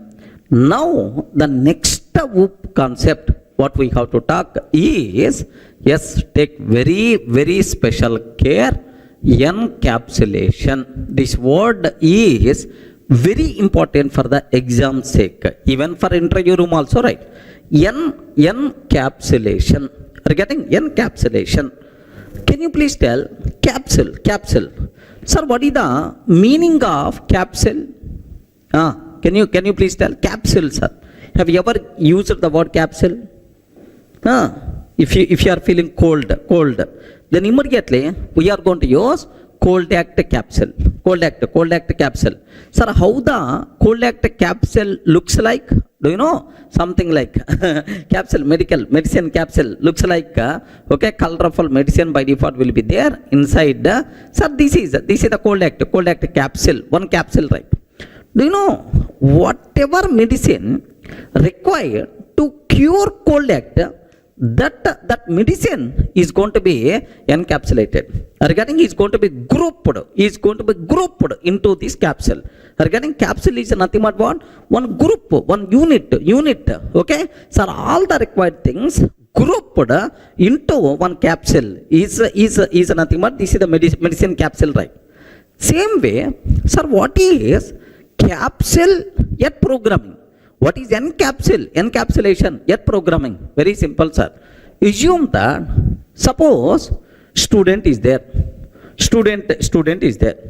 For every student, some data members are there and some behavior methods are there. Something like student name, roll number, marks are data members. Next, get marks, update marks, read, write. These things are nothing but student behavior. Okay, like the process of encapsulating, grouping data members and the corresponding methods into a single unit. Sir, best example here I am taking. For every student, name will be required. Name is required. For every student, age. Next, roll number, marks required. Roll number, marks required. Name, age, roll number, marks are required. Plus for every student, corresponding methods. Okay, read method is there. Okay, write method is there, like the corresponding methods. These total data and the methods I want to group into a single unit. That unit itself is nothing but class student. Regarding student class contain student related data, student related behavior. The process of grouping, combining data members and corresponding methods or behavior into a single unit. which is nothing but encapsulation. Are you able to understand, right? Capsule grouping mechanism itself is like this, right? Sir, every Java class is an example of encapsulation. So from our childhood onwards, in the books, if you open any book, then it's going to tell us what is the meaning of encapsulation. That's all. This itself is nothing but encapsulation. The process of grouping data members and the corresponding methods into a single unit is the concept of encapsulation. Every Java class is an example for encapsulation. Any doubt? Are you able to understand? Theoretically, right? Now, the same concept, a bit more practical orientation, just observe. So, in reality, what is encapsulation? Very simple, sir. If any component follows data hiding and abstraction. Sir, last two OOP features, whatever we covered. One is data hiding I covered. Second one is what? Abstraction we covered. If any component follows data hiding and abstraction, that component is said to be encapsulated component. Are you getting? If any component follows data hiding and abstraction, that component is said to be encapsulated component. Sir, now observe that I can use the word encapsulation. Encapsulation is equal to data hiding. Encapsulation is equal to data hiding plus abstraction. Data hiding plus abstraction is itself is encapsulation, right? Data hiding plus abstraction itself is what? Encapsulation. So if any component follows data hiding and abstraction, which is nothing but encapsulation. Theoretical, okay, sir. Can you please explain a small chota program to demonstrate this encapsulation, right? Now, let me take a small example. I'm taking class account, sir. Observe very carefully. Class account. For every account, private double balance field is there. Private double balance field is there, sir. Now, this balance variable cannot be accessed directly by outside person because the reason is private. Remember this one, because the reason is private. Outside person can't access this data directly. That's why it is the private. Okay, data hiding. Next, how the outside person can able to access? Compulsory we have to provide getter and the setter methods for this variable. Okay.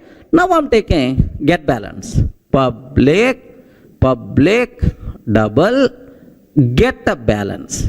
Public double get a balance. Get balance. Now validate. Sir, perform required validations. Because so whether this person is the correct person or not, ask his username and password and so on. Yes, valid. If this person is valid, return balance. If this person is the valid, return balance like this, right? Now, sir, I want to update my balance. I want to deposit. I want to update my balance. Something like public void. Okay. Sir, I want to perform withdraw operation. Withdraw operation. Assume that, sir. Or, sir, I want to change my balance. Set balance, double balance like this, right? Okay. Boss, can you please withdraw so and so amount? Or can you please deposit so and so amount like? So here also you can perform the required validations. Okay. If it is the deposit, sir, this data balance is equal to balance. This dot balance is equal to, sir, this dot balance is equal to, sir, balance, this dot balance plus amount, whatever amount we are going to provide. Sir, assume that amount. So, current balance plus amount, like this we are going to take. That's all. A simple example. I have balance variable is there. This balance variable declared the private. Outside person should not access our data directly. Next, how the outside person can able to access? Sir, by using getter method and setter method. The advantage of providing access through getter and setter methods is sir, we can perform the required validations. Are you getting? Outside person is always going to call either get balance or set balance. So through that, after validation, then only he can able to get the required data or he can able to perform required operations, right? So now I can use the word, it is the best example for encapsulation. Are you getting example for encapsulation? Now I have bigger doubt is there. If you are telling it is the encapsulated component, compulsory it should follow data hiding and abstraction. Compulsory it should follow data hiding and abstraction. Sir, where is the data hiding? Yes, where is the data hiding? Declare this variable as the private data hiding. Okay, well, perfect. But where is abstraction? Yes, friends. Where is abstraction? How you can conclude? Yes, this is abstraction is there in this example. Remember that. Okay. So I never going to highlight this get balance, set balance functionality to outside person directly. What I will do? I will provide one GUI screen to the end user. GUI screen, maybe JSP based or otherwise some AWT Sphinx based somewhere, okay, some GUI screen. In that balance inquiry, there is one button is there, sir, balance inquiry button. There is another button is there, okay, deposit, something like. Whenever end user click balance inquiry, now get the balance method will be executed. Whenever end user click balance inquiry, then get balance method will be executed. Whenever end user click deposit, then set balance method will be executed. Are you getting? Whenever end user click deposit, set balance method will be executed. But end user don't know internally which code is executing, which methods are executing. End user can able to say only these two buttons. Internally, is it Java code, .NET code, Python code also? You don't know anything. You don't know anything about that. Just he is going to click, that's all. The required functionality in the background is going to execute. We never going to highlight our internal implementation to the end user. Are you able to get right? That's why I can use the word. It is, sir, what we call abstraction. So data hiding and abstraction, which is nothing but encapsulation. Everyone can able to understand? Sir, two definitions I provided, right? Sir, what is the definition? What is the definition? Grouping data members and the corresponding methods into a single unit is the concept of encapsulation, theoretical thing. If any component follows data hiding and abstraction, that component is said to be encapsulated component. Sir, best example, declare data member as a private, and for every data member provide getter method and a setter method. Okay, like and we can provide access through some GUI screens. Itself is nothing but okay encapsulation, right? Sir, have you observed here one small thing you people should be aware, sir? Is it possible to access this data member directly? Can you please confirm? Is it possible to access this data member directly? No, outside person can't access, right? So if outside person want to access, he has to call get balance or set balance method. So through get balance and set balance only, we are going to provide our data. That's why get the balance and set balance. So either interface for outside person, internally our balance data is going to come. That's why hiding data behind methods. Can you please observe my statement very carefully, sir?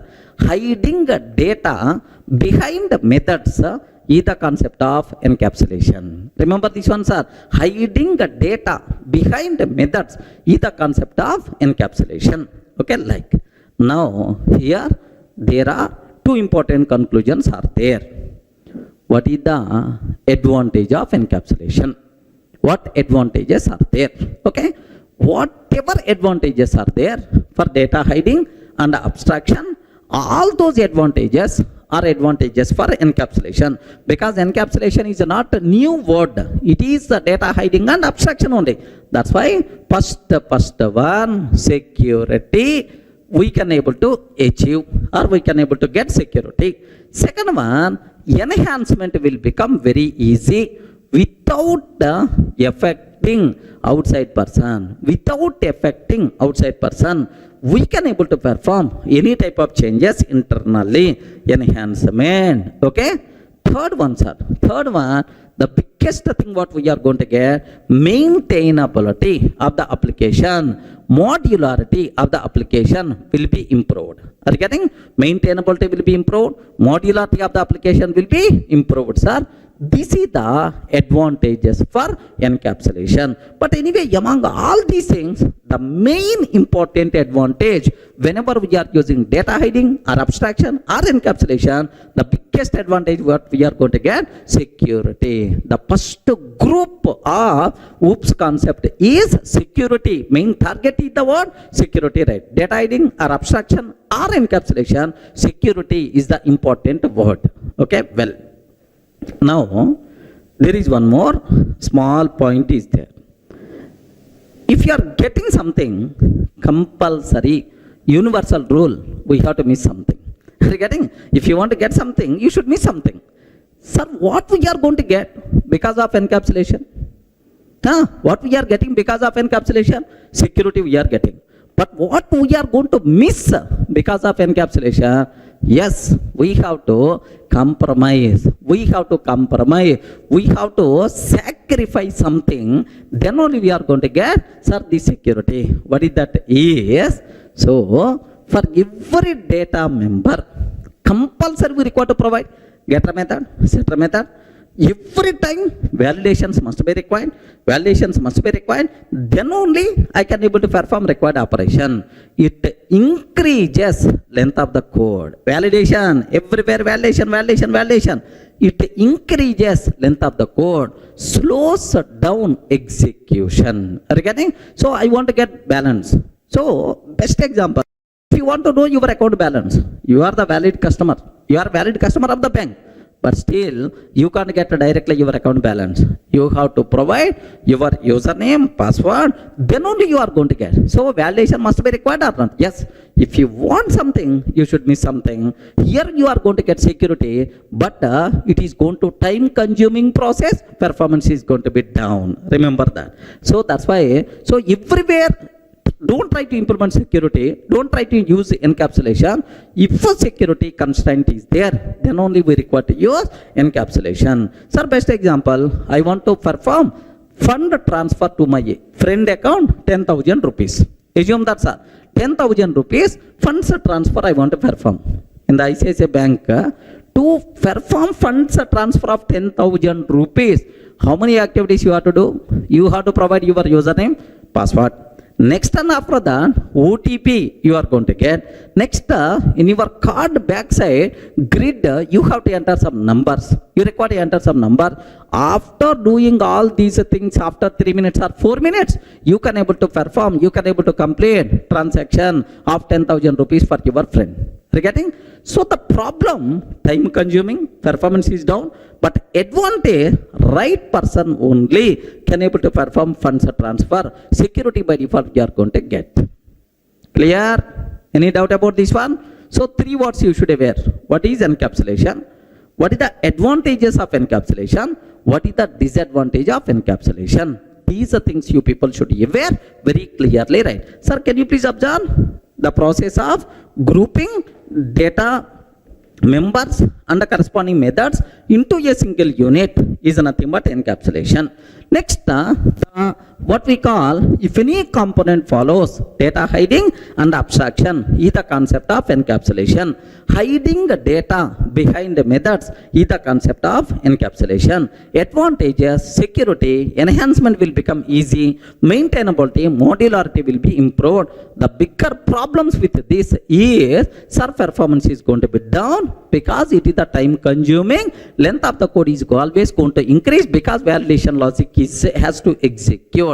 That's also clear for all of you, right? Very important this encapsulation word for the exam sake, even for interview room also. A bit theoretical, but compulsory you should aware.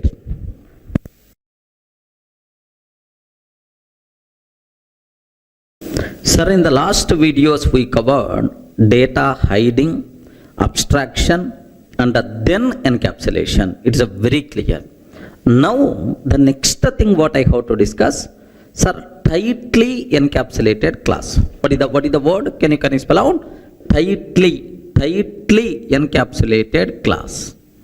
Tightly encapsulated class.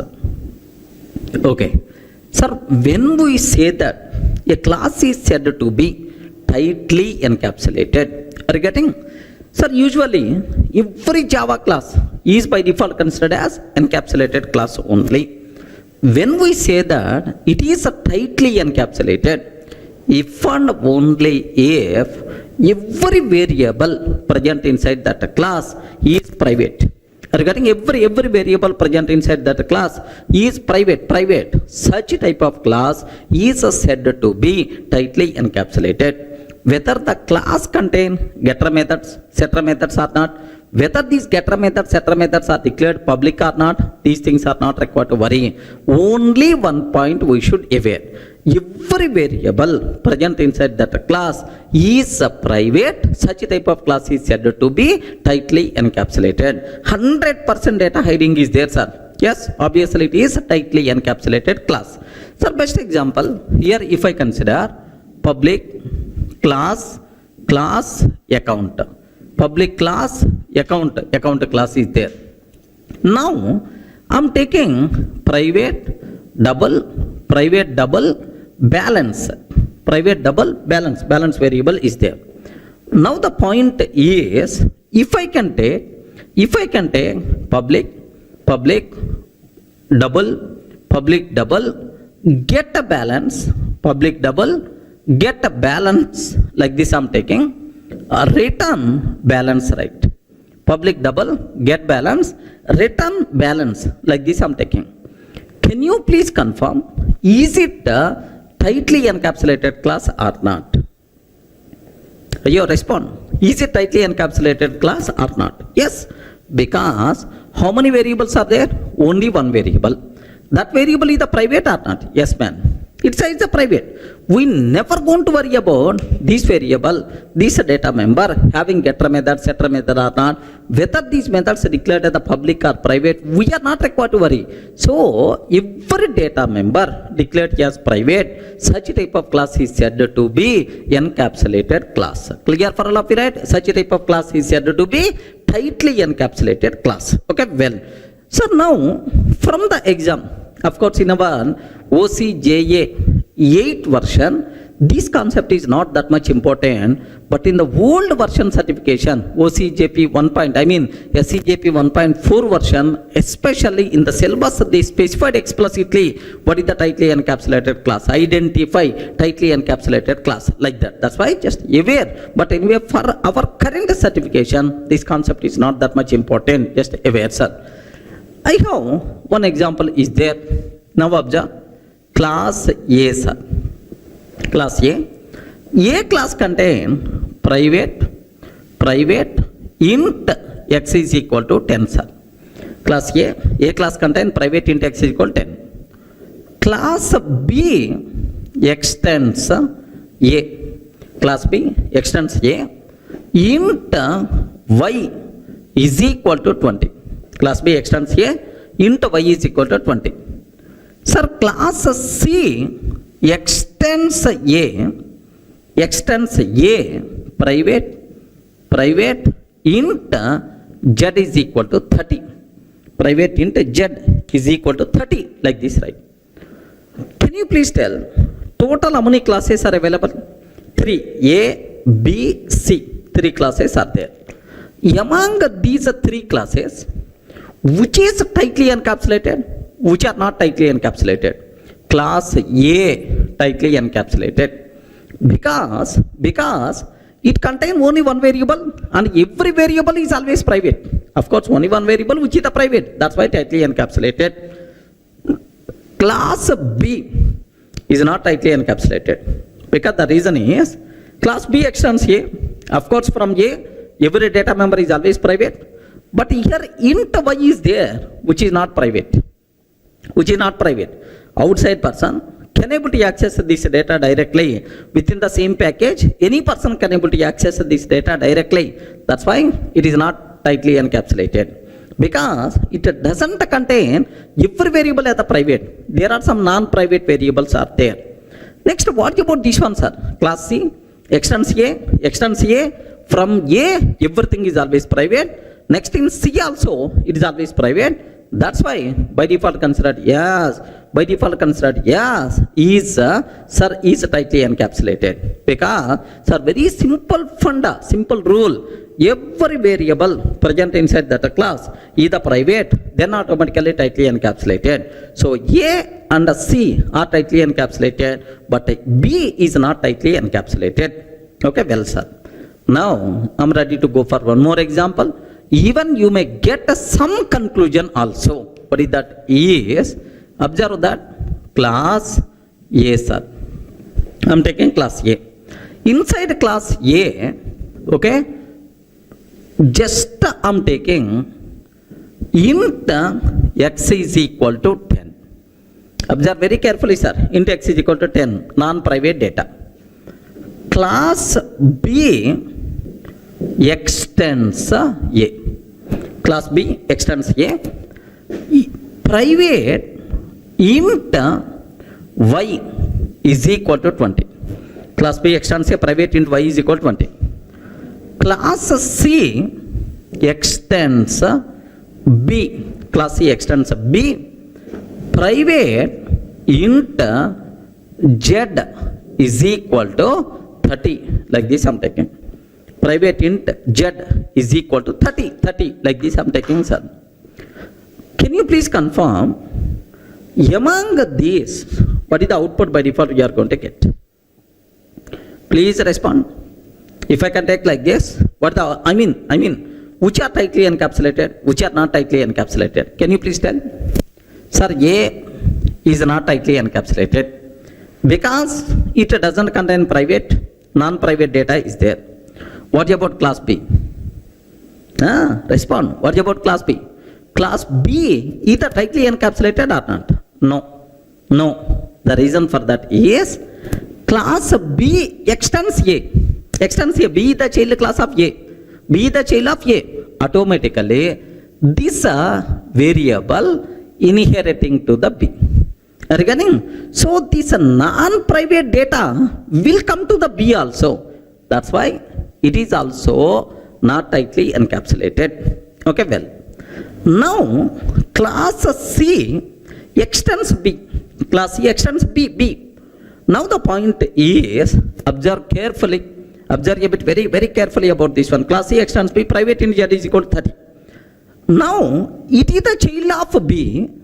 This non-private data X will come here also. So, it is also contain non-private data X. That's why it is also not tightly encapsulated. So, from this, do you have any conclusion? You can able to conclude very easily. Do you have any conclusion?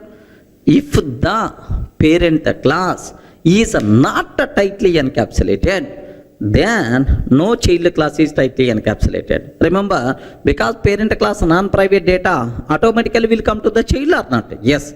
If the parent class is not tightly encapsulated, then no child class is tightly encapsulated. Remember that? That's why no class is tightly encapsulated. So the terminology is very clear for you people, right? Not required to keep any explanation. So what is tightly encapsulated? If each and every variable of a class is contain only each and every variable is the private, such type of class is said to be tightly encapsulated. And sir, whether the class contain getter methods or setter methods, whether those methods are declared as the public or not, all these nonsense we are not required to check. Sir, make sure only one condition, every variable declared as the private or not, that's all. So if the parent is not tightly encapsulated, then no child class is tightly encapsulated. Clear for love, right? That's all.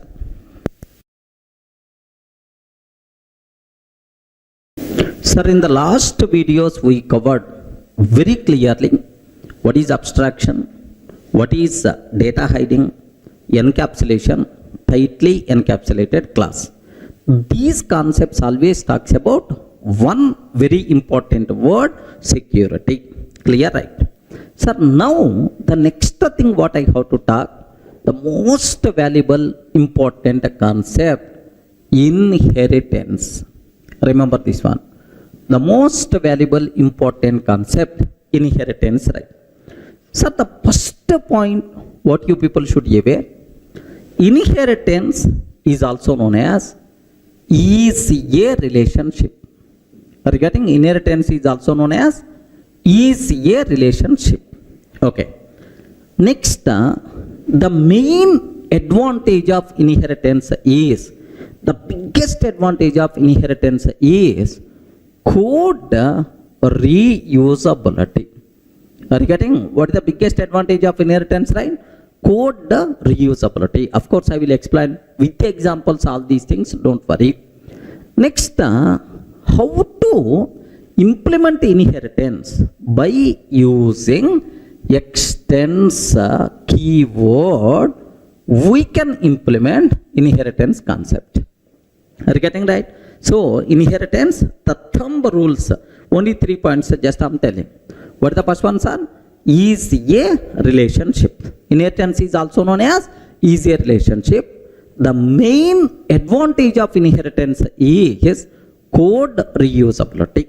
Okay. Next, by using which keyword we can implement easier relationship? By using which keywords are? Extends. By using extends keyword, we can implement easier relationship. Up to this is the clear.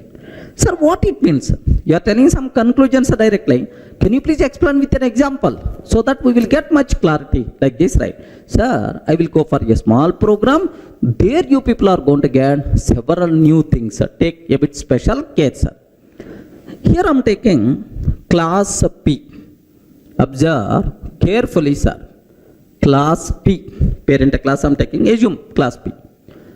P class contain one method, public void M1.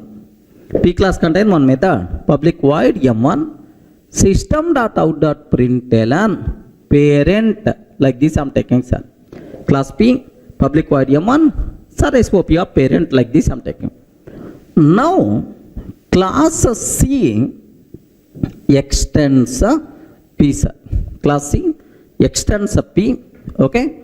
Public void M2 method, public void M2 method, system.out.println, okay, child, like this I am taking, sir. Now, take very special care.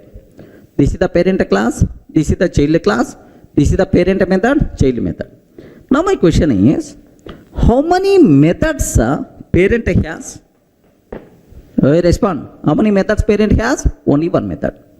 How many methods child has? How many methods child has?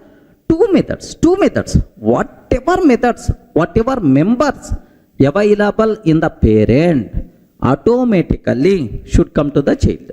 Whatever members available to the parent automatically will come to the child. We are not required to redefine on the child class object. Happily you can call parent class methods also. This concept is nothing but inheritance. This concept is nothing but code reusability. Are you getting? Whatever members parent has, it may be variable, it may be a method. Whatever members parent has, by default available to the child class. This concept itself is nothing but inheritance concept. Any doubt, friends? Are you in the position to understand, right? Now child class contain how many methods? Child class contain how many method? Two method. M1 method and M2 method both. Now, sir, my requirement is, I'm taking class test. Class test. Okay. Public static void main method. Public static void main method. String array args. String array args. Now, take very special case, sir. The most valuable point for the OCJA exam sake. Okay, here I'm taking parent P is equal to new parent. I'm creating which class object? Parent class object. I'm creating which object? Parent class. Parent class reference parent class object. Now on P I'm calling M1 method. On P I'm calling M1 method. On P I'm calling M2 method. Can you please confirm? Is it valid or not? Hurry respond. M1 method is available in the parent class, but M2 method is available in the child class.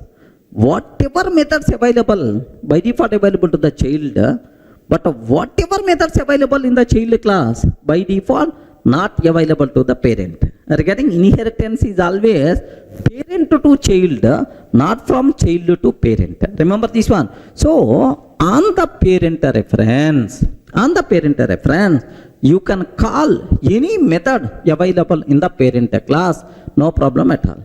But sir, you can't call child specific method on the parent reference. Remember this one.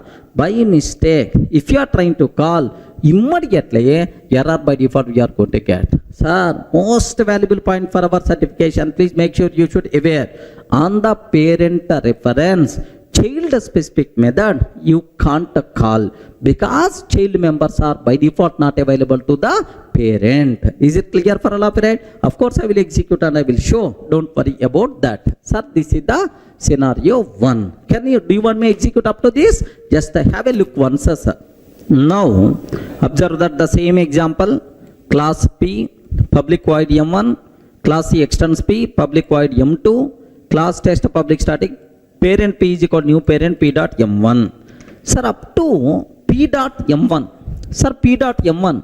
M1 is the method available in which class? Parent class. Sir, on the parent reference, have you observed, right? On the parent reference, the method available in the parent class, happily you can call, no problem at all. Now, let me execute this code.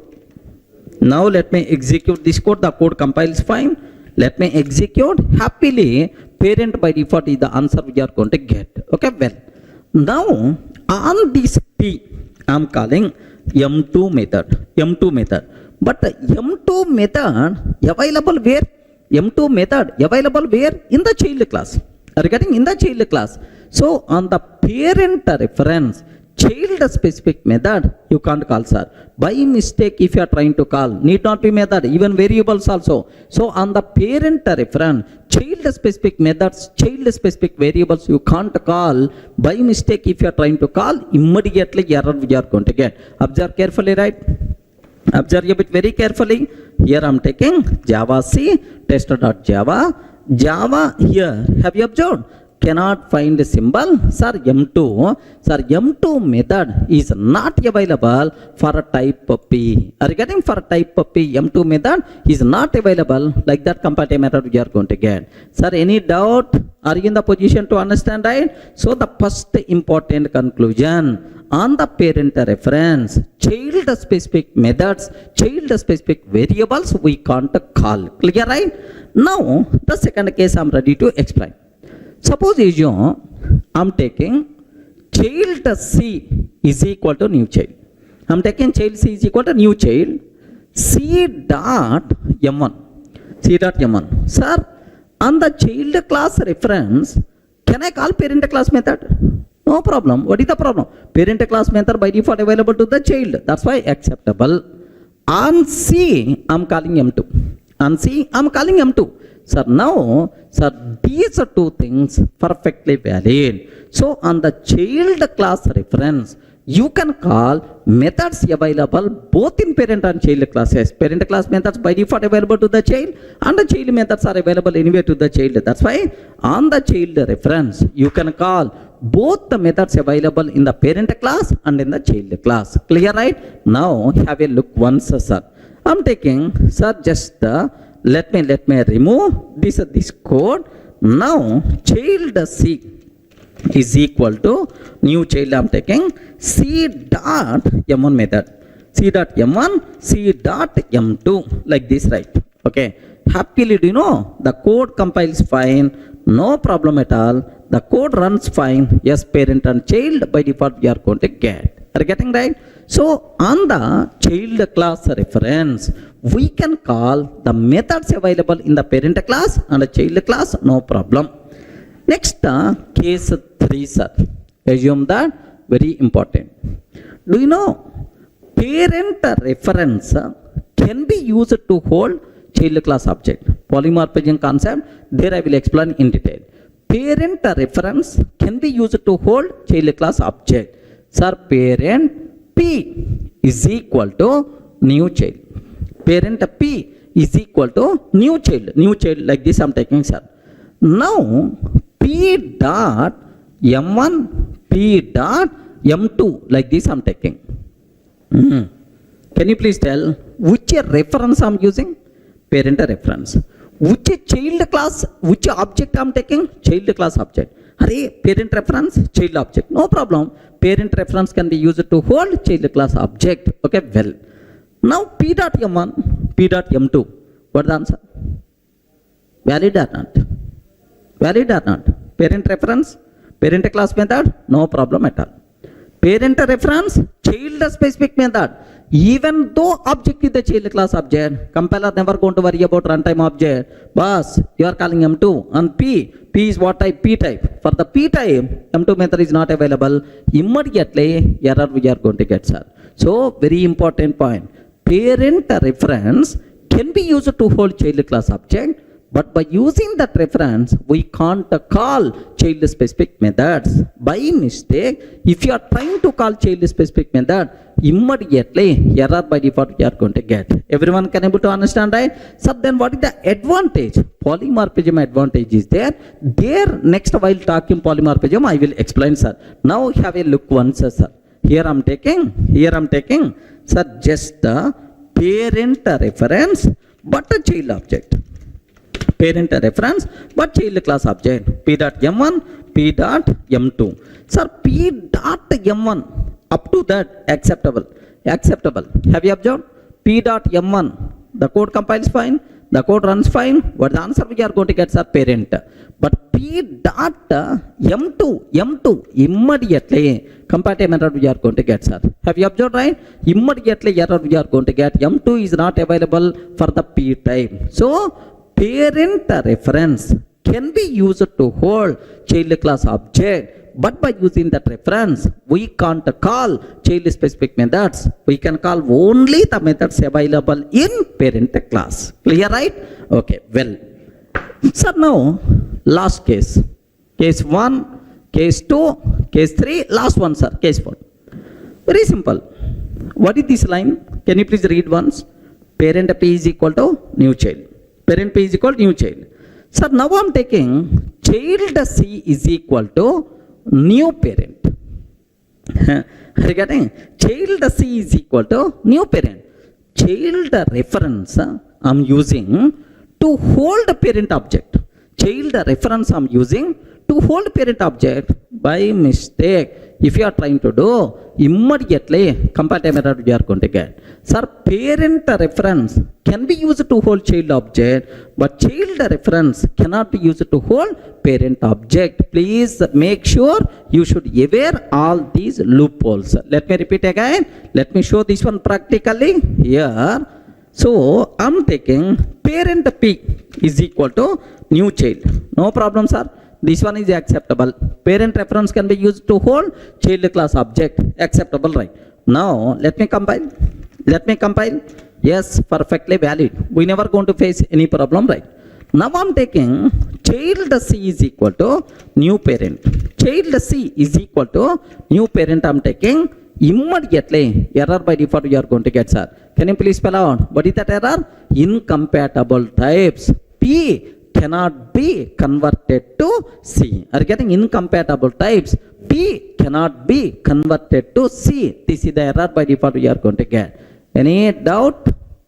Friends, are you in the position to understand, right? So these are the things you should aware. Let me repeat. Sir, first point number 1. Whatever methods available in the parent class, by default available to the child class. But whatever methods available in the child class, by default not available to the parent. On the parent reference, child specific methods you can't call. But on the child reference, you can call both methods available in the parent and child classes. Parent reference can be used to hold child object, but by using that reference, only the methods available in the parent class you can call. Child specific methods we can't call. Are you getting? Next, the parent reference can be used to hold child object, but child reference cannot be used to hold parent object. That's it, sir. This is just the important points about the inheritance, what you should aware.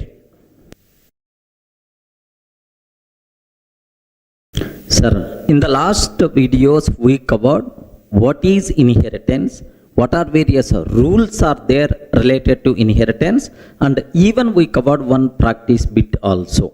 Sir, now I will explain in reality what is the advantage of inheritance concept. Sir, in reality where we can use what the real advantage, I will explain with a small case study. Without inheritance, with inheritance, then you people can able to see very clearly the power of inheritance, right? Now, have a look once, sir. Sir, without inheritance, I don't know about the inheritance concept. Sir, without inheritance, sir, here I want to develop a loan module. Are you getting? A loan module I want to develop. In the loan, how many types of loans are possible?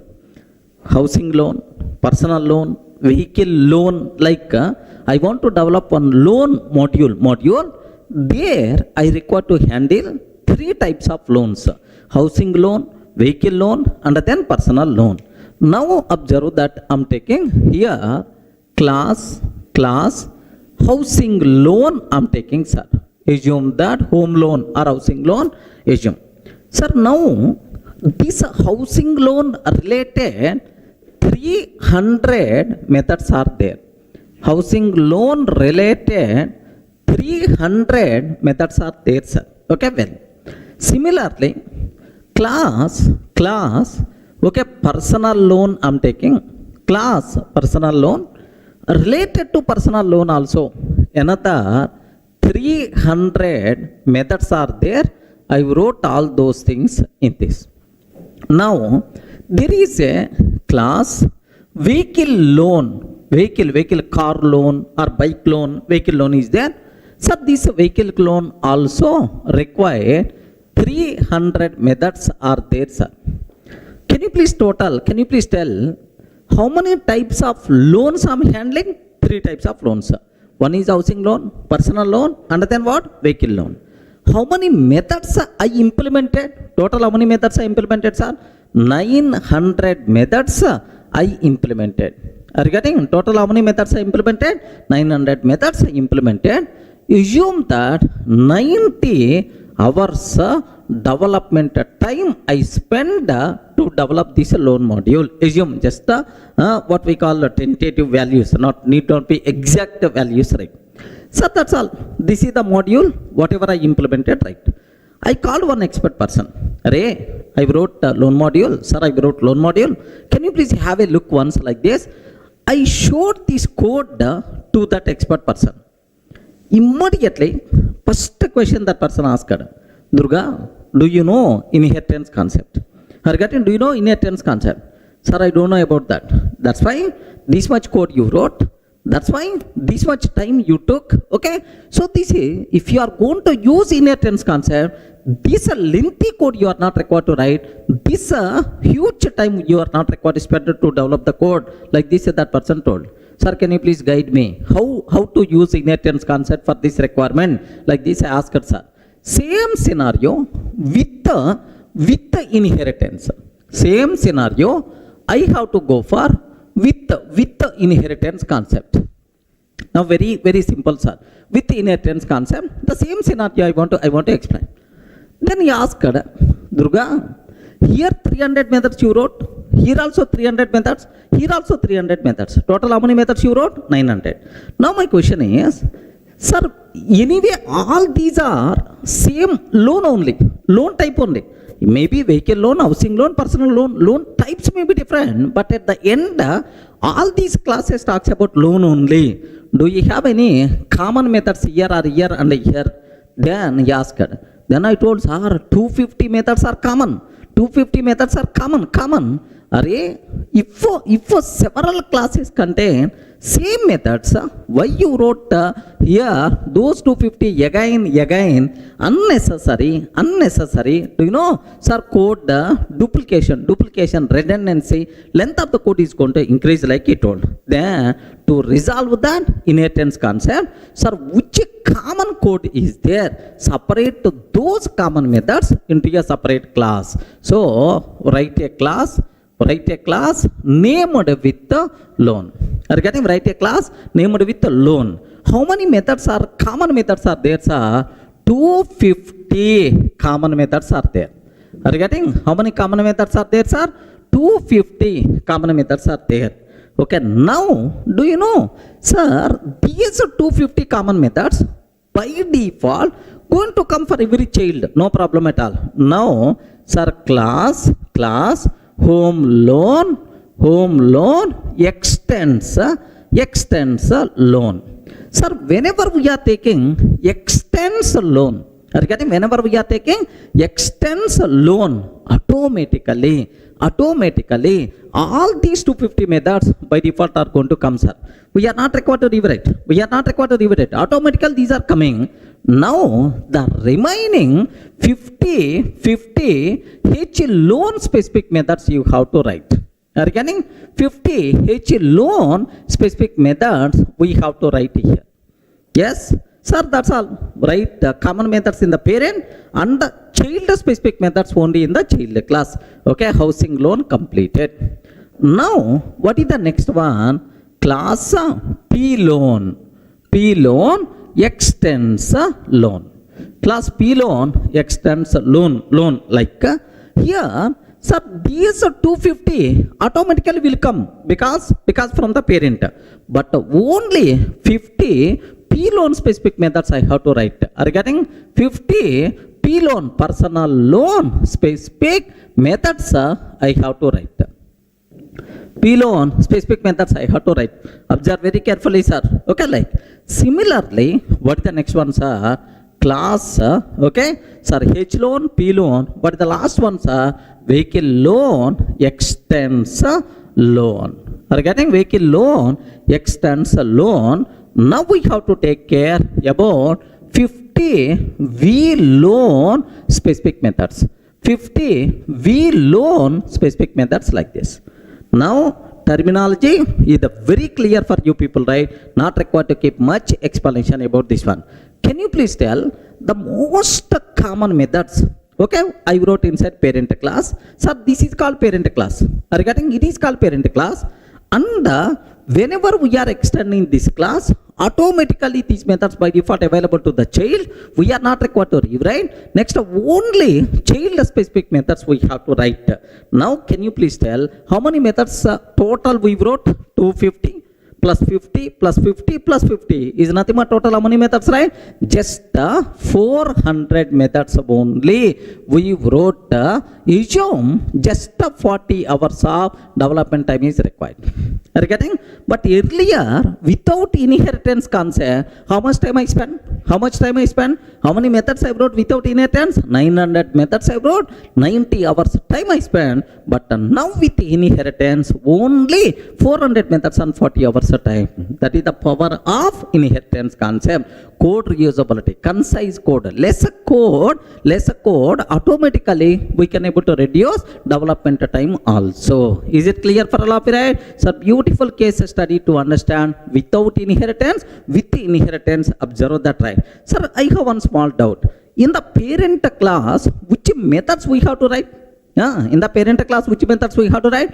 The most common methods, which are common for all child classes, such type of common methods we have to write inside parent class. Next, in the child class, which methods I have to write? Child specific methods, the methods which are applicable only for that particular child. Only for that particular child, those methods we have to write inside child class. Clear, right? So, what is the advantage of inheritance concept? Code reusability, we can reduce development time, like there are multiple advantages are there. Clear up to this? Sir, it's very clear what is the power of inheritance with a small case study, sir. Now, do you know the total Java API, the total Java API classes are implemented based on inheritance only. Sir, where is the proof? How you can conclude it is? Just observe. Sir, do you know what is the super class for all Java classes? Which class access root for all Java classes? Object class. You know, sir, now object. For the object, there are several child classes are there, sir. String class is one child. Next, and after that, string buffer is one child. String buffer is one child. Next, and after that, number is another child. Math is another child. Next, exception. Sir, do you know? Here there is a throwable is one child. Throwable is one child. ... For the throwable, there are again two child classes are there, sir. What is the first one? Exception. Second one, error. For the exception, anyway, there are several child classes are there. Runtime exception, IO exception, runtime exception, IO exception, like that, right? Next, under runtime exception, again, there are several child classes, arithmetic exception, null pointer exception, ... like. Sir, even under error also, VM error. Regarding virtual machine error, sir, here out of memory error, stack overflow error, like there are multiple things are there. Now observe, take very special care, sir. Very important question for the entire room. Which class acts as root for all Java classes? Can you please tell which one is the correct answer? Which class acts as root for all Java classes? Object. Okay, well, object class. Which class acts as root for Java exception hierarchy? That is our exception handling is the next concept, there I will explain. But anyway, which class acts as root for Java exception hierarchy? Okay, throwable class. Because all exceptions, errors under throwable only. Okay, well. Now my question is, almost around 4,300 classes are there, sir. 4,300 plus classes are there as per Java 9 version. Now, do you know, all these classes are developed based on inheritance concept only. Okay, well, now, very important point. Take a bit special care about this one. Sir, how you can conclude these things are developed based on inheritance? Okay, because parent to child, you can able to see, sir. Now, the same concept in reverse may ask, Array, why throwable acts as a root for all exceptions and errors? Why object class acts as a root for all Java classes? Why it is the root? Why this is the root? Like that may be a chance to ask. Now, take bit special care. Do you know? For all exceptions, it may be runtime exception, IO exception, SQL exception, like for all exception classes, the most commonly required methods defined inside exception class. Remember that. So for all exceptions in Java exception, the most commonly defined methods defined inside exception class. And for all these things, these methods are required. That's why exception class acts as the parent for all Java exceptions. Observe very carefully, sir. Because parent contain common methods, child contain specific method, child required parent methods. That's why. So all these are child of exception, because exception class contain most common methods which are required for any type of exception, right? Similarly, sir, for any type of error, the most commonly defined methods are defined inside error class. Are you getting inside error class, right? Okay, the most commonly required methods are defined inside error class. That's why error class acts as a parent for all errors. Like next, whether it is exception, whether it is error. For any exception or error, the most commonly required methods, sir, the most commonly required methods, whether it is exception or whether it is error, those commonly required methods are available inside the throwable class. Are you getting? That's why throwable class methods are required for all exceptions, for all errors. So when these methods are available, if it is the parent, are you getting right? Because it contains common methods. That's why. So throwable class contain the most common methods which are required for all exceptions and errors. That's why throwable class acts as root for Java exception hierarchy. Clear, right? Sir, similarly, sir, it may be string class, it may be string buffer class, it may be number class or math class, it may be sir, customer class, it may be student class, like this. Now, for any Java class, the most commonly required methods are available, are defined inside a separate class. Sir, for all Java classes, what commonly required methods are defined inside a separate class? That separate class is nothing but object class. Remember that, sir. So object class contain the most commonly required methods which are applicable for any Java object. Okay, well, sir, once these methods required for every Java class, sir, how I can make these methods available for all Java classes if I can make this class as parent class? Are you getting? If it's the parent class, automatically parent class methods by default available for all child classes. That's why please make sure this class itself is nothing but acts as root for Java classes. Sir, are you able to understand? Because object class, only 2 points you should aware. What object class contain? Object class contain the most commonly required method for all Java classes, for all Java objects. So when these methods by default available for all Java classes, if it is the root, automatically root methods by default available for every child. That is the reason why object class acts as root for all Java classes, because object class methods are required for all Java classes. Clear for all of you? Sir, let me compare. I have object is there, I have string is there. Listen carefully, sir. I have object class is there, I have string class is there. Sir, now object class contain several methods. ToString method, hash code method, equals method, like toString method. Okay, equals method, like there are several methods are there. These methods required for all Java classes. Are you getting? For all? It may be student, it may be customer, it may be string, it may be string buffer. These methods are required. But string class contain, assume that length method is there, sir. How many characters present inside string? This length method required only for the string, but not for student, but not for customer, but not for dog. That's why. So this is not parent. This is the parent for all Java classes. Are you able to understand, right? So why object class acts as a root for all Java classes? Because it contains the most commonly required method for all Java classes. So if it is the root, automatically these methods by default available for all Java classes. That is the internal reason why this object class acts as a root for all Java classes. Everyone can able to understand, right? Suppose just observe. Do you know how many methods are there inside the object class? 11 methods are there, sir. 11 methods are there. Okay. These 11 methods, how many times I have to write?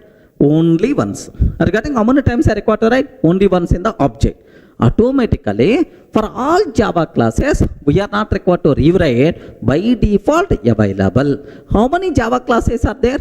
4,300 plus predefined classes are there. So 4,300 plus times we can use already existing method. We are not required to rewrite. assume that inheritance concept is not there in Java. Assume inheritance concept is not there in Java, sir. No inheritance. Then how many times I have to write these 11 methods? In every Java class, I have to write these 11 methods. Then automatically, how much length of the API, how much API development time is going to required? Observe that. That's why beautiful concept in object-oriented programming is inheritance concept. So biggest advantage, write once in the parent, automatically available to the child. We are not required to rewrite. Code reusability is the biggest advantage of inheritance concept. Clear, right? The next thing what I have to explain, sir, what are various types of inheritances are possible? Are you getting? What are various types of inheritance? In Java, which type of inheritances are supported? Okay, just sometimes you may heard multiple inheritance is not supported, hybrid inheritance is not supported. Somewhere you may heard. First, what are various types of inheritances are possible, right? So the first simplest type of inheritance is single inheritance.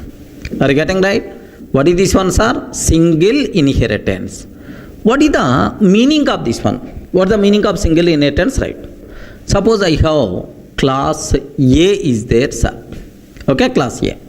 I want to extend, sir, this class A with the class B.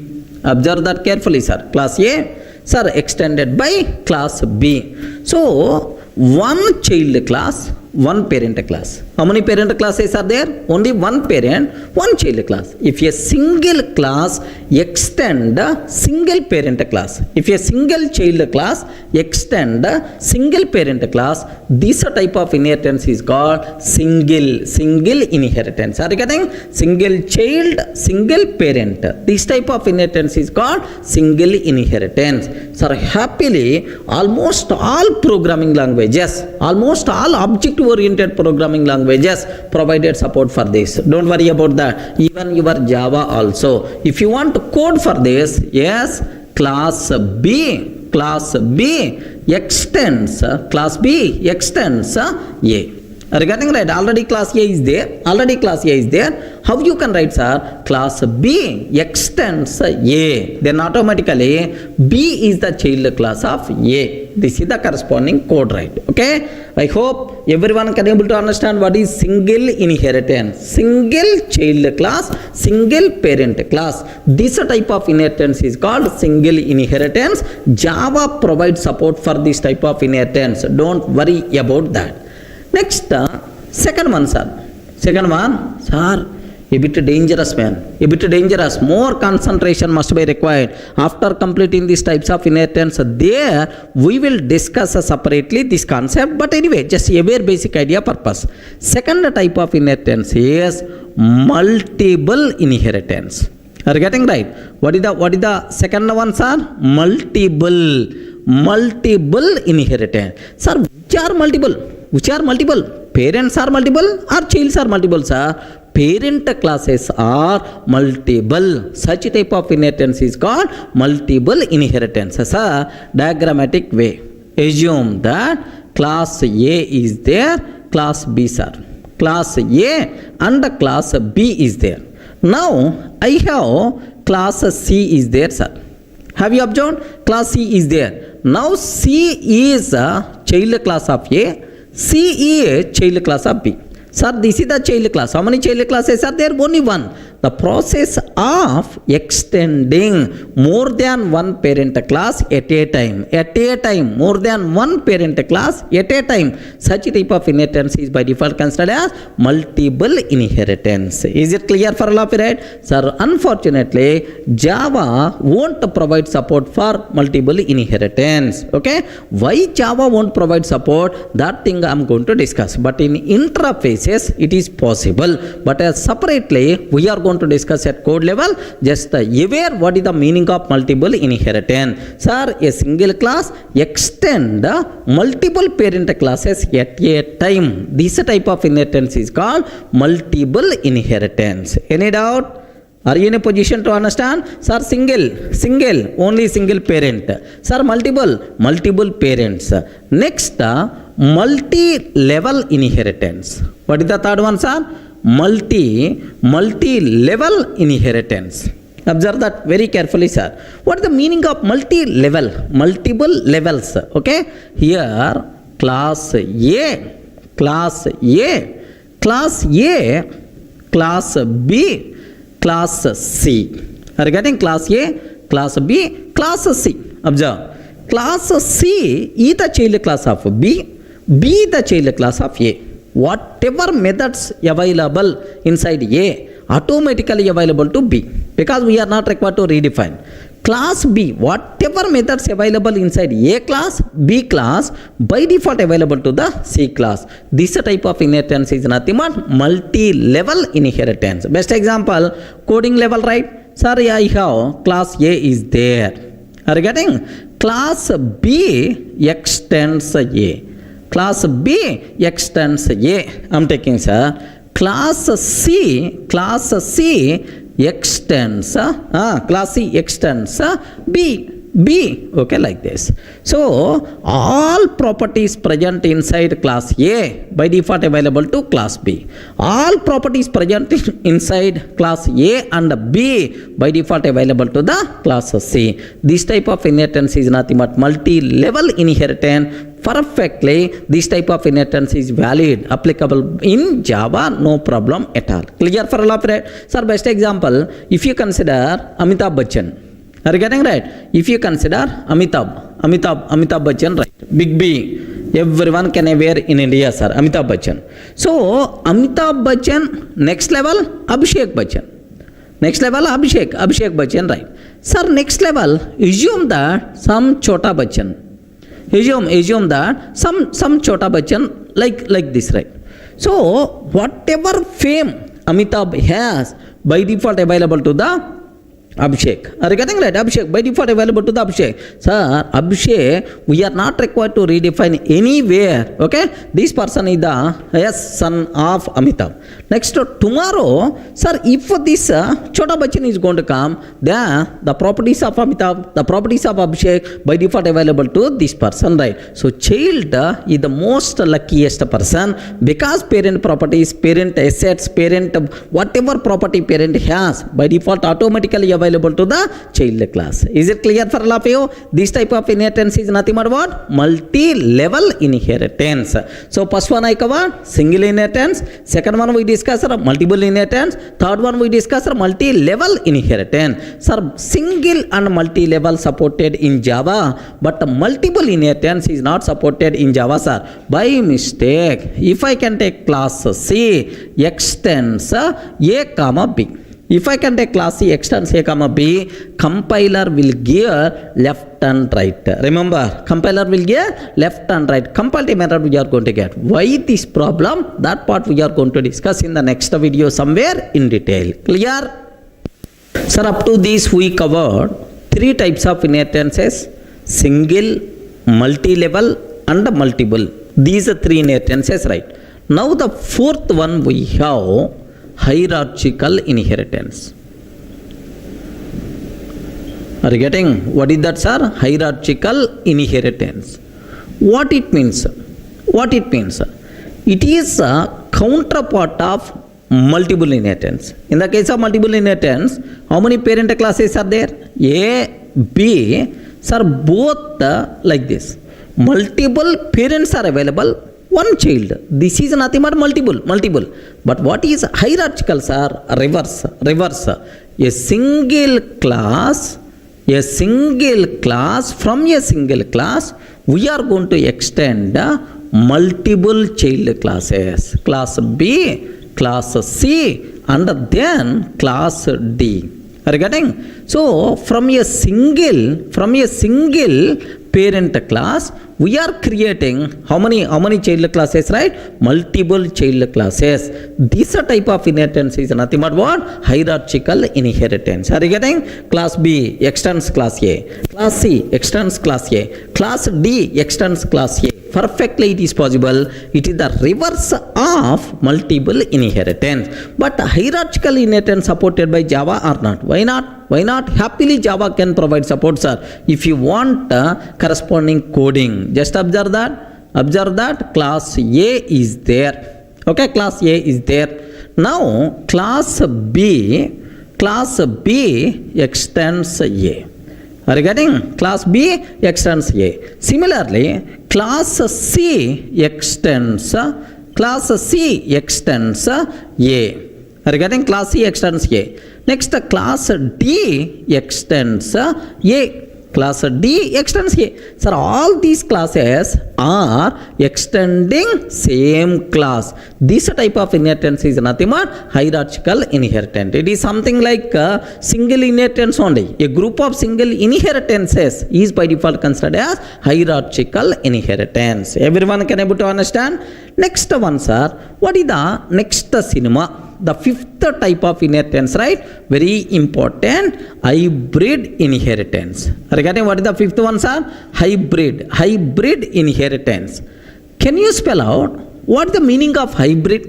Hybrids are mixed. Group is by default considered as hybrid. If we are using multiple types of inheritances simultaneously, sir, I'm using hierarchical inheritance, multiple inheritance, like a group of inheritances. If you are using simultaneously, such type of thing is by default considered as hybrid inheritance. Best example, sir, what is the hybrid inheritance? Observe that. Observe a bit very carefully. A, sir. A, B, next C, I'm taking. A, B, C. Next D, I'm taking. Next E, I'm taking, sir. Just F, I'm taking.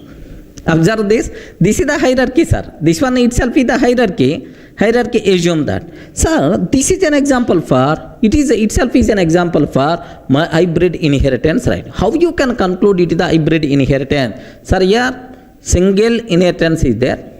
Next here multi-level inheritance is there. Are you getting? This one itself is the single, sir. This one itself is multi-level inheritance.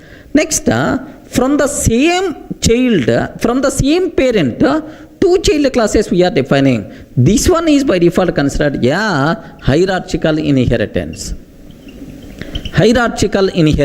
Are you getting? From multiple parents, we are defining single child class. This one is nothing but multiple inheritance. Regarding multiple inheritance, right? So if we are using different types of inheritance simultaneously, this type of concept is nothing but what? Hybrid inheritance. But in Java, hybrid inheritance concept is not supported because multiple inheritance is not supported by Java. Clear for all, right? So these are various types of inheritances what are possible in Java. Sir, can you spell out what is the first one? Single. Next one, multiple. Next multi-level. Next one, hierarchical. Next one, sir, hybrid. Sir, which types of inheritances are not supported by Java? Two types. What is the multiple inheritance? Second one, sir, hybrid inheritance. These are two things are not supported by Java in classes, but in interfaces possible, no problem. We will discuss in detail. Up to this is the clear types of inheritances in Java.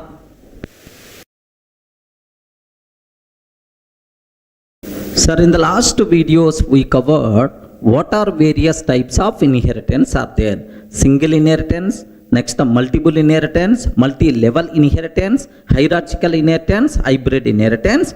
But sir, Java won't provide support for two types of inheritances. What is the first one, sir? Multiple inheritance. Next and after that, hybrid inheritance. These two things are not supported. Clearly I explained. Sir, now the next point what I have to talk, the most dangerous point, take a bit special care, multiple inheritance. Okay. Sir, in Java, multiple inheritance concept is not supported. You can't extend more than one class simultaneously. By mistake, if you are taking class C, extends P1, P2, immediately compatible method you are going to get, sir. Sir, now, what is the reason? Why? What is the internal reason for that? Very simple, sir. Assume this is the parent 1. Sir, this is the parent 2, like this. Now I'm taking C, sir. Now see, if C extends P1 and P2. Sir, I'm taking class C extends P1 and P2. If I can take like this, immediately comparative error we will get. Compiler will give left and right. Are getting comparative error we will get. Sir, now what is the reason? Why Java won't provide support for multiple inheritance? What is the reason for that? Very simple, sir. Suppose assume this parent class contain M1 method. M1 method is there, sir. M1 method is there. This P2 also contain M1 method is there, sir. M1 method is there. Sir, whatever parent has by default available to the child through inheritance concept. Now, from this P1, one M1 is coming. From this P2, one M1 is coming. Sir, on C object, if any person calling M1 method, on C, if any person calling M1, which M1 method has to execute? Either from parent 1 M1 or from parent 2 M2. So, there is no way to resolve this one. Are you getting? There may be a chance of ambiguity problem, which M1 has to execute. My compiler or my JVM is always in the trouble. That's why, sorry man, because of this ambiguity problem, yes, it's not possible to extend more than one class simultaneously. Sir, why Java won't provide support for multiple inheritance? Sir, this is the reason. Okay, so this parent and both parent, more than one parent, both parent classes contain same method, then on the child, if I'm calling that method, which M1 method has to come, there is no way to resolve. That's why Java won't provide support for multiple inheritance. Sir, do you know, this is a problem some people may use, diamond access problem. Are you getting? Diamond access problem. Some people may use the word. Have you observed, right? Something like a diamond style. Something like a diamond style. Diamond access problem. Or some people may use the word ambiguity problem. Are you getting? Ambiguity problem, right? So, because of this problem, Java won't provide support for multiple inheritance. Is it clear for all of you, right? Okay, well, sir, now let me execute this code. Is it really error or not? I will show, sir. Observe that a bit carefully. Here, I'm just taking class P1 class contain M1 method. Class P2 class also contain M1 method, right? Regarding M1, like this class C extends P1 comma P2 I'm taking, sir. Even whether these methods are available or not available,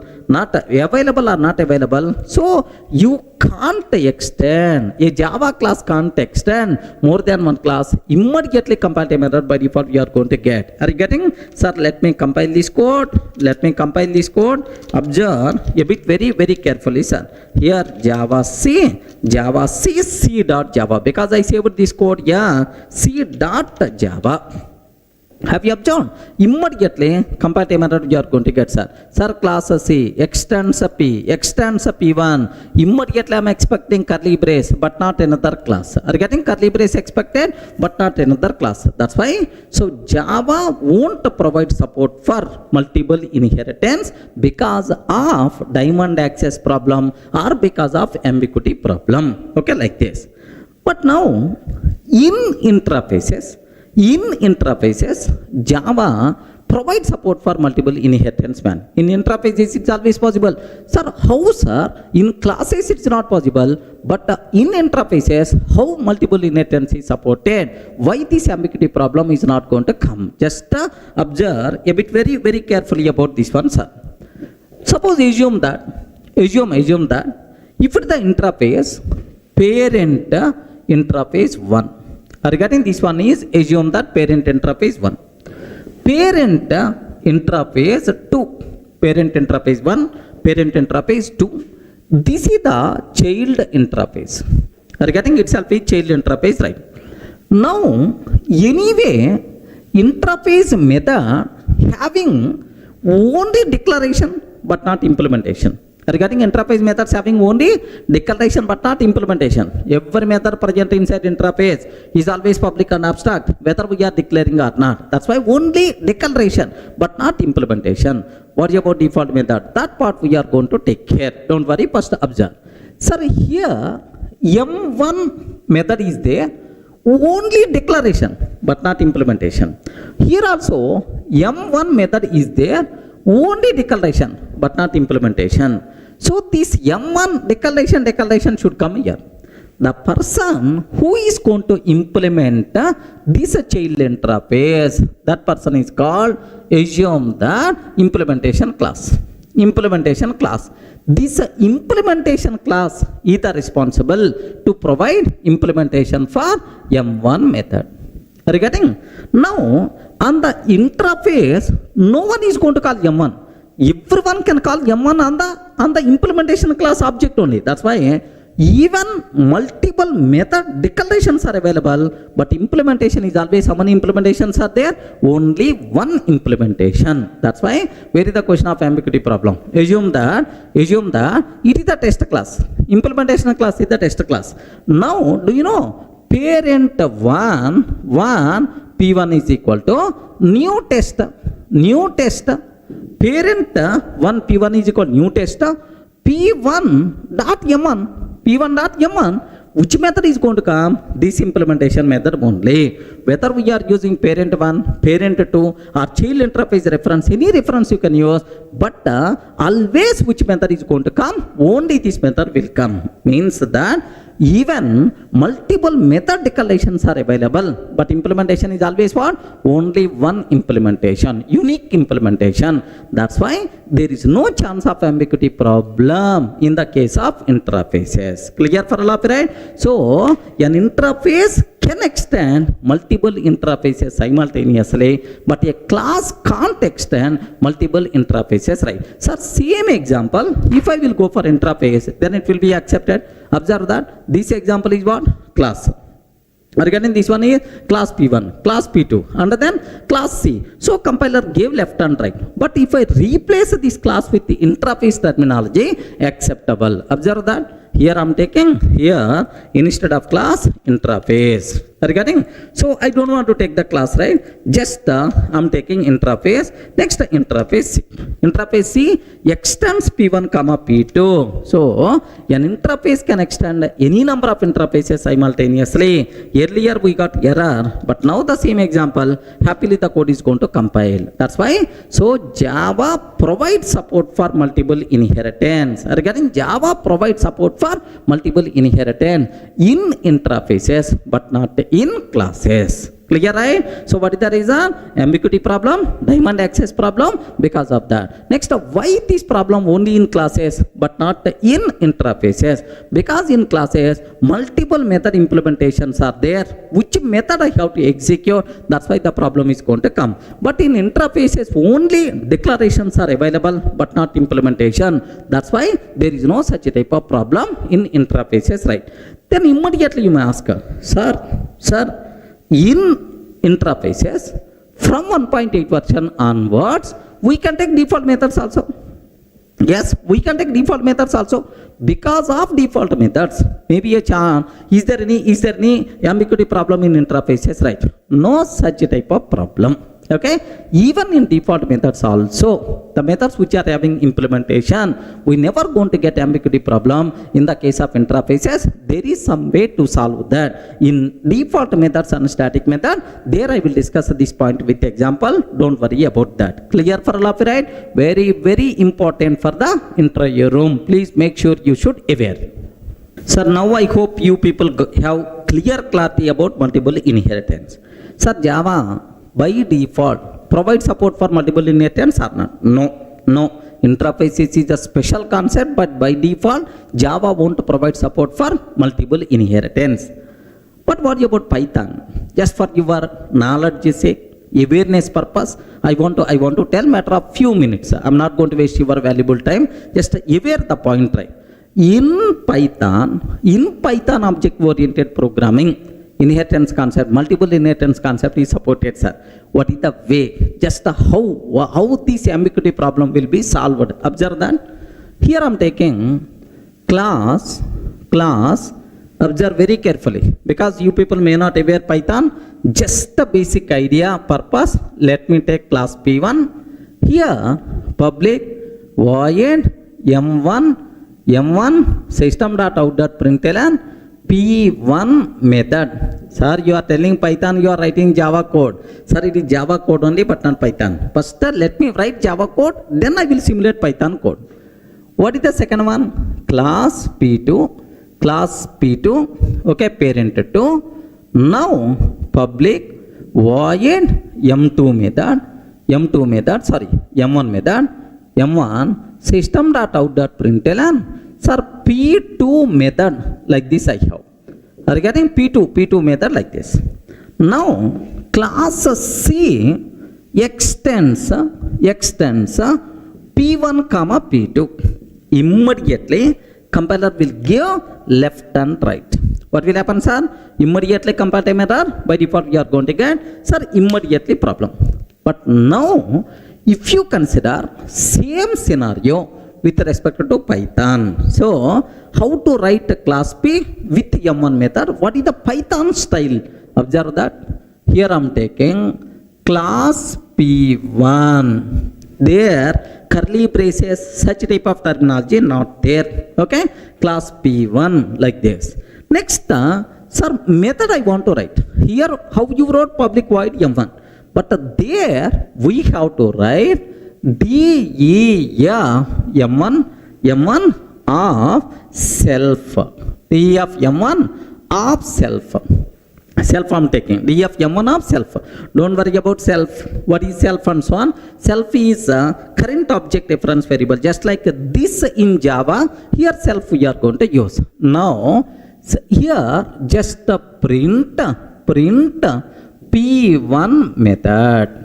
Okay, that's all. So why I'm telling, sir, this one first. Now this is equivalent Python code is, this is the class P. Regarding P class contain M1 method, right? Similarly, class P2, def M1 method, same M1 method, of course, of self, print P2 method, like this I'm taking, sir. Yes, second class also completed. Here semicolon story is also not required. Class P2, M1 method, like P1 contain M1, P2 also contain M1. Now I'm ready to create child class. Sir, how you can create child class in Java? Class C extends P1 comma P2. Regarding class C extends P1 comma P2. Class C, which is the child of P1 comma P2. Oh, within bracket, you have to take parent classes. Sir, what is the first parent I am taking? P1. What is the second parent I am taking? P2. Okay, well, I don't want to take any code in the child class. Empty, sir. Just like a curly brace open and close, empty. So that's all. 3 classes completed. P1, P2, and then C. Sir, here P1 is the first parent, P2, next and after that C, like this we have. Okay, now my target is, observe very, very carefully about this one. Now my target is, let me create C class object. How to create C class objects? C is like this. That's a new keyword. Such a type of thing is not there in Python. C, that's all. C, that's it. C object got created. If I call C.M1, which M1 method has to come? Can you please tell? One M1 method is coming from P1, another M1 method is coming from P2. Which M1 method is going to come? In Java, there is no way to solve this problem. That's why Java won't provide support for multiple inheritance. But in Python, this problem will be solved in very beautiful way. In what way the problem will be solved is very simple, sir. While declaring parent classes, in which order we took, sir? First P1 and then P2. Are you getting? First P1 and then P2. While resolving methods, first priority will goes to P1.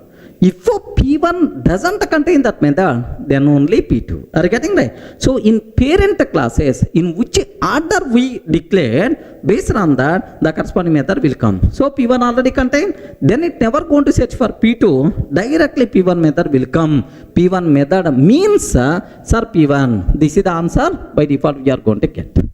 Everyone can aware? Suppose, if I interchange the order, something like class C, P2, comma P1. P2, comma P1.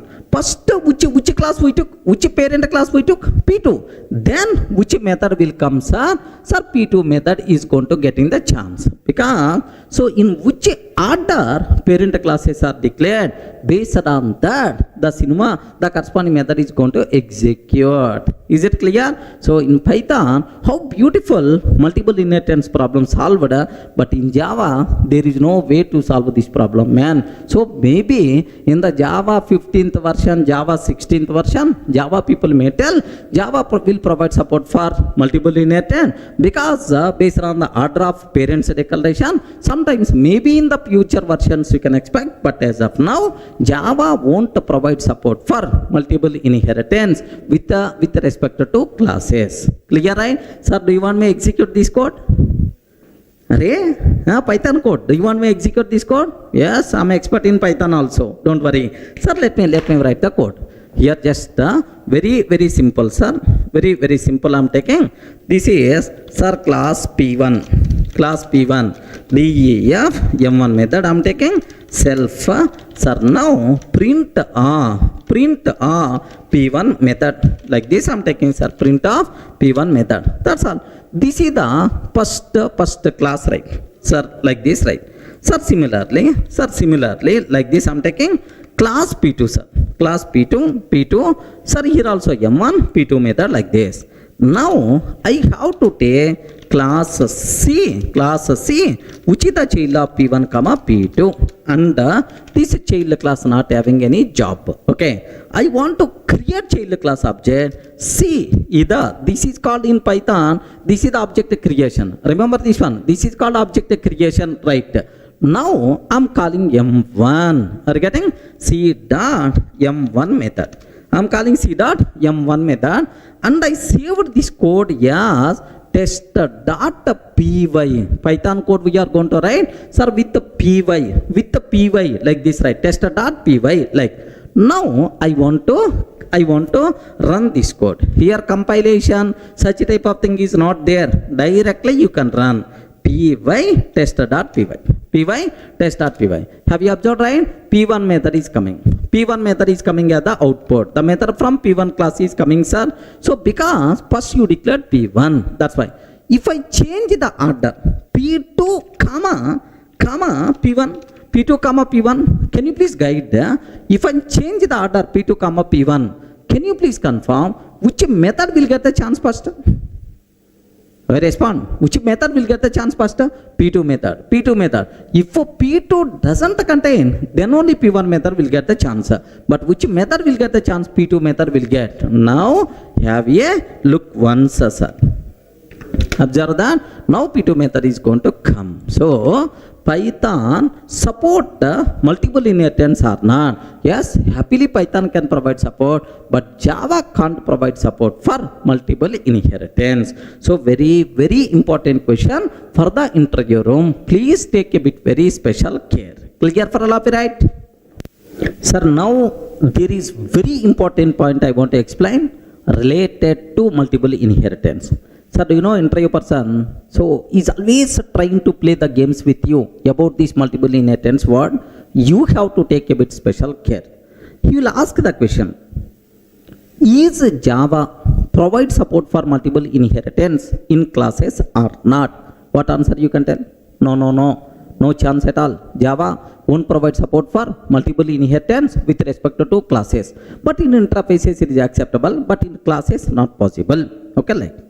Then interview person may ask the question. Same, he is trying to create confusion in the interview room.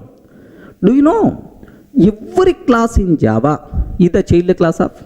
Every class in Java is the child class of object class. Either directly or indirectly, it is the child class of object class. Correct, right? Now, interview person, what is going to ask is, sir, I have one class is there. Here one class is there. Class A extends B, sir. Class A extends B. Java provides support for multiple inheritance even in classes also. Like interview person is trying to explain, sir, class A is the child of B, sir. A is the child of B. Just now you told every class in Java is the child of object. Now for A, how many parent classes are there? 2 parent classes, man. Java provide support for multiple inheritance even in classes also. Like that, interview person will trying to explain. Then what you have to do? First thing you have to give left and right to that interview person. Okay, because the reason is it is not the thing which is going to be happen. Sir, what internally what thing is happening? Very simple, sir. Observe carefully. If I am writing a class A, yes, sir. If our class does not extend any other class, I am not extending any other class. If our class won't extend any other class, then only our class is the direct child class of object class. Are you getting? If our class won't extend any other class, then only it is the direct child class of object class. Clear for all of you, right? So suppose if our class extends any other class. Are you getting? Class A extends B. Class A extends B. Sir, then our class is indirect child class of object class. Remember, A is the child of B is the child of object. Are you getting? B is the child of object. So, whenever we are extending another class, then our class is not a direct child class of object. Our class is indirect child class of object. So, in this scenario, multiple inheritance is not. What is this type of inheritance? Not A is child of B is the child of object. This is called multi-level inheritance. Are you getting? What is this one, sir? Multi-level inheritance. Interview person, so by showing this one, observe that. Interview person, by showing this one, boss, multiple inheritance is possible even in classes also. Like he's going to explain, give left and right. It is not the thing which is going to be happen, and it is the thing which is going to be happen, which is called what? Multi-level inheritance. Clear for all of you, right? Sir, up to this, we covered what are various types of inheritance, and a special discussion happened on multiple inheritance. There is one more type of inheritance is there, sir. What is that? Is cyclic inheritance. What is that concept, sir? Cyclic inheritance. Such type of concept not supported in Java. But anyway, what is the meaning? Why it is not required? Observe that. Here I am taking class A extends A, sir. Are you getting? Class A extends A. One scenario. Class A extends B. Class A extends B. Class B extends A. Class A extends B. Class B extends A. Sir, first observe, A extends A. A is child class of A. A extends B, B extends A. So, A is the child of B is the child of A. Now take very special care about this terminology, right? Sir, in this case, do you know, if I am trying to do either first one or second one, compiler will give left and right, because this type of inheritance is called cyclic inheritance, which is not supported in Java. Okay? Not only in Java, sir. Everywhere cyclic inheritance is not supported, because it is really not required. Really not required. Why it is not required? Observe that. If I can take class C extends P, sir. Class C extends P. What is the meaning of that? Sir, for the P, I am creating child class. Whatever members are there in the P, I want, sir. I don't want to rewrite again. All members of P, can you please make it available to C? For that purpose, for the code reusability purpose, I am creating object. I am creating child class, right? Now observe, in this case observe, class A extends A. Sir, all members of A, I want to A class. Hurry, all members of A, I want to A class. All members of A are already available in the A class. Why you are writing? Why you are writing like this? Immediately compile time error we are going to get. Hurry, the members of A already available inside A. Why you are taking this one? Unnecessary, sir, extra code. That's why compiler won't accept.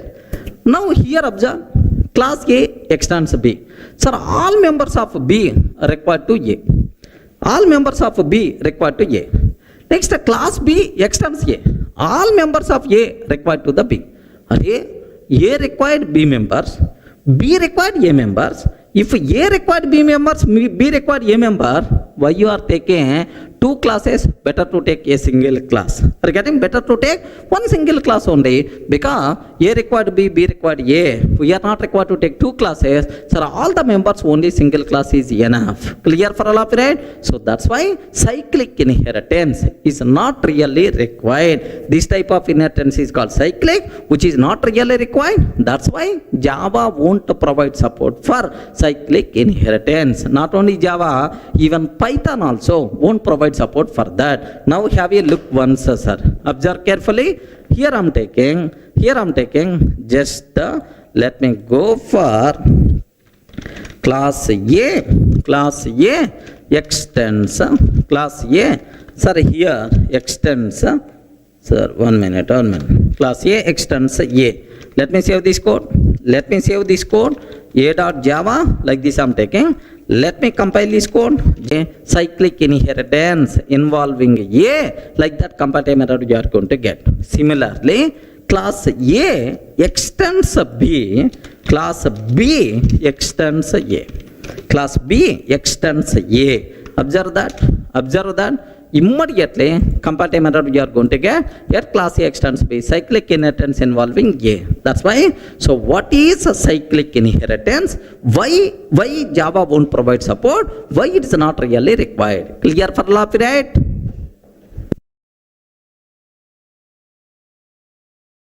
Sir, in the last videos, we covered about inheritance, next encapsulation. These two modules we covered very clearly, right? Sir, now the next cinema, what we have to start? Polymorphism concept. Sir, under polymorphism, we have to discuss overloading, overriding, these kind of things we have to discuss in detail, right? But before talking about overloading and overriding, one very important concept we have to discuss, because that concept I'm always keep on using in overloading and overriding. What is that concept is? Method signature. Are you getting? Sir, you people should have clear clarity about method signature. Method signature. What is the signature of a method? Okay, like, can you please tell, if I'm taking a Java method, public void, M1 method I'm taking, int I, or let me take int return type instead of void return type, int return type I'm taking. Public int M1 of int I float F. Okay, this is about my method. Can you please tell what is the signature of this method? Yes, friends, which is called method signature. What is the signature of this method? Very important, because in overloading, method signatures must be different. In overriding, method signatures must be same. Like several times we are going to use the word method signature. That's why you people should have clear clarity. What is the method signature? Can you please tell? Sir, for this method, which is called method signature? Yes, friends. Okay, please make sure method signature consists of method name. Sir, what is the method name? M1. Method name. What is the method name? M1. Next followed by argument types. Are you getting? Sir, int, comma, float. Okay, that's all. This is called method signature. Method signature contains method name followed by argument types. Remember this one, sir. So here just only types. Here int I am not considering because it's a variable. It can be any variable name, can be anything, but type int. Second ones are float. Even this order is also important. First we took what? Int. Next we took what? Float. That's why method signature contains method name followed by argument types. Clear for all of right? Sir, who is going to use method signature? Next, what about return type? Return types are inter return type is there. Please make sure in other languages like C++, return type is part of method signature, but not in Java, sir. In Java, return type is not part of method signature. Remember, method signature contain only method name followed by argument types. Okay, well, clear for all of right, which is called method signature. Okay, well. Now, who is going to use method signature? Sir, very simple. Compiler will use this method signature while resolving method calls. Are you getting who is going to use, right? Compiler will use method signature while resolving method calls. Sir, what it means? I will explain a small chota example, then you people can get much clarity here. Just observe that. I'm taking a simple class test. Assume that class test I'm taking, sir. Now here public void m1, like this I have public void m1 of int I, sir. Public void m1 of int I. Sir, public void m1. Okay, m2, let me take m2 of string yes, m2 of string yes, like this I have. Now just sir, this is about how many methods are there inside test class? 2 methods are there, sir. Now sir, just I'm creating an object test t is equal to new test. I want to call these 2 methods, right? Sir, do you know, whenever we are making a call t dot m1 of 10, t dot m2 of Durga, something like I'm just calling these methods, right? Sir, whenever we are performing method calls, compiler should check whether these methods are available inside test class or not. You are getting? How the compiler will check, sir? So, while resolving method calls, compiler is always going to use method signature. Remember this one. Sir, now for this class, for every class, compiler will maintain one table which is called method table. Remember this one. For every class, compiler will maintain one table. What is that table, sir? Method table. For that class, it's going to maintain method table for test class, right?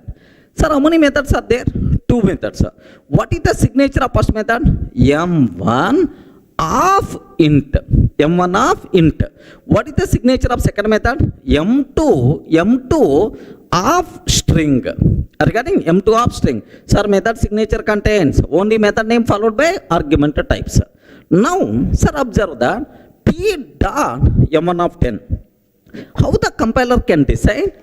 Sir, is it a valid method call or not? Very simple, sir. You are calling m1 and t is what type, sir? Tester type. Observe, this type of orientation must be required next.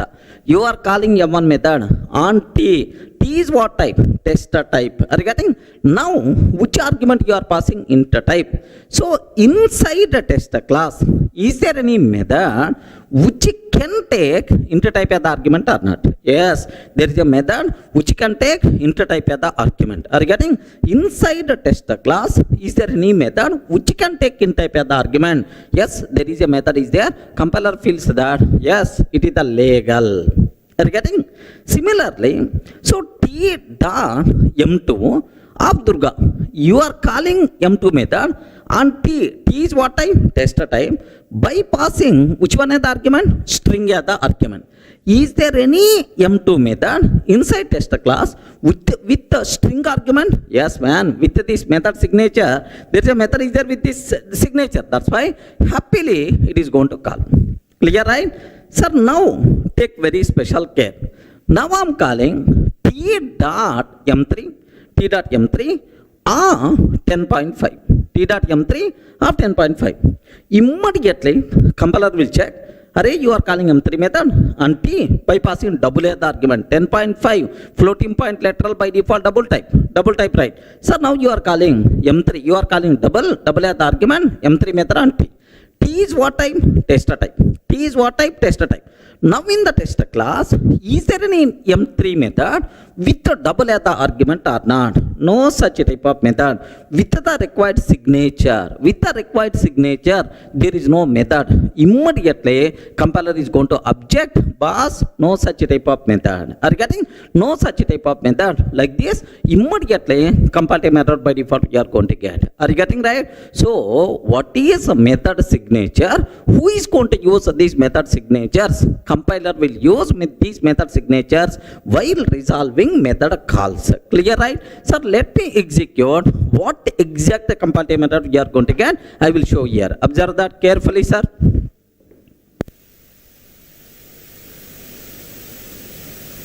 Here observe that. Sir, here forget about all this stuff. I don't want to worry. Sir, here inside class test, I'm taking one method, public void M1 method of int I as the argument. This is the first method, sir.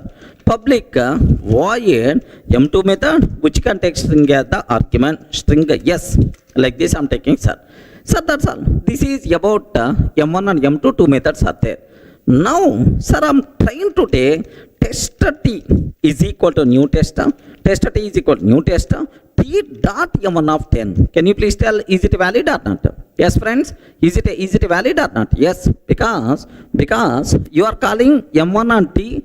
T is what type? Tester type. Sir, M1 with int as the argument. Is there any method with the signature or not? Yes. That's why perfectly itself is valid. Clear for all of it, okay? Sir, let me execute this code. Here, observe that. Let me compile Java C test.java. Perfectly valid. Perfectly valid. We are not facing any problem at all, right? Similarly, T dot M2 method by passing Durga as the argument. Are you getting? T dot M2 method by passing Durga as the argument. Yes, this one is also perfectly valid, sir. No problem at all, because with the required method signatures, already, sir, methods are available. That's why no problem at all. But now, observe carefully, sir. T dot M3 method by passing 10.5 as the argument. Are you getting? Immediately, compile method by default you are going to get. Can you please observe what is that compile method, sir? What is that compile method? Cannot find the symbol. Which is symbol, sir? Method M3 of double. Have you observed, right? What is this, M3 of double? But there is no such type of method. There is no such type of method with this signature. Have you observed, right? Method name followed by argument types. With this signature, my compiler unable to find any method. That's why immediately compile method we are going to get. Clear for all of it, right? Sir, now observe very carefully about this one. What is method signature and who is going to use method signature? Method signature contains method name followed by argument types. Who is going to use method signature? Compiler will use method signature while resolving method calls. Clear, friends? Up to this? Sir, there is one very important point is there related to method signature. What is that point is? Just observe that carefully, sir. Sir, I'm taking class test. I'm taking class test. Public void M1. Public void M1 of int I. Like this, I have one method is there, sir. Next, public int M1. Public int M1 of int j is there, and here return type is a int. That's why it is expecting some int value. We are getting return 10, it is expecting some int value, right? That's all. This is the method what we have. Now my question is, take very special care about this terminology, right? Can you please tell, if I'm taking, let me create an object. Assume that I'm creating an object. Test t is equal to new test. Test t is equal to new test. T dot m1 by passing it another argument. Sir, I'm calling m1 method by passing it another argument. Can you please confirm which method is going to get in the chance? Friends, please respond. Which method is going to get in the chance? Either first method or second method. Are you getting? Either first method or second method. Sir, if you are taking like this, immediately comparative method we are going to get. If we are taking like this, immediately comparative method we are going to get. What is the reason for that? The reason is, do you know, within the same class, two methods with the same signature is not allowed. Sir, because whenever you are calling like this, which method has to respond? Because this method matched. Even this method also matched. Are you getting this method? What is the signature of this method? What is the signature of this method? M1 of int, sir. What is the signature of this method? M1 of int. M1 of int. That's all.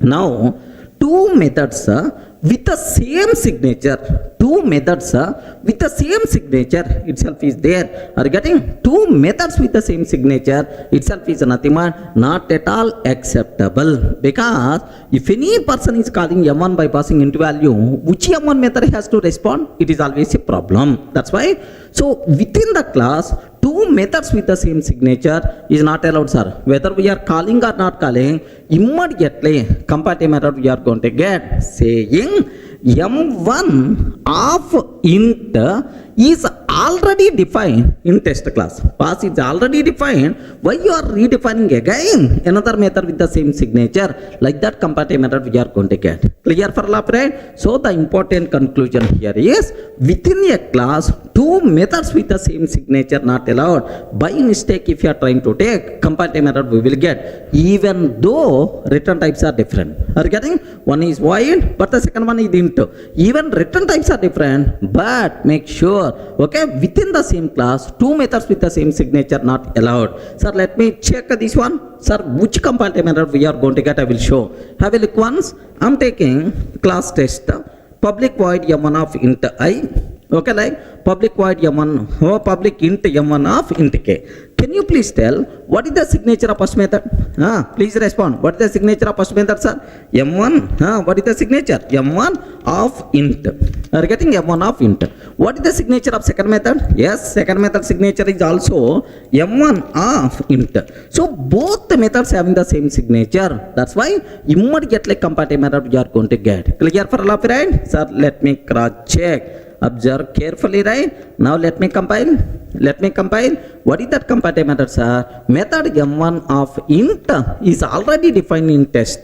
Why you are redefining again?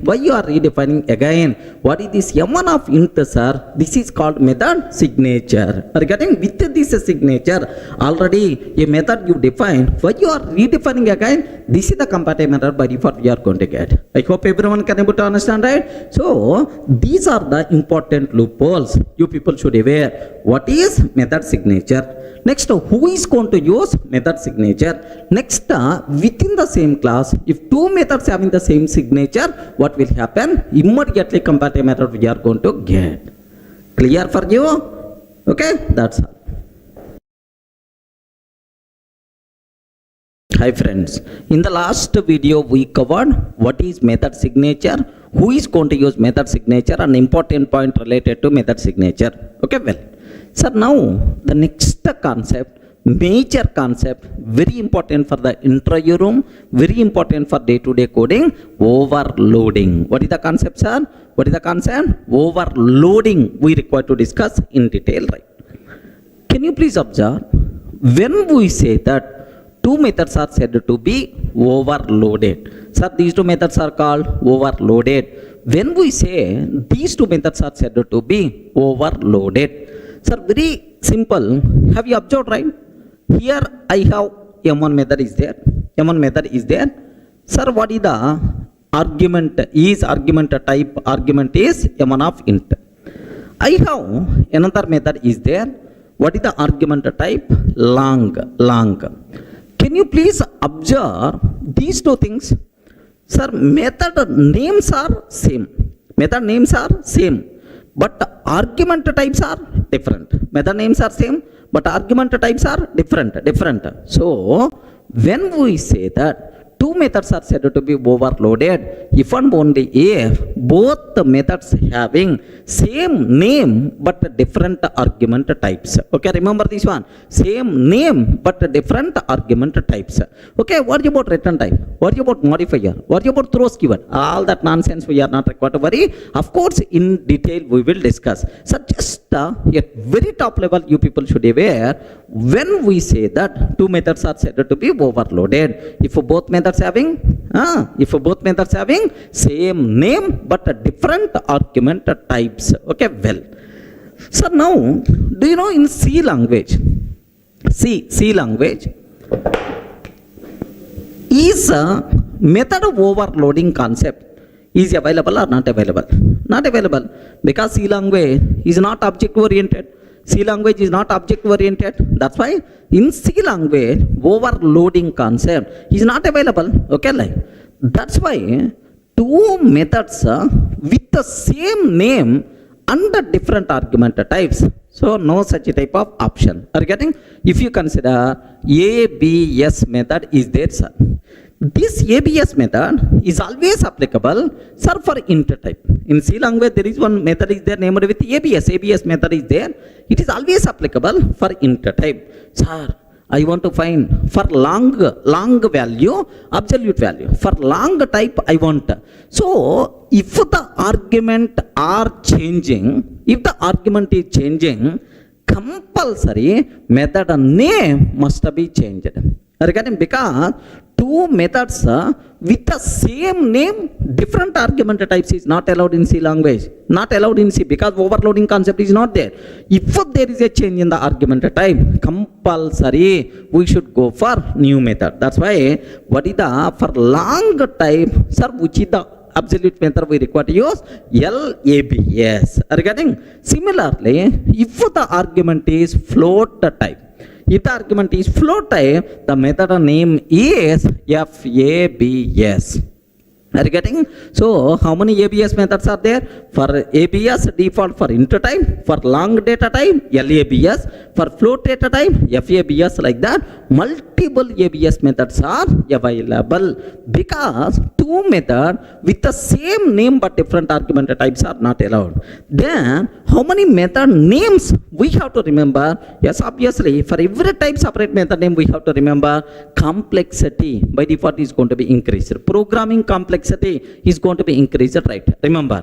But in Java, we are not having any such type of complexity, sir. Because in Java, you can take same ABS method for int type, same ABS method for long type, same ABS method for float type also. Because in Java, we can take same name, multiple methods with the same name with the different argument types is allowed, which is nothing but method of overloading. Regarding this concept is nothing but what? Method overloading. Okay? So having method of overloading concept in Java reduces complexity. Because for every type, we are not required to remember separate method. Single method name we can use for any type of argument. Such a type of more flexibility you people can expect in Java, right? Are you able to understand? So really having overloading concept, is it advantage feature in Java or not? Yes, but in C language, do you know if there is a change in the argument type, compulsory we should go for new method. Unnecessary complexity of programming is going to be increases. Clear? Now up to this, you people should aware only only 2 points, right? When we say that two methods are said to be overloaded, both methods having same name but a different argument types is called overloaded methods. Next, what is the biggest advantage of overloading? More flexibility to the programmer. We can use the same method name, even argument types are different, no problem at all. Complexity of programming is going to be reduced. Clear, right?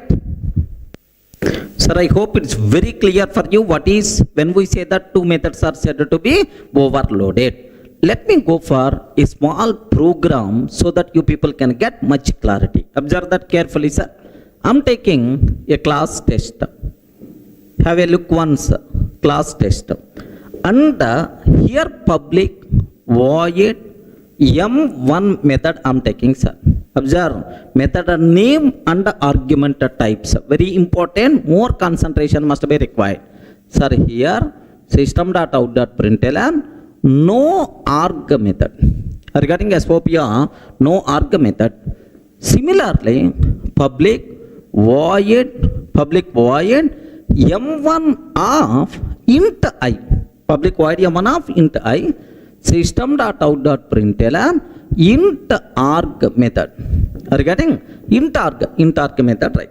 Sir, now public void M1 method, public void M1 method of double D, sir. Double D system.out.println double arg method.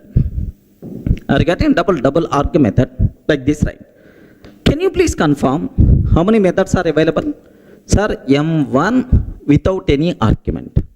M1 with the int type as the argument. M1 with the double type as the argument. Are you getting? Total how many methods are there? 3 methods are there. Have you observed for all the 3 methods, method name is the same, M1. But the argument types are different. Here no argument, here int argument, here double argument. Can I use the word? All these things are by default considered as overloaded methods or not? Please confirm. All these methods are by default considered as overloaded methods or not? Yes, obviously these methods are said to be overloaded methods. Okay, well. Sir, now the important conclusion. Okay, what is the meaning of overloaded? Well, how the method resolution by default will be there, sir? Now, let me write the main method in this class. Public static void main string array args. Observe very carefully, sir. Continuation, main method I'm writing. Now, tester T is equal to new tester. Tester T is equal to new tester. Sir, now onwards, orientation you require to habitize a new orientation, right? T is what type? Tester type. Reference type is the tester type. Runtime object is a tester type. Of course, here I am using only one class. Sometimes reference type may be different, runtime object type may be different. But as of now, here same reference object type is also same. Whenever we are calling t.m1, you are calling m1 without any argument and t. T is what type, sir? Tester type. T is what type? Tester type. That's why immediately tester class m1 method, no argument method is going to execute. So what is the output by default we are going to get, sir? No arg method. Okay, well. Now t dot m1 by passing 10. T dot m1 by passing 10. Sir, do you know you are calling m1 and t. T is what type? T is what type? Test type. In the tester class m1 method, which can take int type as the argument, this method is going to get in the chance. That's why int arg method will get the chance. Observe that. Similarly, do you know t dot m1, if I can take 10.5, if I can take 10.5 is by default what type? Double type. Now, do you know M1 method, which can take double as the argument? Now the corresponding method will get the chance. Observe that a bit very carefully. Sir, based on argument type, based on reference, automatically the corresponding method by default will be executed. So, I hope is the clear for all of you, right? Sir, let me execute up to this and then I will go for very important conclusion, sir. Observe carefully. Here have a look once. I have no arg method is available. Sir, first method no arg method, int arg method, and then what the last one? Double arg method. Like three methods are there, sir. Now the point is inside main method, let me create an object. Test t is equal to new test I'm taking, sir. Test is equal to new test t dot m1. Are you getting t dot m1? Sir, have you observed? I'm calling no argument method. Then obviously which method is going to get in the chance, right? No arg method will get the chance. Observe that. Happily the code compiles fine. Now if I run this code, which method we will get the chances, sir? No arg method is getting the chance. Okay, well, now t dot m1 of 10, sir. T dot m1 of 10. 10 means int value. 10 means int value, right? Now, which method is going to get in the chance, right? Int arg method by default will get the chance, right? Sir, which method is going to get in the chance? Int arg method will get the chance. Similarly, t dot m1 of 10.5. T dot m1 of 10.5. Sir, obviously double argument method will get the chance. The code compiles fine. What is that answer we are going to get? Double arg method we are going to get in the chance. So please make sure you people should be aware how to declare overloaded methods. Next, how you can call overloaded methods. It is a very clear, right? But from this example, one very important point we have to conclude, sir. In overloading, observe, T is what type? Please respond. Sir, you are calling M1 and T. T is what type? Test type. Runtime object is what type? Runtime object is what type? Test type. In overloading, method resolution means which method has to execute. That process is called method resolution, sir. In overloading, method resolution always takes care by compiler. Are you getting who is the responsible, sir? In overloading, method resolution is always takes care by compiler based on reference type. Remember this one. But anyway, here reference type, runtime object type is the same. That's why you may not get much clarity from this example. But while next examples going on, somewhere definitely you people are going to get much clarity about this one, sir. But please make sure you people should be aware. Sir, in overloading, method resolution always takes care by compiler based on reference type, but not based on runtime object. Sir, it's always going to take care by compiler based on reference type. That's why overloading is also known as compile time polymorphism. Are you getting what is this one, sir? Overloading is also known as compile time polymorphism. Compile time polymorphism or static polymorphism.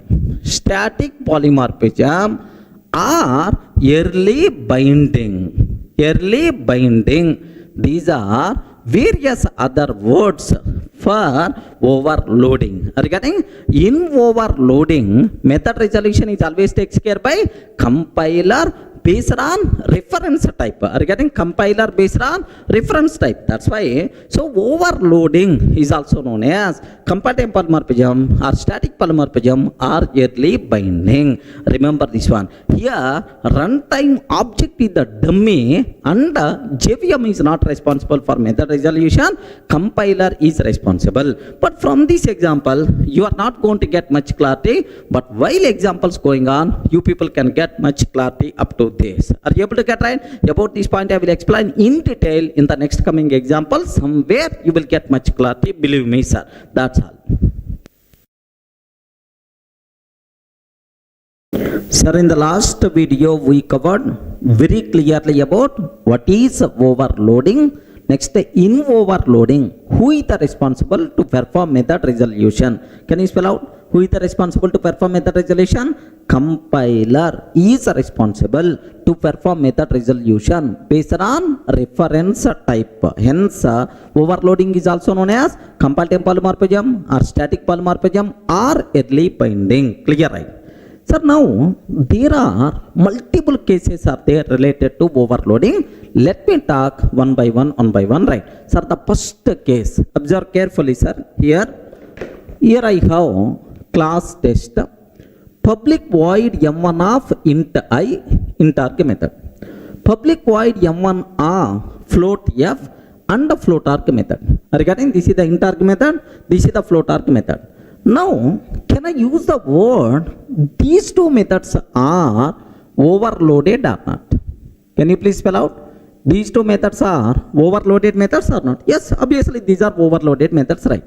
Now, main method, public static void main, tester t is equal to new tester, t dot, observe very carefully, sir, t dot m1 by passing 10 as the argument. 10 means which type? Int type. By default, every integral literal is of what type? Int type. That's why int arg method will get the chance. Okay? Well, int arg method will get the chance. T dot m1 of 10.5 f. 10.5 f. F means float type. Float type. Float type means float arg method will get the chance. Are you getting? Float arg method will get the chance. We know up to this, already we covered in the last example, same. Sir, let me execute up to this. Now the next I will explain. First up to this, let me execute, sir. Here, sir, the same public void m1, int arg method, public void m1 of float f, float arg method, t dot m1 of 10. Then obviously, which method we are going to get, sir? Int arg method will get the chance. Observe that. Observe that int arg method, right? Now t dot m1 of 10.5 f. T dot m1 of 10.5 f. Are you getting which method will get the chance, sir? Now observe that float arg method will get the chance. Clear for all of you, right? Sir, that's it. Now the next point you people should be aware, sir. Sir, it is the very, very important. Observe carefully. If I can take t dot m1 of A, sir. Array, A is what type? A within single quote. A is what type? Char type. Char type. Can you please tell t dot m1 of A char type? Which method will get the chance now? Ayyo. Which method will get the chance now? Can you please confirm? Which method is going to get in the chance? Either int method will get the chance, or float method will get the chance, or we will get compiled method saying no such type of method because here int is there, float is there, but you are passing char as the argument. Can you please confirm? Very, very important concept. That is our first case. Which method is going to get in the chance? Okay? Very simple. Very simple. In overloading. So while performing overloaded method resolution, if exact matched argument method is not available, sir, you are passing char, but there is no method with char argument, right? Compiler immediately won't raise compile time error. Regarding compiler won't raise immediately error, sir. What the compiler will do? First the compiler will promote this char type to next type. Are you getting? First compiler will promote this char type to next type. You know, automatic promotion somewhere. What is the promotion automatic chart? Automatic promotion chart, byte. Byte can be promoted to short. Short can be promoted to int. Int can be promoted to long. Long can be promoted to float. Float can be promoted to double. In our basics, somewhere we covered in the first unit, sir. Char can be promoted to int. Sir, please make sure you have to inject this chart in your mind. So, in overloading, if exact match method is not available, compiler won't raise compile time error immediately. First compiler promotes this argument to next level. Sir, char can be promoted to int type. Okay. After promoting to next level, it will check is there any method which can take int type as the argument. Regarding it will check is there any method which can take int type as the argument, it will check, sir. If there is any method which can take int type as the argument, yes, compiler will give the chance for that method. Assume. Sir, now what is the answer we are going to get, sir? Int arg method. So this is called automatic promotion in overloading. Remember that? Sir, in overloading method resolution, if exact matched method is not available, compiler won't raise compile time error immediately. First, it will promote argument to next level. And will check is there any matched method is available or not. If it is available, it will get the chance. If it is not available, again promote into the next level. Again promote into the next level. Again promote into the next level. Sir, all possible promotions completed. Still no matched method. Then only we will get compile time error. This is called automatic promotion in overloading. Are you able to understand that case 1? What is the meaning of automatic promotion in overloading? Like, sir, according to our scenario, for the char, which method will get the chance now? Array, respond, man. Which method is going to get in the chance? Yes, sir, char, no exact match. Char can be promoted in time. That's why int arg method will get the chance. Are you getting? Int arg method, right? Now, have a look once. Same method I am taking, sir. Same method, t dot m1 of a, sir. Are you getting? T dot m1 of a. Sir, exact matched method is not there. So char can be promoted to int type. Char can be promoted to int type, sir. Now int argument method is already available. That's why int arg method will get the chance. Now observe last output, sir. Now have a look once. We are not going to get any compile time error. Happily the code runs fine. But if that output, sir, int arg method is going to get in the chance. Sir, this type of concept is called automatic promotion in overloading. Clear? Now my next target, sir. T dot m1 of 10L I am taking. Are you getting? 10L. What is 10L? Array, respond. What is the 10L? 10L is nothing but what? Long type, long. Is there any method which can take a long argument? No. We have only two methods. One is int, second one is the float. That's why according to our chart, long can be promoted to float. Are you getting? Long can be promoted to float. Sir, after promoting, do you have any method with the float argument or not? Yes. That's why obviously which method is going to get in the chance, right? Float arg method will get the chance. Clear, right? Okay. If I can pass long value, as a long argument method is not available, then obviously which method is going to get in the chance? Float arg method by default will get the chance. Clear, right? Now let me cross check. Have a look once. Now t dot m1 of 10L, either small l or capital L, no problem at all. T dot m1 of 10L. Sir, long type exact matched method is not available. Long can be promoted to float. That's why float argument method will get the chance, right? Okay. Well, last output, can you please observe that? What is the last output we are going to get, sir? Float arg method. Very clear. Now, I have next doubt, sir. What is my next point is, if I can take t dot m1 of 10.5. Sir, very important. T dot m1 of 10.5. Can you please confirm 10.5 by default what type? Respond. 10.5 by default what type? Double type. Sir, now the argument what you are passing double. Is there any method with a double type? No method with a double type. Okay, well. Now, is it possible to promote a double to the next level? Sorry, not possible because double is the topmost. Next level promotion is not there. So, promotion not possible. Exact matched method not available. Immediately, compiler will give left and right. Array, where is the method? Like in this case only, we are going to get compile time error. Are you getting right? First compiler will do a good thing for you. It will try to promote and check is there any matched method.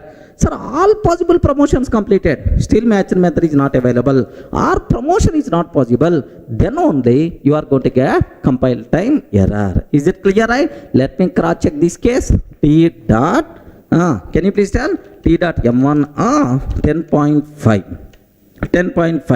Can you please tell 10.5 is what type, sir? Double type. Double type. Is there any method with double as the argument? No. No method. Is it possible to promote to the double type? No. Double to next level? No promotion. Then immediately compiler will give left and right, method resolution fails. Are you getting? Now observe that no suitable method found for M1 of double. Are you getting right? No suitable method found for M1 of double. First it will try M1 of int is not applicable. Okay, M1 of int is not applicable. Next it will try M1 of float is not applicable. Sir, it checked both, but still not applicable. That's why we are going to get compile time error. Are you able to understand? This concept is called automatic promotion in overloading. Very important concepts are even next level constructors concept. There also it is applicable. So in overloading method resolution, if exact matched method not available, we won't get compile time error. First this argument will be promoted to next level. Okay, sir, after promoting either matched method is available or not available. Next level promotion again. Sir, like all possible promotions completed, still matched method not available, then only we are going to get compile time error. This concept is called, what is this concept? Respond, man. What is this concept? Automatic promotion in overloading. Clear, right? Sir, in the last case we covered automatic promotion in overloading.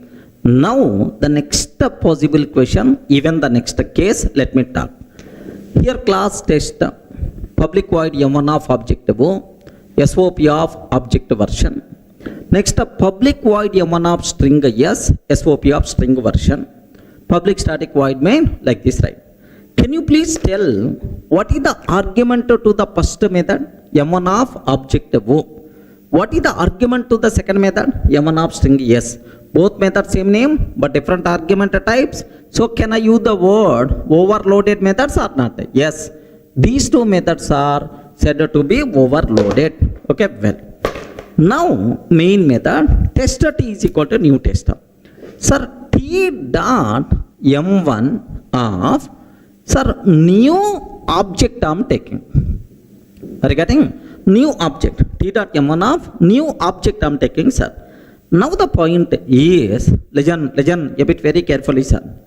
If I can take new object, so which method will get the chance, sir? Object argument, string argument, then object argument will get the chance, sir. Very important point. In overloading, while overloading method resolution, exact match will get highest priority. Remember, that's why which method will get the chance, right? Object version will get the chance. Okay, well, no problem at all. Now t dot m1 of Durga I'm taking, sir. If I can take Durga, t dot m1 of Durga is what type? String type. Then obviously object version, string version, exact match will get highest priority. That's why which method will get the chance, right? String version will get the chance. Regarding which method will get the chance? String version will get the chance. That's why, so string version, right? Up to this, let me check, and then the next point I will explain. Observe carefully, sir. Here I'm taking two methods, right? Here I'm taking two methods. First method, M1 of object version, M1 of string yes. Okay, t dot m1 of new object. I'm creating an object and I'm passing that object as the argument. I'm creating an object, I'm passing that object as the argument, right? Now which one is always going to get in the chances, sir? Exact match will get the highest priority. That's why object version will get the chance. Now have a look once. The code compiles fine. What is the output we are going to get, sir? Object version like this, right? Now, sir, t dot m1 of Durga I'm taking. T dot m1 of Durga like this I'm taking, sir. Now which one is going to get in the chance? Yes, obviously string version will get the chance. Regarding which version will get the chance? String version will get the chance, right? Sir, up to this it's a very clear for you. Now the cinema is going to start. Observe carefully, right? If I can take t dot m1 of null like this, right? Null value I'm passing null value. Can you please confirm which one we will get the chance? First one object, second one string. Null is a valid value for any type of object reference. Null is the valid for object reference, even null is the valid for string reference also. Can you please tell who is going to get in the chance now? Getting both methods got matched, because null you can provide in the place of object, in the place of string. Which method will get the chance? Very easy. You can able to guess which class is the parent class, which class is the child class. Observe that the parent class is object, child class is string, sir. Object and then string is the child class, object is the parent class. Can you please tell, in overloading, parent and child both came, which one is going to get the chance? Very simple, sir.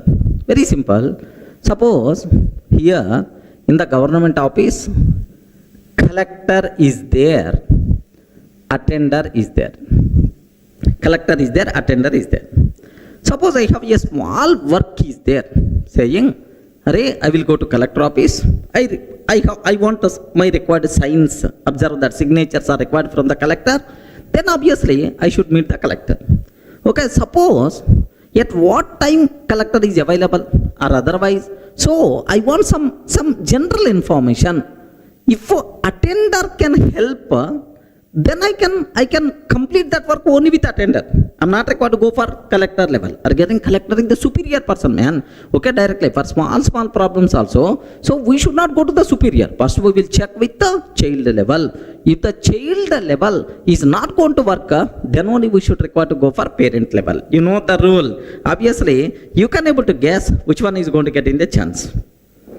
Can you please respond? Who is going to get in the chance now? Null reference. Null applicable for string, null applicable for object. So in parent and child arguments are there, always child will get the chance. If a child class can't, if child not matched, then only parent level we will go. Are you getting right? Sir, now P dot M1 of null, which one is always going to get in the chance, right? String version will get the chance. So in overloading, parent argument, child argument, which argument will get highest priority, sir? Child argument will get highest priority when compared with the parent argument. Okay, now let me check T dot M1 of null value. T dot M1 of null value. It is matched for both. Observe, have here which one is going to get in the chance, right? Yes, the output by default we are going to get last one, string version, right? Remember that string version will get the chance. Suppose assume child method is not available.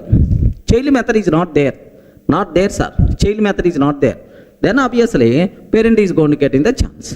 If child method is not there, automatically who is going to get in the chance? Parent will get the chance. Let me show this one. Sir, here I'm trying to remove child method. Next remaining method calls also. Only one method call, T dot M1 of null. Regarding child method is not there. That's why who is going to get in the chance, right? Obviously parent is always going to get in the chance. But the answer we are going to get simple object version. Sir, this is case 2 of overloading. From this, what we learned, sir?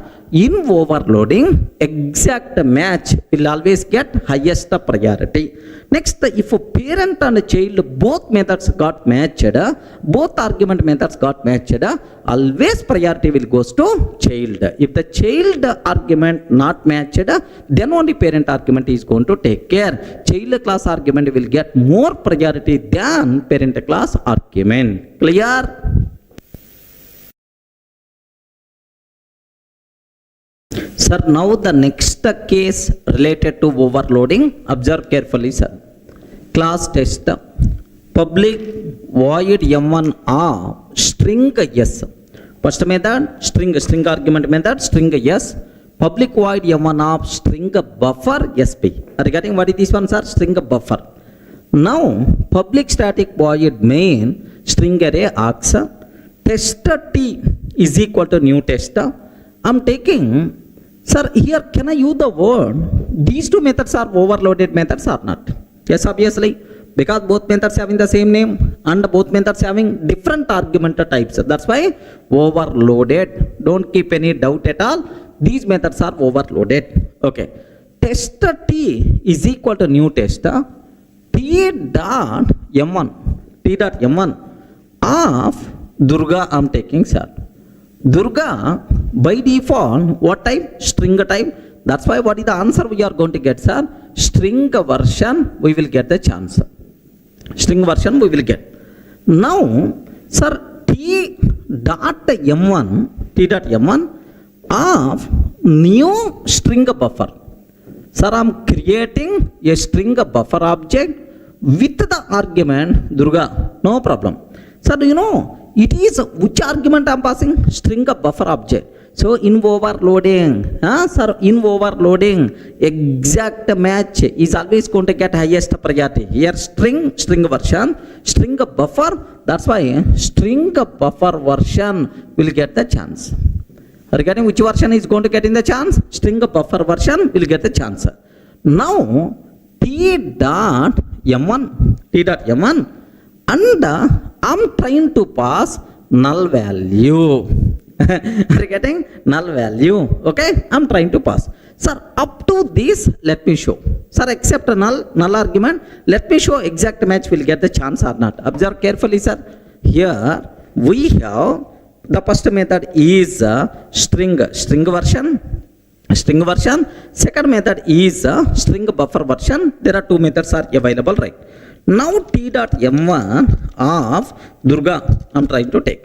T dot m1 of Durga I'm trying to take. Now observe that. Sir, which one is always going to get in the chance? Because string you are passing. That's why string version will get the chance. Similarly, t dot m1 of new string buffer of Durga I'm taking, sir. New string buffer of Durga like this I'm taking. Can you please have a look once? Which one will get the chances, sir? String buffer version will get the chance. So first one string version, second one string buffer version. So in overloading, so highest priority is always exact matched method. Okay, well. Now what about next, sir? T dot m1 of null. Can you please confirm? Who is going to get in the chance now? T dot m1 of null. Null is valid value for string. Null is valid value for string buffer. Who is going to get in the chance? In the last example, object and the string, parent and child is there. Child is always going to get highest priority. But here, string and string buffer, there is no relation between these two things. Object is the parent, one child class is the string, another child class is string buffer. Are you getting? Another child class is string buffer. There is no relation between these two things, right? So one is parent, the other one is the child. No, both are independent. Then which is always going to get in the chance? Either string or string buffer. Respond. Remember, by mistake, if the compiler gives the chance to the string version, then string buffer will give left and right to the compiler. Hey compiler, when compared with the string, what is less with me? Okay, why you are giving the chance to string? That's so compiler can't give the chance to the string, can't give the chance to the string buffer, then compiler with a big question mark face. If the compiler facing any problem, immediately it's going to rise, yes, compile time errors are. So reference to M1 is ambiguous. Both the methods got matched. You want which method? I'm not in a position to resolve. That's why I can't compile. Like it is the compile time error we are going to get, sir. Observe carefully. Here I'm taking t dot m1 of null. T dot m1 of null I'm taking, sir. So if I can take t dot m1 of null, sir, for this null, null, sir, string argument method matched, next and after that string buffer argument method also matched. Both methods matched, sir, and there is no relationship between parent and child. Something like parent and child relation is not there. That's why immediately comparative method we are going to get reference to M1 is ambiguous. Both the methods got matched. Are you getting reference to M1 is ambiguous? Both methods got matched. That's why please make sure. Okay, if exact match will get the chance. Parent and child will get the chance. Multiple methods matched, but there is no relation at all between the argument. Then what will happen is comparative method we are going to get. Clear for all of you, right?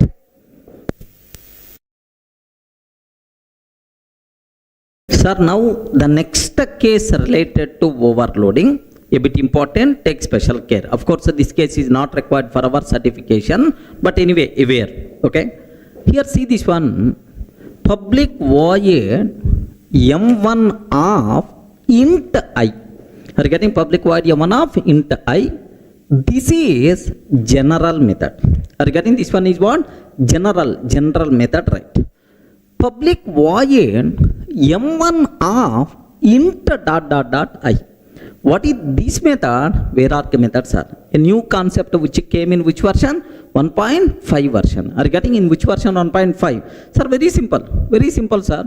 If I am taking a method of int I, like this, I have one method is there. How you can call this method? You can call this method by passing, sir, only one argument. Are you getting? We can call this method by passing only one int value. Okay, well.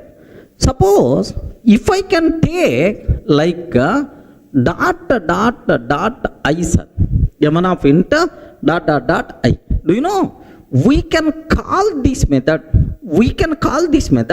by passing any number of int values including 0 number. Are you getting? Suppose you can call without any argument. You can call one int value. You can call two int values. You can call this method by passing 1 lakh int values also, no problem at all. So this type of thing is nothing but what? Where arg method. This is the new concept which came in the 1.5 version. Okay, that's all. This basic idea is enough. Now come back here. Can I use the word both the methods are different or not? Same name but different argument types. Sir, that's why can I use the word overloaded or not? Yes. M1 of int dot. Both are overloaded methods. Sir, now first one general method, where are the method, right? Now test T is equal to new test I'm taking. Test T is equal to new test I'm taking. T dot M1 without any argument. Sir, observe very carefully, sir. T dot M1 without any argument. Can you please confirm which method will get the chance? Which method will get the chance? T dot M1 without any argument. Can you please confirm? Is the first method will get the chance? No. The reason for that is, here have you observed, it is always expected one int value. Is the second method will get the chance? Yes, man. Because it can expect any number of int values including 0 number also. You are not passing anything. That's why which method will get the chances? Where are the method? Are you getting? Which method will get the chance? Where are the method? Because first method is not getting the chance. Similarly, T dot M1 of 10, 20. T dot M1 of 10, 20. Sir, 10, 20, which method? First method? No. Because first method can take one int value, but you are passing two int values. Second method? Yes, because second method can take any number of int values. So that's why, sir, here in this case, where are the method only will get the chance. Up to this, any doubt? Because first one not matched. If the first one not matched, sir, the second one matched. That's why matched method will get the chance. Now observe that carefully, sir. Here I'm taking, observe a bit carefully, sir. This is the general method. Public void M1 of int I, general method. This is public void M1 of int dot I, where are the method, right? Now, T dot M1 without any argument. T dot M1 of 10, 20. Sir, do you know in both cases, sir, first method not matched, only second method matched. That's why in both cases only second method will get the chance. Observe carefully. We are not going to get any error. Happily the code compiles fine. What is the answer we will get, sir? In both cases where arc method like we are getting the chance. Now observe very carefully, sir. A bit dangerous. Now I am taking T dot M1 of 10. T dot M1 of 10. Can you please confirm which method will get the chance? 1 into value. For 1 into value, general method matched, where arc method also matched. Are you getting? 1 into value, general method matched, where arc method also matched. Can you please tell who is going to get in the chance? Yes, please make sure. Suppose assume there are 2 members are there, sir. General method, immediately it's going to tell, observe carefully the scenario. General method matched, even where arc method also matched. Sir, both the general method and where arc method meet at some common place to fight, because both methods got chance, they have to fight. So almost 1 hour they are going to fight. At last, who is going to win the race? Can you please tell who is going to win the race? General method will get the chance, because the reason for that is general method concept came from 1.0 version, but where arc method concept came in the middle, new concept, right? Whenever old concept and new concept fighting is there, always old concept is always going to win the race in Java. Remember this general method concept from 1.0 version of Java, it is there, but this bloody where arc method concept came in which version? 1.5 version.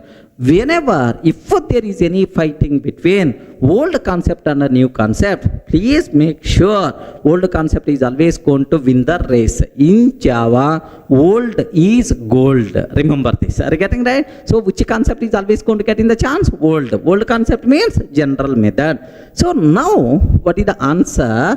We are going to get, sir, for this general method only. Now, have a look once. Observe carefully, right? T dot M1 of 10, sir. Are you getting? T dot M1 of 10, only 1 into value. Sir, first method matched, because it is expecting only 1 into value. Even second method also matched, because it is expecting any number of into values including 1 into value also. So that's why it is also matched. But always general method will get the chance, because it is the old concept. That's why, right? Let me compile. Observe the last output what we are going to get, sir. Yes, general method will get the chance. Everyone can able to understand? Sir, I am repeating even in the next classes also. This point is the very important, sir. Whenever fighting is there between old concept and new concept, always old concept is always going to win the race. Clear, right? Next, one more small point I have to talk about this where arc method, right? So where arc method is always good person, man. Is always good person. How you can conclude it the good person is because of its behavior.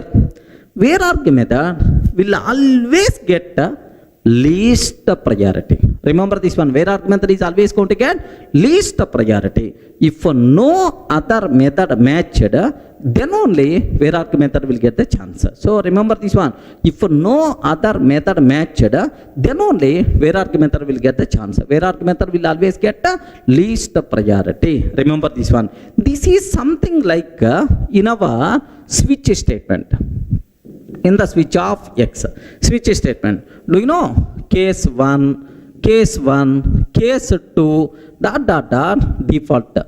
Are you getting? Case 1, case 2, ... default is there. When default case will get the chance? When the default case will get the chance? If no other case matched, then only default is going to get in the chance. Same way, When hierarchy method will get the chance, if no other method matched, then only hierarchy method will get the chance. Hierarchy method will always get least priority. Compiler is always going to give the precedence, least precedence to hierarchy method. Please make sure you people should aware. Clear, right?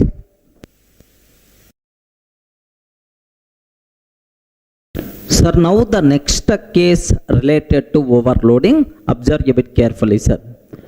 Here class test public void M1 of int I comma float f. Sir, how many arguments are there? 2 arguments.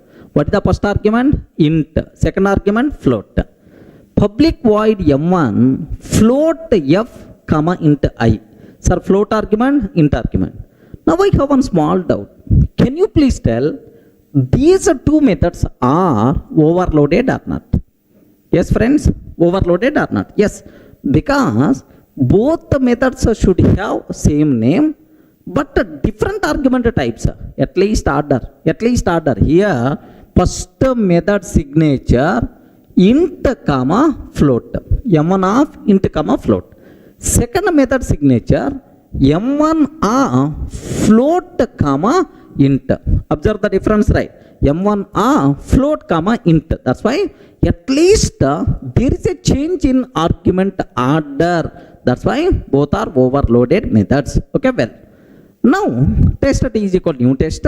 Now I'm trying to take T dot M1 of 10 comma 10.5 F. Can you please tell which method will get the chance? Respond, man. Which method will get the chance? Int and float. So in overloading, exact match is always going to get highest priority. That's why int float. So which one will get the chances, sir? Int float version will get the chance. Regarding int float version will get the chance. Similarly, T dot M1 10.5 F comma 10. 10.5 F comma 10. Do you know float value, int value? Float value, int value. So highest priority, exact match. Float, int. That's why which method will get the chance? Float int version will get the chance. Okay, well, because you are passing one float value, one int value, float int. Here you are passing one int value, one float, int float, like this, right? Let me execute up to this one. Have a look once. Here I am taking. So same thing only. First method, int float version. Second method, float int version we have. Test T is equal to new test. T dot M1 10 comma 10.5 F. Okay, well, 10 comma 10.5 F. Have you observed? The code compiles fine. Int float version we are getting because you are passing int value, float value like. Sir, similarly, T dot M1 10.5 F comma 10. You are getting 10.5 F comma 10 like this, right? Now, which one is going to get in the chance, right? Float int version will get the chance. Are you getting which one will get the chance? Float int version will get the chance, right? Okay. Well, this is the float int version, right? Sir, up to this okay, because exact match always going to get high priority, right? But now the next thing what I have to discuss is, sir, take very special care. Now the cinema is going to start. Observe carefully. T dot M1 10 comma 10. Can you please confirm which one is going to get in the chance? First one int value, second one is also int. Are both are int. You are passing int. Which one will get the chance? First one matched int. Second one is expecting float. Int can be promoted to the float. No problem. So int float version. Maybe first one matched. Second one float. Int value will promote to the float. Second one int, no problem. Second one also matched. If I can ask this question in my offline classes, out of 100, 99% of the people are always going to tell, sir, First one will get the chance, sir. Sir, first one will get the chance because 10, 10, int 10, exact match. Second one will be promoted like this. That's why first one is always going to get in the chance because left to right. Left to right. You are giving the chance for precedence for left to right. That's why first one is getting the chance right. Then immediately I will ask. Okay. In India, we are always giving the precedence from left to right. But if you go for Pakistan, in Pakistan, they are always going to give the precedence from right to left. Then, in Pakistan, 10 int matched. Second argument from right to left means int will be promoted to the float. Array means in India, first version will get the chance, but in Pakistan, second version will get the chance.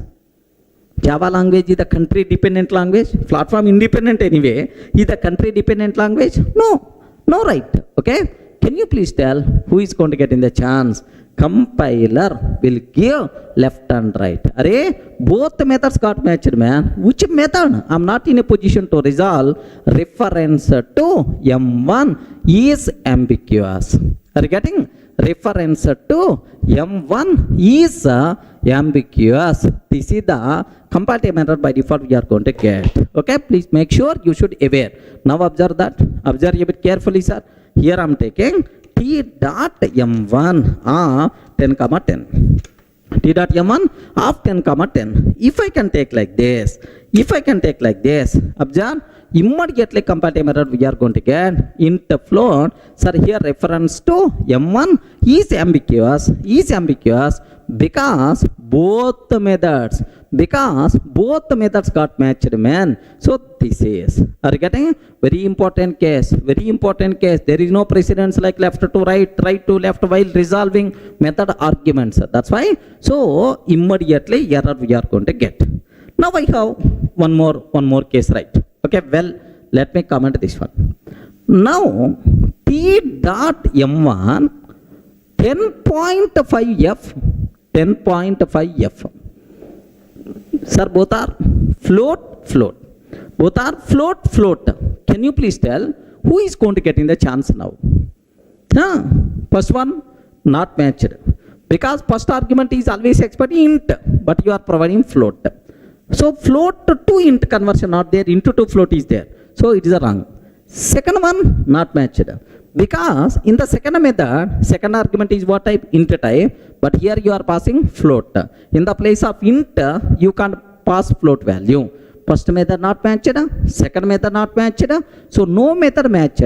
That's why cannot find the symbol method M1 of float like we are going to get the problem. Okay, like sir, do you know in the previous case 10 both methods matched. That's why compiler getting confusion, ambiguity problem, right? But in the second case, no method matched. That's why cannot find the symbol. There is no such type of method. Okay, like let me execute this code. Now here I'm taking this one. I'm trying to comment T dot M1 of 10.5F comma 10.5F. I'm taking 10.5F comma 10.5F. Can you please observe? That? Immediately, have you observed? No suitable method found for M1 of float. Sir, int float is not applicable. Float int is also not applicable. That's why no suitable method found like this. Immediately it's going to tell compile time error. Everyone can able to understand? So because no method matched, that's why it is invalid. Here both methods got matched. That's why it is invalid. Sir, very important case for the entire room. Take special care. Sir, the last case related to overloading. A bit important. Take special care, sir. Here I am taking class animal. Are you getting? I am taking class animal. Next, I want to take child class of animal. Can you please tell any child class? Refer animal, child of animal. Maybe tiger, lion, next to human. Human being is also child of animal only, right? Human like. Sir, my favorite animal, class monkey. Class monkey extends animal.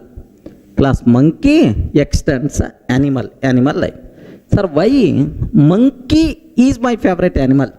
Because most of software engineers like us are monkeys only. Monkeys. Most of software engineers are monkeys. Because the reason is, so for the sake of some 20% hike, 30% hike, so we are going to keep on changing the company. Today I'm in Infosys. Tomorrow I may jump to IBM because IBM people are offering 30% hike. Day after tomorrow I may jump to TCS because they are offering more, another 20% hike. That's why, so software engineer like me keep on jumping from one tree to another tree. Same one software company to another software company. Like anyway, monkey is the best example. Class monkey extends animal. So which is the parent class? Animal is the parent, monkey is the child class, right? Now class test. Observe very carefully, dangerous case. Public void M1 of animal A. Public void M1 of animal A.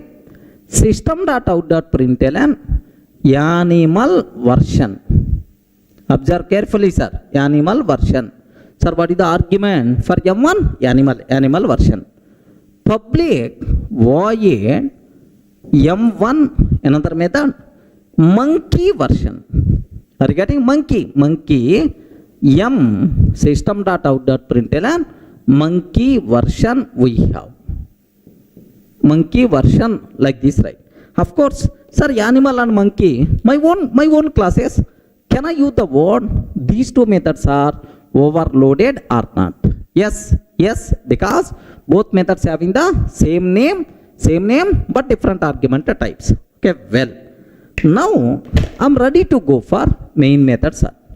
Public static void main method string array args. Okay, string array args. Now the point is test T is equal to new tester, because if you want to call either this M1 method or this M1 method, both are instance method, test class object must be required. Now observe first one. Animal A is equal to new animal. Animal A is equal to new animal. Sir, I'm creating animal object. Reference type animal. Runtime object is also animal object only. T dot M1 I'm passing A. This is the first one. Second, can you please observe? Monkey M is equal to new monkey. Monkey M is equal to new monkey.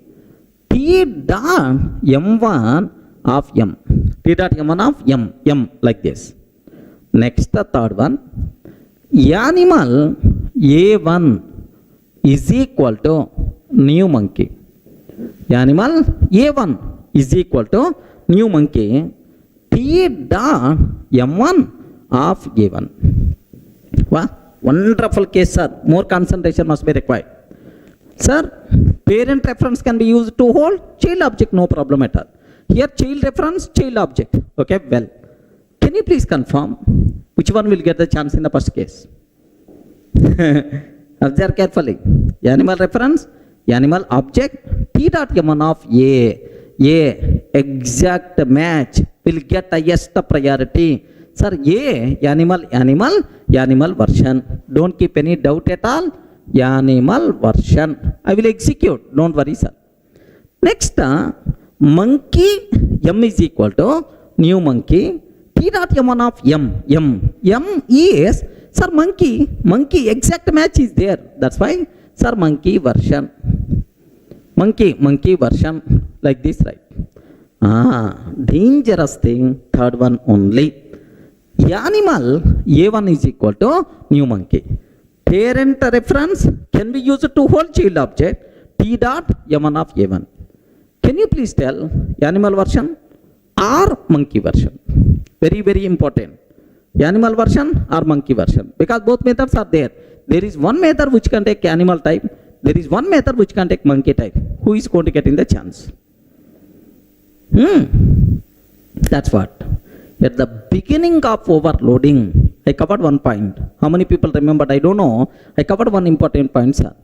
In overloading, method resolution always takes care by compiler based on reference type. Runtime object never going to play any role. Remember, here which reference A1 is what type? Animal. So this is it never going to worry about runtime object. So that's why which version will get the chances, sir? Animal version only. Remember this. Sir, which version will get? Animal version. Sir, practical proof in overloading. Always, method resolution is always based on reference type, but not based on runtime object. Any doubt, friends? Are you in the position to understand? Let me execute this code. Observe that carefully. Here I am taking. Sir, same. Observe code, class animal, sir. Next, class monkey extends animal. Next, there is one method, first method, animal version, second method, monkey version is there. Now I am taking animal A is equal to new monkey. Animal A is equal to new animal. Like this I am taking, sir. Now T dot M1 of A, sir. T dot M1 of A. Sir, animal reference, animal object. Then obviously animal version is the output we are going to get. The code compiles fine. What are the answers, sir? Animal version. Okay, well.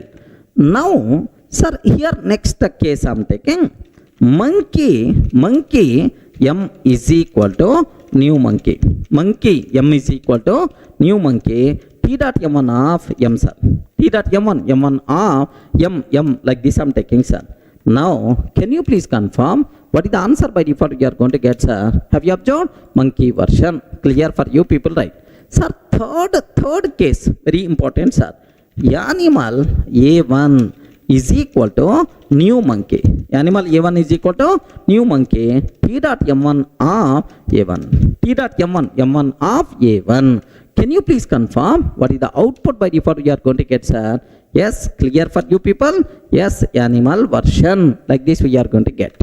Okay, please make sure in overloading, method resolution always takes care by compiler based on reference type. A runtime object is a dummy in overloading. So hence overloading is also considered as compile time polymorphism or static polymorphism or early binding. Clear for you? Is it clear for all of you, right?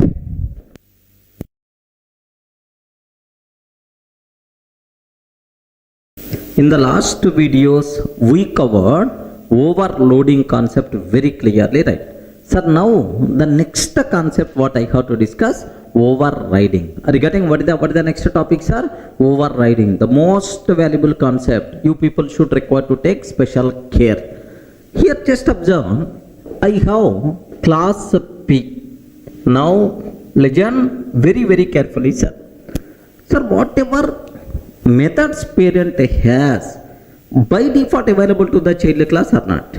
Can you please tell? Yes. Through which property? Inheritance property. Whatever methods parent has by default available to child class, the child class directly can use without rewriting. Okay, like sometimes child class may not satisfied with the parent method implementation. If the child class not satisfied with parent method implementation, then the child is allowed to redefine that method based on its requirement. Regarding such type of concept is called overriding. Sir, let me go for a small example, then you people can feel more comfortable, right? Observe that class P, sir. Do you know every parent want to provide huge property to the kid. So if you can ask your father, at this age also why you are working this much hard, then your father is always going to tell, Arey, for the sake of you only. Okay, you have to be enjoy. That's why I'm working like anything. Like every parent in the world is always going to, sir, do the work to provide huge property to the kid. Assume that. So now class P, public void property. Public void property, like there is one method is there, sir. So the property in which form they are going to provide?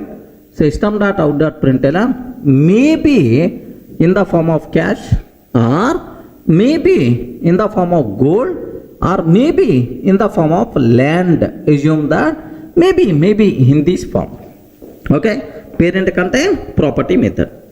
Parent, every parent in the world is very much eager to provide marriage for the kid. Assume. So now parent want to arrange marriage for the kid.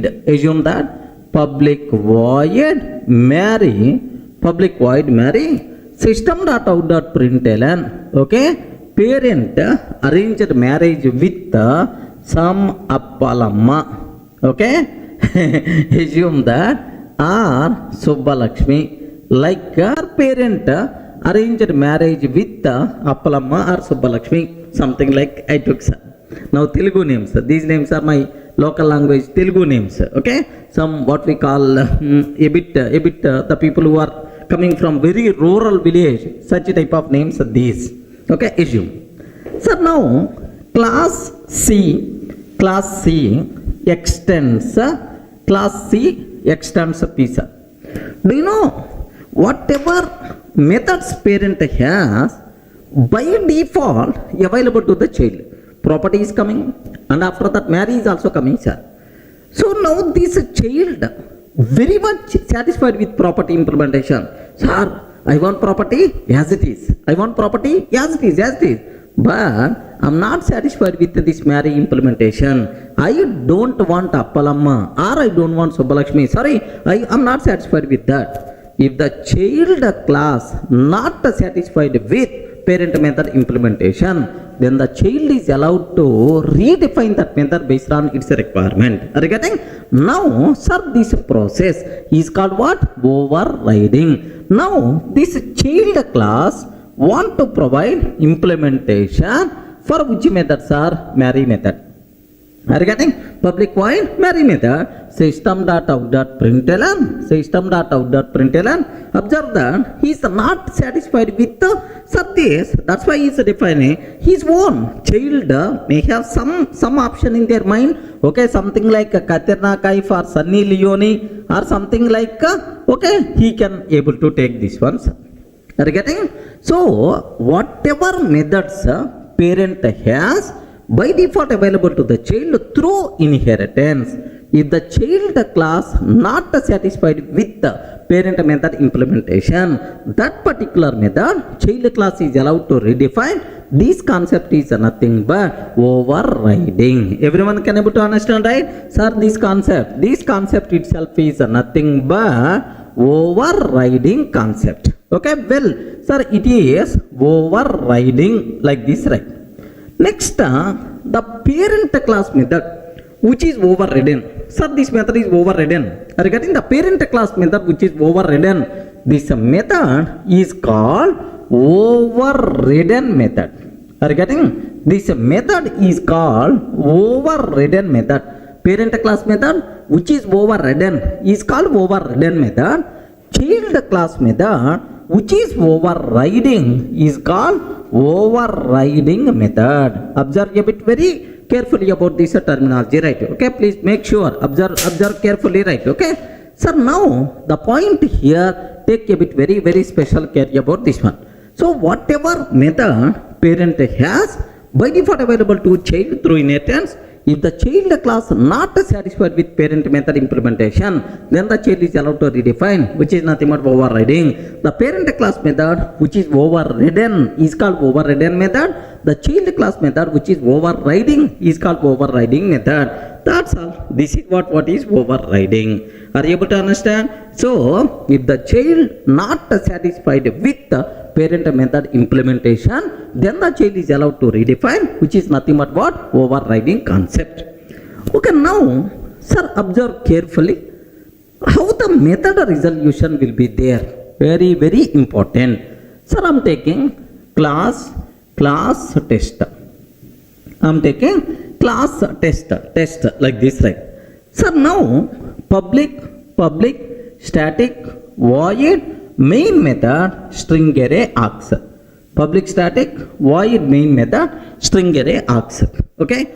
Now here legend this one. Sir, I hope everyone can able to understand what the meaning of overriding, right? Sir, now my target is, sir, parent P is equal to new parent. Can you please tell reference is what type? Parent type. And the new parent P dot marry method I'm taking. What I'm taking, sir? Can you please spell out? P dot marry method I'm taking. Sir, which reference I'm using? Parent reference, parent object, P dot marry. Sir, there is no ambiguity. Always parent method will get the chance. Sir, which method will get the chance? Parent method will get the chance, sir. Parent method, because you never talk about child reference or child object, everything is the parent. Parent method will get the chance. So C is equal to new C. I am creating child class object. C dot marry method I am taking, sir. C dot marry method. Sir, child reference, child object, child already contain marry method. That's why child method will get the chance. Child method will get the chance. Sir, there is no speciality up to this. Now, the next point you people should aware. Parent reference can be used to hold child class object. Parent reference can be used to hold child class object.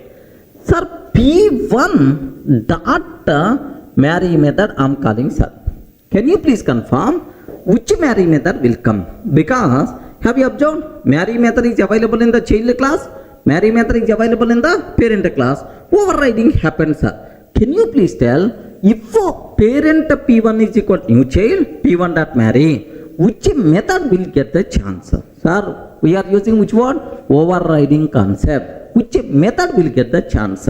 Now take very special care in this. What is the role of compiler? What is the role of JVM? Sir, you are calling marry method on P1. Observe very carefully. We are calling marry method on P1. P1 is what type? P type. P1 is what type? P type. P type. Now, in the parent class, marry method is available or not. Compiler is always going to check. Can you please observe? In the parent class, marry method is available or not? Yes, available, no problem at all. So, up to this compiler's role. Let me repeat again. Sir, I am calling marry method on the P1. P1 is what type? Parent type. Now, in the parent class, marry method is available or not? If it is available, compiler give the green signal. Green signal. If it is not available, immediately compile method we are going to get. Sorry, you can't call a marry method on P type of reference like this, right? But it is available, no problem.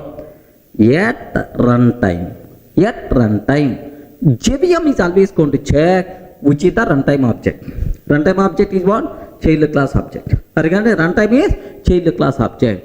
At the runtime, JVM will check in this child class is the marry method is overriding or not. In the child class, if the marry method is overriding at runtime, JVM is always going to give the chance for child class overriding method only. That's why which method will get the chances, sir? Child method will get the chance. Observe very carefully, sir. Child method will get the chance. So, means that in overriding, method resolution always takes care by JVM. Who is the responsible? Sir? Method resolution is always takes care by JVM based on runtime object. So here, which runtime object I am using? Child. That's why child method. Here, which runtime object I am using? Child. That's why child method. Which runtime object I am using? Parent. That's why parent method we are going to get in the chance. So please make sure you people should inject this point very strongly in your mind. In overriding, method resolution always takes care by JVM based on runtime object, not based on reference type. Remember, that's why overriding also known as runtime polymorphism. Regarding overriding is also known as runtime polymorphism, or dynamic polymorphism, runtime polymorphism or dynamic polymorphism or late binding. Are you getting? Or late binding? That's all. Please make sure you people should be aware. So overriding is also considered as runtime polymorphism or dynamic polymorphism or late binding. Clear for all of you, right? Sir, let me execute this code, sir. Observe carefully. Have a look once. Observe a bit carefully, sir. Class P, parent class contain, sir, public void property method is there, sir. Gold, land, cash, something like. Public void marry, sir, here marry with the marriage with so what we call Appalamma, Subbalakshmi, something like I'm taking, right? Sir, class C extends P. Sir, now child class not satisfied with marry implementation. That's why child is trying to override this method. So this concept itself is nothing but overriding. Please make sure you people should aware very clearly, right? Okay, overriding. Now inside test class, sir, P is equal to new P, sir. P is equal to new P dot marry. Sir, here runtime object is always parent object. Obviously, parent method will get the chance. Parent method, marry method means Appalakshmi, so Appalamma, Subbalakshmi, something like this. It is there, sir. Okay. Here, parent method, like I'm making some small change. This method is child method. Like this I'm taking, sir. Now observe this. So, which method will get the chance? Parent method will get the chance. Now, have a look once. The code compiles fine. Sir, what is the output? By default we are going to get parent method. We are getting the chance. Are you getting that? Which method? Parent method will get the chance. Sir, now child C is equal to new child I'm taking. Child C is equal to new child C dot marry I'm taking, sir. Are you getting? Now child reference, child object. So runtime object is always what type? Child object. That's why obviously child class method will get the chance. Remember, now let me execute second output. Can you please observe that? Child method we are getting. Are you getting? Child method Katirna. Like that we are getting, sir. Sir, last one, very dangerous point. Parent P1 is equal to new child. Are you getting? Parent P1 is equal to new child P1 dot marry. Are you getting? Parent P1 is equal to new child P1 dot marry. Sir, this line is the very important. Take special care, sir. Sir, we are calling marry method on P1. P1 is what type? Parent type. Compiler is always going to check in the parent class marry method is there or not. In the parent class, if marry method is not there, compile method, right? But anyway, parent class contain marry method, happily code compiles fine. Yet runtime, JVM is always going to check in the child class, is this method is overridden or not. In the child class, if this method is overridden, at runtime, based on runtime object, child class method is always going to get in the chance. Remember, in this case, which method will get the chance? Parent class contain marry, but child class also contain marry. Based on runtime object, child class method is always going to get in the chance, right? Now observe that. Let me execute this code, sir. What is the output? By default, we are going to get. Happily the code compiles fine, but the last answers are child method like this, right? Any doubt? Are you in the position to understand, right? In overriding, method resolution is always based on runtime object. Sir, who is the responsible to take care? JVM. Overriding method resolution is always takes care by JVM based on runtime object. Hence, overriding is also known as runtime polymorphism or dynamic polymorphism or late binding. Clear for all of you, right? Any doubt, friends? Sir, in the last videos we covered what is overloading, what are various important rules, what is overriding, basic idea about overriding, next method resolution in overriding, everything we covered, right? Sir, now overriding is not the easy process. Remember this one. There are several rules associated with overriding. But if it's the overloading, very simple process, right? In overloading, we have to check only method names, argument types. Method names must be same, argument types must be different. Remember, that is the rule of overloading. But in overriding, we require to check several things like modifiers, return type, throws keyword, like there are several conditions we have to check in overriding. That's why overriding is not that much easy process. We have to take each and every loophole internally. Clear, right? So now, what rules are there for method of overriding? Okay, first rules. Okay, here I'm taking here just class P. Observe very carefully, sir. Class P. I have public void m1 of int I is there, sir. This is the method what we have. Class P, public void m1 of int I. Sir, now I'm taking class C extends P. Are you getting? Class C extends P. Public void m1 of int I, like this I'm taking. Can you please tell, is it valid overriding or not? Yes, friends, is it valid overriding or not? Yes. Here, first rule what we have to check, what we require to take care. So in overriding, method names must be same. Method names must be same. And argument types must be same. Are you getting? Including order also. Method name must be same. Argument types must be same. Are you getting? So that is method name followed by argument type is nothing but what? Method signature. Correct or not? Method signature. So in overriding, method signatures must be same. Method signatures must be matched. So method names and argument types are same means method signatures must be matched. This is the rule number 1. Remember, right? Sir, what is the second rule? The second rule is what about return type? Are you getting? What about return type? Return type. Can you please confirm? Return types must be same or may be different? Yes, friends. Return types must be compulsory same in overriding or can be different? Can you please confirm? Yes, friends. So return types must be same in overriding, but this rule is applicable until 1.4 version. Are you getting? But this rule is applicable until 1.4 version. From 1.5 version onwards, covariant return types also allowed. Are you getting? From 1.5 version onwards, covariant return types also allowed. Then immediately you may ask, sir, what is the meaning of covariant return type? Very simple, sir.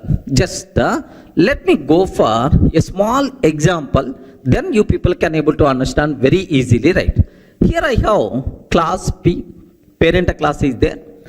Assume parent class method return type is object, sir. Assume that the return type of parent class is object, public object m1. So it is expecting some return value, return null, acceptable, syntactically valid, because it has to return some object, return null, acceptable, right? Now I want to override this method in the child class. Class C extends P I'm taking. Now I want to override, sir. Here public object m1, sir, return null, like this I'm taking, sir. Sir, here have you observed the return type here object and here object, no problem at all. If the same return types are there, no issue at all, right? But from 1.5 version onwards, we have more flexibility. Covariant return types also allowed. What is the meaning of covariant return type? Means the child method return type need not be same as parent method return type. It's a child types also allowed. Can Can you please tell for object, what is the child? String or string buffer or anything. So it's a child types also allowed. So means that need not be object. Happily you can take string also. Happily you can take string buffer also, integer also, like any child class of this object is allowed, no problem at all. Such type of return types are called covariant return types, right? But please make sure this concept is applicable only from which version? 1.5 version onwards. Okay, so child class method return type need not be same as parent method return type. It's a child types also allowed. This is nothing but what? Covariant return type concept. Now I have one small doubt, sir. Can you please tell, if I compile this code, if I compile this code, is it valid or invalid? Ayo, is it valid or invalid?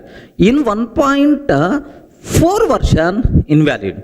Because in the 1.4 version, return types must be same. But in 1.5 version, from 1.5 version onwards, perfectly it is allowed. Because from 1.5 version onwards, covariant return types also allowed. Everyone can able to understand, right? Observe very carefully about this type of terminology, right? Okay, let me go for this one, sir. Observe carefully. Let me execute this code. Have a look once, sir. Here I'm taking just the same example, whatever there, sir. Here class P, just observe that class P, public object M1 method, public object M1 I'm taking, just return null I'm taking, sir. Public object M1 return null like this I'm taking, sir. Here same class C extends P. Are you getting? Class C extends P, public object M1. Sir, whether you are using 1.4 version, 1.5 version, in all versions, this one is perfectly valid because I'm maintaining same return type. That's why perfectly valid, sir. Now let me compile this code. Here just observe. Let me go to my working directory, right? Yes, here just observe that Java C p.java, perfectly valid. We never going to face any problem, sir. Now instead of object, here I'm taking string, sir. Here I'm taking string. Can you please confirm in 1.8 version, because I'm using which version of compiler, sir? Java C version. Observe that which version of compiler I'm using? 1.8 version, sir. Okay, in 1.8 version, is it allowed or not? Yes, perfectly allowed, no problem at all. Now let me compile this code. Yes, it is valid, sir. Now I'm asking Java C source 1.4 p.java. Boss, can you please compile this code? According to 1.4 version, we can compile a Java program according to a particular version by using source option. Remember this one. So can you please compile this p.java according to 1.4 version? Now I'm asking, in 1.4 version, can you please tell, is it valid or invalid? Is it valid or invalid? Invalid, because in 1.4 version return types must be same. So covariant return types concept applicable from which version? 1.5 version. That's why this one is invalid. Compiler is ready to give left and right. Observe that, please, sir. Here have a look once. Sir, here one error. So M1 in C cannot override M1 in P. Return type string is not compatible with the object. Like this it's asking, sir. But the same question I'm asking in the 1.5 version. I'm asking in 1.5. Can you please compile according to 1.5 version? Yes, perfectly valid. Here, just we are getting warnings, man, but not error. But earlier we got error.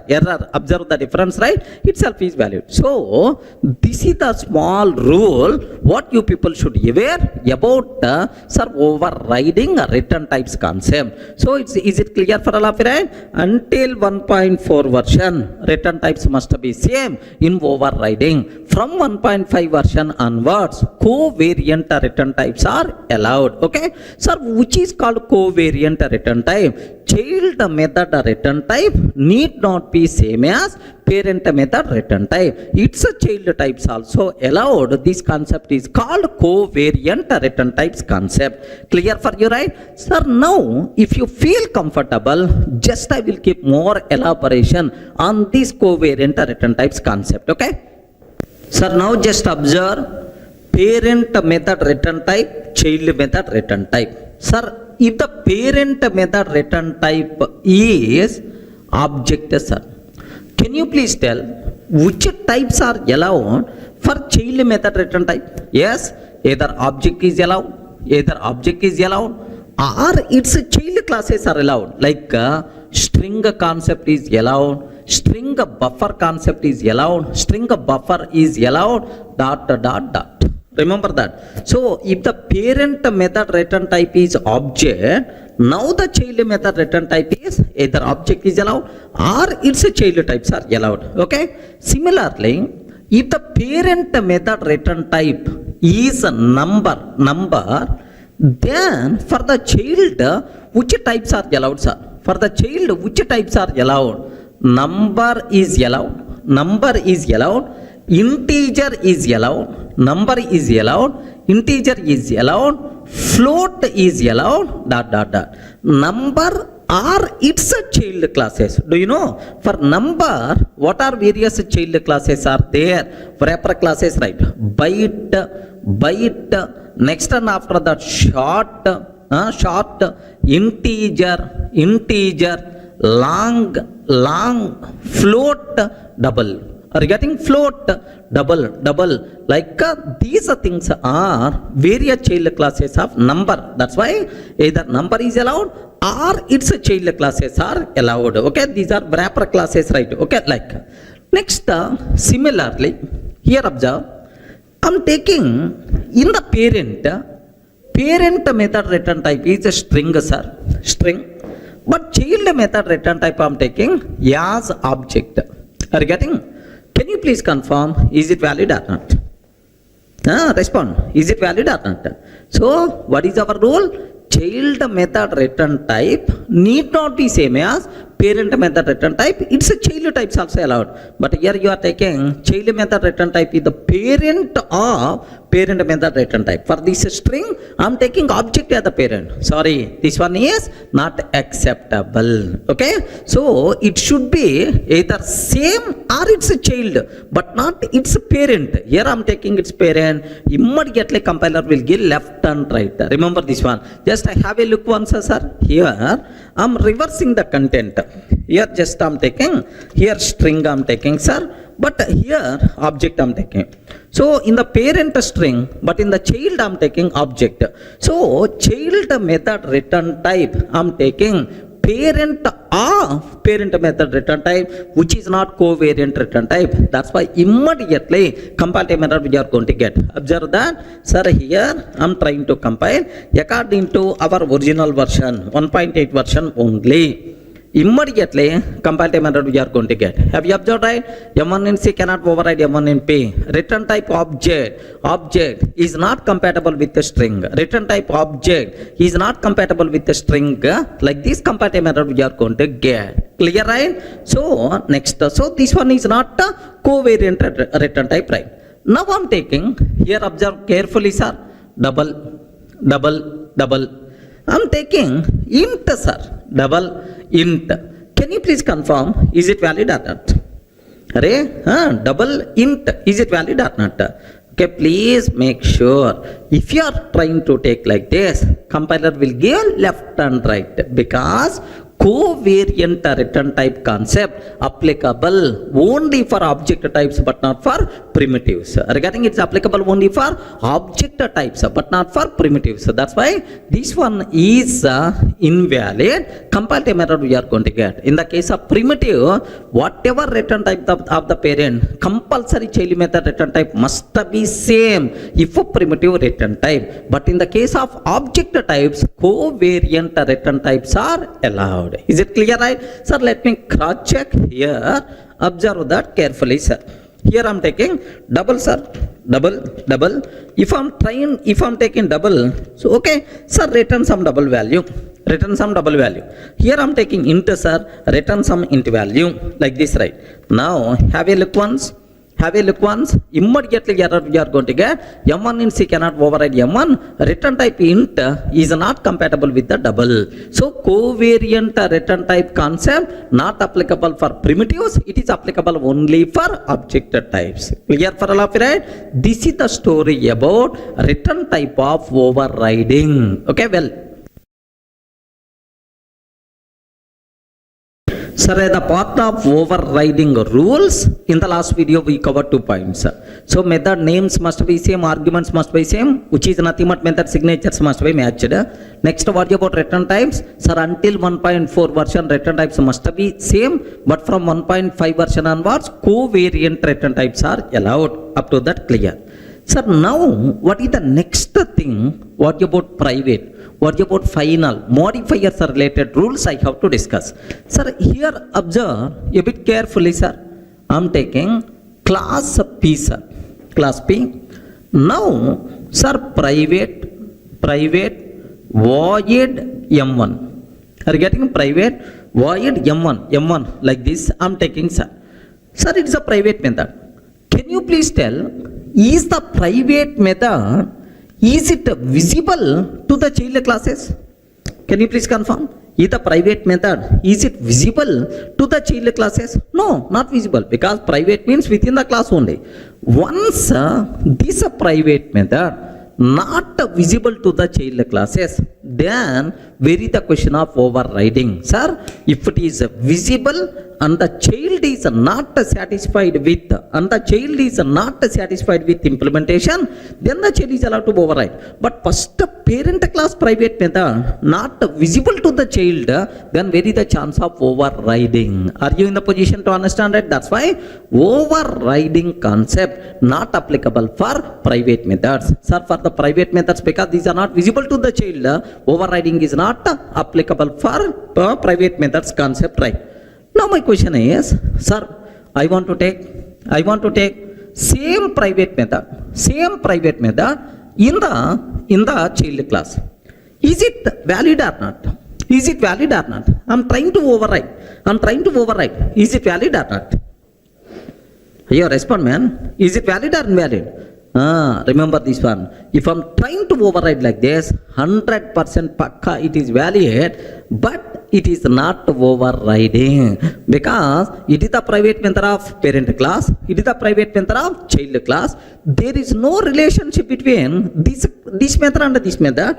Both are independent. It's a personal, internal methods, right? Okay, like then immediately we ask the question, sir, if it is the case, parent P is equal to new child I am taking P dot M1. Then which method will come, sir?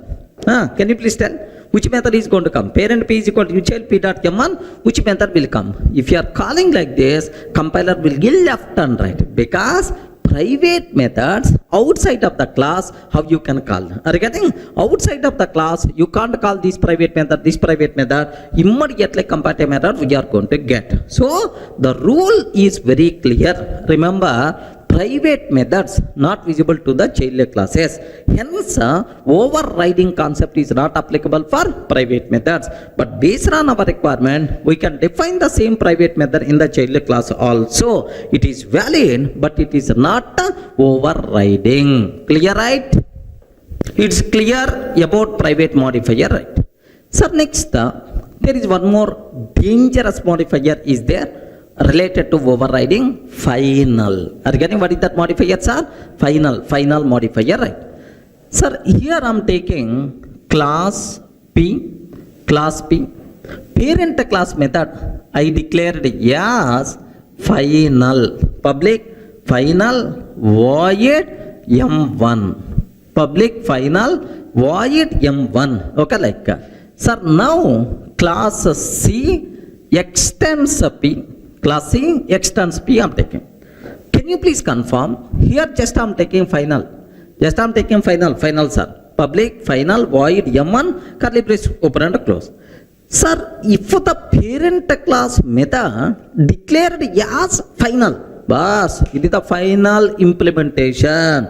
no one is allowed to override. Are you getting? If the parent class method declared the final overriding concept, not possible for that final method. Okay? By mistake, if I'm trying to perform overriding public void M1, by mistake, if I'm trying to override, immediately compile error we are going to get. M1 in C cannot override M1 in P because overridden method is final. Remember this one, overridden method is final. That's why it is not possible. So final, is it, can you please tell, overriding concept, is it applicable for final methods or not? Not possible. If you are trying to perform overriding, what will happen? Immediately compile time error by default we are going to get. Clear for all of you, right? Sir, now just observe that, sir.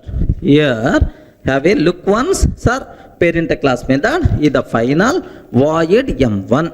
I am taking, sir. Class C extends P, sir, public void M1 like this. So parent class method is the final. Parent class method is the final, but child class method is not final, sir. Child class method is not final. Of course, here final method overriding not possible, sir. Observe that. What is the compile error we are getting? M1 in C cannot override M1 in P. What is the reason for that? Overridden method is final. So if the parent class method declared as final, then overriding concept is not applicable. Sir, suppose if I can take child class method is also final. Child class method is also final. If I can take child class method is also final, can you please tell what will happen? If I take child class method is also final, what will happen? In this case, sir, still compile time error. Once it is the final, yes, whether you are taking final or non-final, immediately compile time error you are going to get, because final methods we can't override. Clear for all of you, right? Let me summarize modifier related things, sir, regarding this overriding, sir. Observe carefully.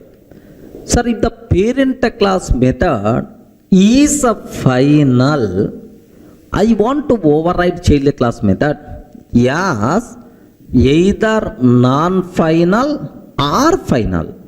Are you getting? Either non-final or final, immediately compile time error we are going to get, because overriding concept not applicable for final methods, because parent already declared this implementation is the final, no one is allowed to change. That's why, right? Sir, now I have one small doubt. If the parent class method is a non-final, sir, it's not final, sir. It's not final. Now I want to override as final. Is it possible or not? Yes. Non-final to final, perfectly acceptable. But next level child, you can't override.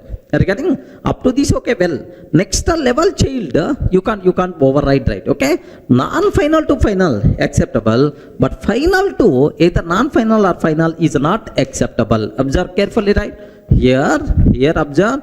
Sir, public, final, void, public, here non-final. Parent class method is the non-final, but child class method is the final. Observe that non-final to final. Parent class method is the non-final, but child class method is final, sir. Non-final to final, is it acceptable or not? Yes, why not? Observe carefully. Here, have a look once, sir. Perfectly, itself is valid, no problem at all. So non-final to final, acceptable. Remember, but final to non-final, not acceptable. Okay, like. Sir, similarly, if the parent class method is abstract, abstract means not having implementation, then I want to override that in the child class. Compulsory we should override to provide implementation. So abstract to non-abstract, acceptable. Are you getting? Abstract to non-abstract, acceptable, no problem at all. Sir, if the parent class method is non-abstract, sir, implementation is there. What I want to take is, sir, I want to override this method as abstract. Is it possible or not? If the parent method is abstract, happily you should override to provide implementation as non-abstract, acceptable, right? But if the parent class method is non-abstract, but I want to take the method as abstract. So child class method as abstract, possible or not? 100% pakka possible. Sir, if the child class feels that I don't want parent method implementation, my next level child is the responsible to provide new implementation for this method, then non-abstract to abstract, it is always possible. Now let me show this one. Observe carefully, sir. Sir, parent class method is not abstract. Now, sir, child class method, it is taking public abstract void m1. Public abstract void m1 I'm taking, sir. Can you please consider, is it valid or not? Perfectly, because anyway, if the class contain at least one abstract method, now let me take this one as abstract, sir. Okay, well, parent class method non-abstract, but child class method is abstract. No problem, because of this abstract, okay, next level child compulsory should provide implementation for this method. So it is hiding this implementation, it is restricting this implementation should not available to the next level child classes. That's why, so non-abstract to abstract overriding is always possible. Observe carefully, sir. Here I'm taking, let me compile.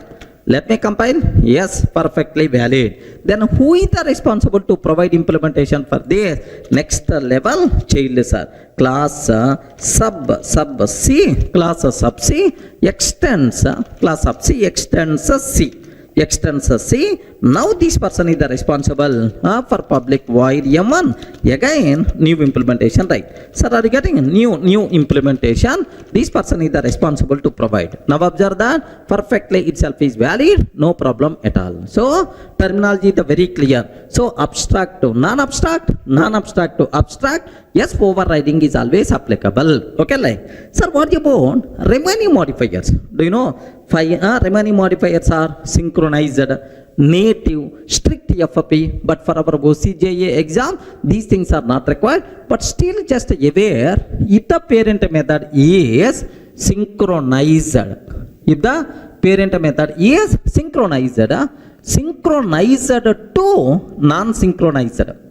Synchronized to non-synchronized. Synchronized to non-synchronized. Non-synchronized to synchronized. Sir, have you observed? Synchronized to non-synchronized. Non-synchronized to synchronized. Perfectly valid. Because synchronized keyword won't keep any restrictions in overriding. Sir, if the parent class method is synchronized, compulsory child class method should be synchronized. No such type of rule. If you want, you can take, otherwise you can ignore, no problem, right? Same rule applicable for native methods also. Native, non-native.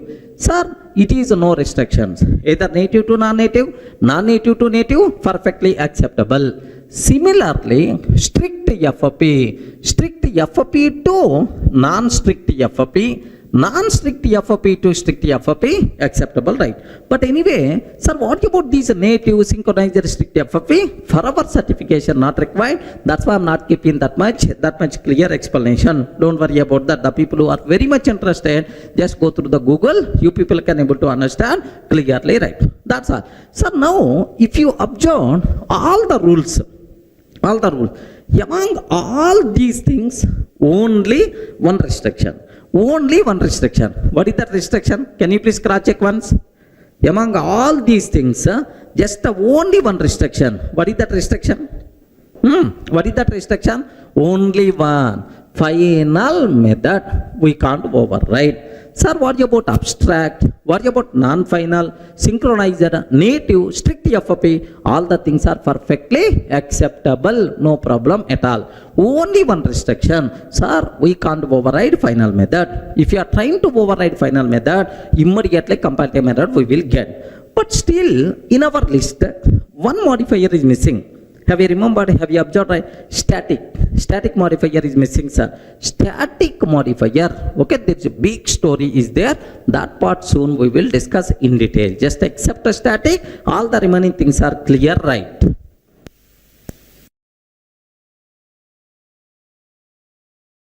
Sir, in the last two videos we covered overriding rules. Have you remembered, right? Method names must be same, argument types must be same, method signatures must be same. Private methods not visible to the child classes, that's why overriding concept not applicable for private methods. Final methods we can't override except a final method. For the remaining modifiers, no restrictions. Okay, well, up to that we covered. Now the next important point, here observe, I'm taking class P, parent class. Parent class contain a method public void M1. Observe very carefully, sir. Class P, public void M1. Class C extends P. I'm taking, sir. Class C extends P. I'm taking. Now here I'm taking protected void M1. Regarding just I'm taking protected void M1 like this, right? Can you please confirm, is it valid overriding or not? Ayo, respond, can you please tell, is it valid overriding or not? Okay, remember, if I'm trying to do like this, immediately comparative method you are going to get. What is the reason? What is the reason for that?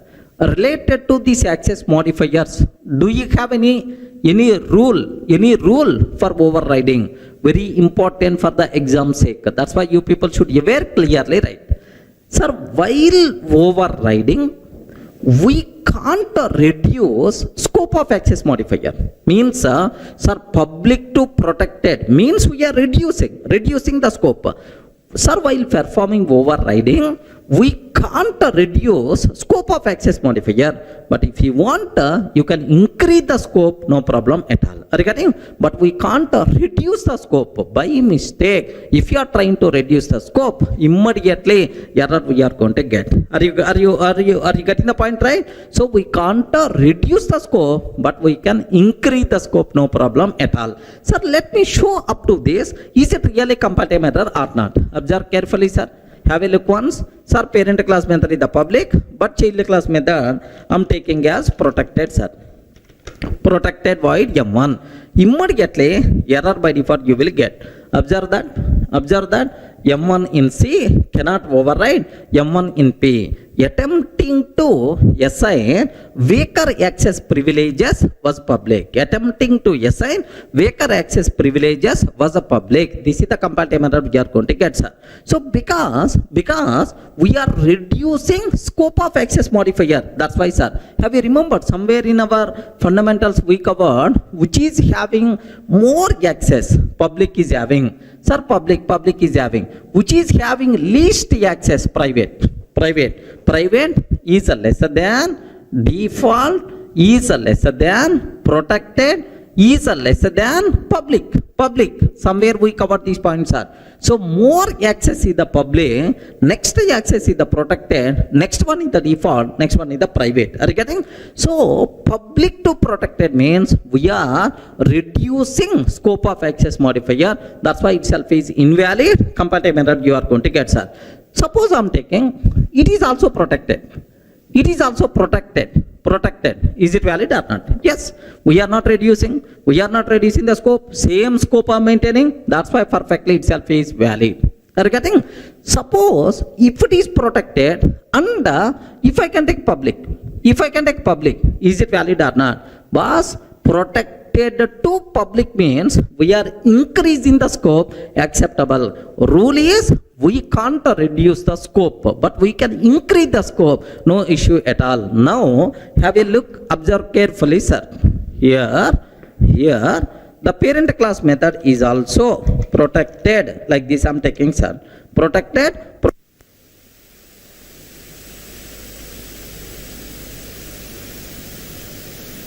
Protected, like this, right? Now, observe. Happily the code compiles fine, no problem at all. Regarding protected, acceptable, right? Suppose assume parent class method is protected, but child class method is the public, sir. Are you getting? Parent class method is the protected, but child class method is the public. Sir, we are increasing the scope. We are increasing the scope. That's why 100% pakka it is acceptable. Now, have a look once. Have a look once. Perfectly. Itself is valid. There is no doubt at all. So, the rule while performing overriding, the rule is, sir, we can't reduce scope of access modifier, but we can increase the scope. Next, you should aware this one, which is having more scope, which is having least scope. Like this diagram also compulsory you have to keep in your mind. Clear, right?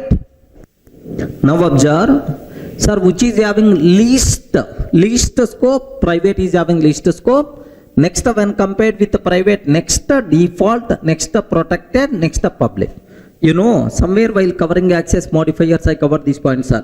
Which is having highest scope, public, which is having least scope is a private modifier, right? Okay, well. Now the point here is, if the parent class method is public, what about child method? What about child method? Can you please tell? What is the child method? Sir, while overriding, we can't reduce scope of access modifier.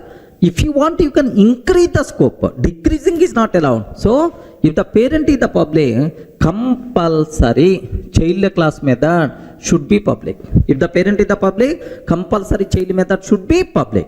If the parent is protected, if the parent is protected, can you please tell? Either protected or more access. More access means what? Public. So, child class method can be protected or public. Regarding child class method can be protected or public. Okay, like. Similarly, if the parent class method is the default, can you please tell what about child class method? Either default is allowed, or protected is allowed, or public is allowed. Regarding public is allowed, right? Next, if the parent class method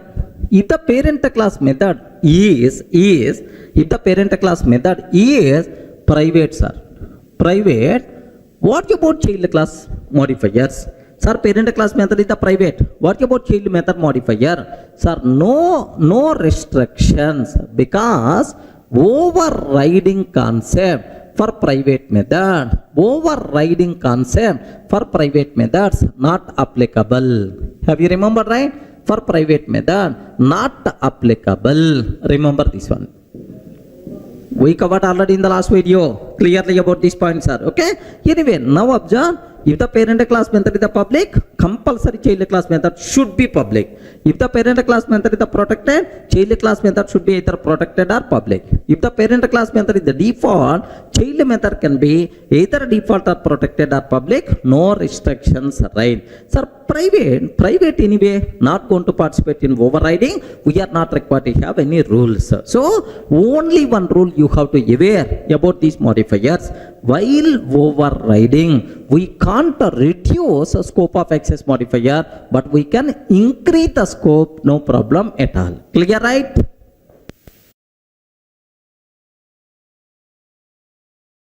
Sir, the next point related to overriding, of course, sometimes we may use throws exception, throws IO exception.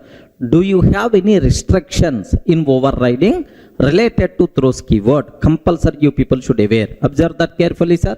Sir, here public void M1, throws exception, parent class method, child class method, public void M1 doesn't throw any exception.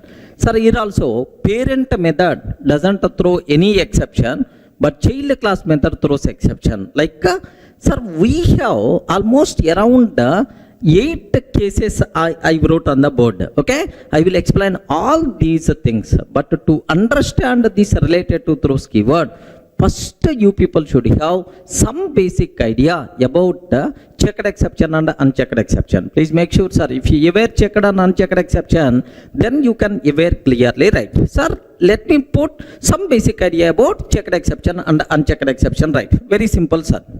Do you know, in exception handling, I will explain in detail, don't worry. But here my target is, Sir, which are checked exceptions, which are unchecked exceptions? Just aware that that knowledge is enough to answer this type of questions for the exam. Sir, do you know, you have which class acts as root for Java exception hierarchy? Have you remembered, right? Throwable. Yesterday we covered, in the last videos we covered already throwable. Throwable acts as root for Java, all Java exceptions and errors, right? Now, throwable contain two child classes, exception and error. Two child classes, exception and error. Sir, under exception, there are several child classes are there. Runtime exception, IO exception, runtime exception, IO exception. Next, interrupted exception, IE, very important, sir. Throws interrupted exception in multi-threading, very common exception. Next, servlet exception, several things are there. Under runtime exception, do you know, sir, what are various child classes are there? Arithmetic exception, null pointer exception, class cast exception, Are you getting? Arithmetic exception, null pointer exception, class cast exception. These are child classes of runtime exception. Similarly, IO exception, for this file not found exception. Are you getting file not found exception? EOF exception, exception, Okay. Sir, interrupted exception, servlet exception, there are several things are there. Even under error also, VM error. Are you getting? What is the VM errors are? Virtual machine error. Under that, okay, out of memory error. Are you getting?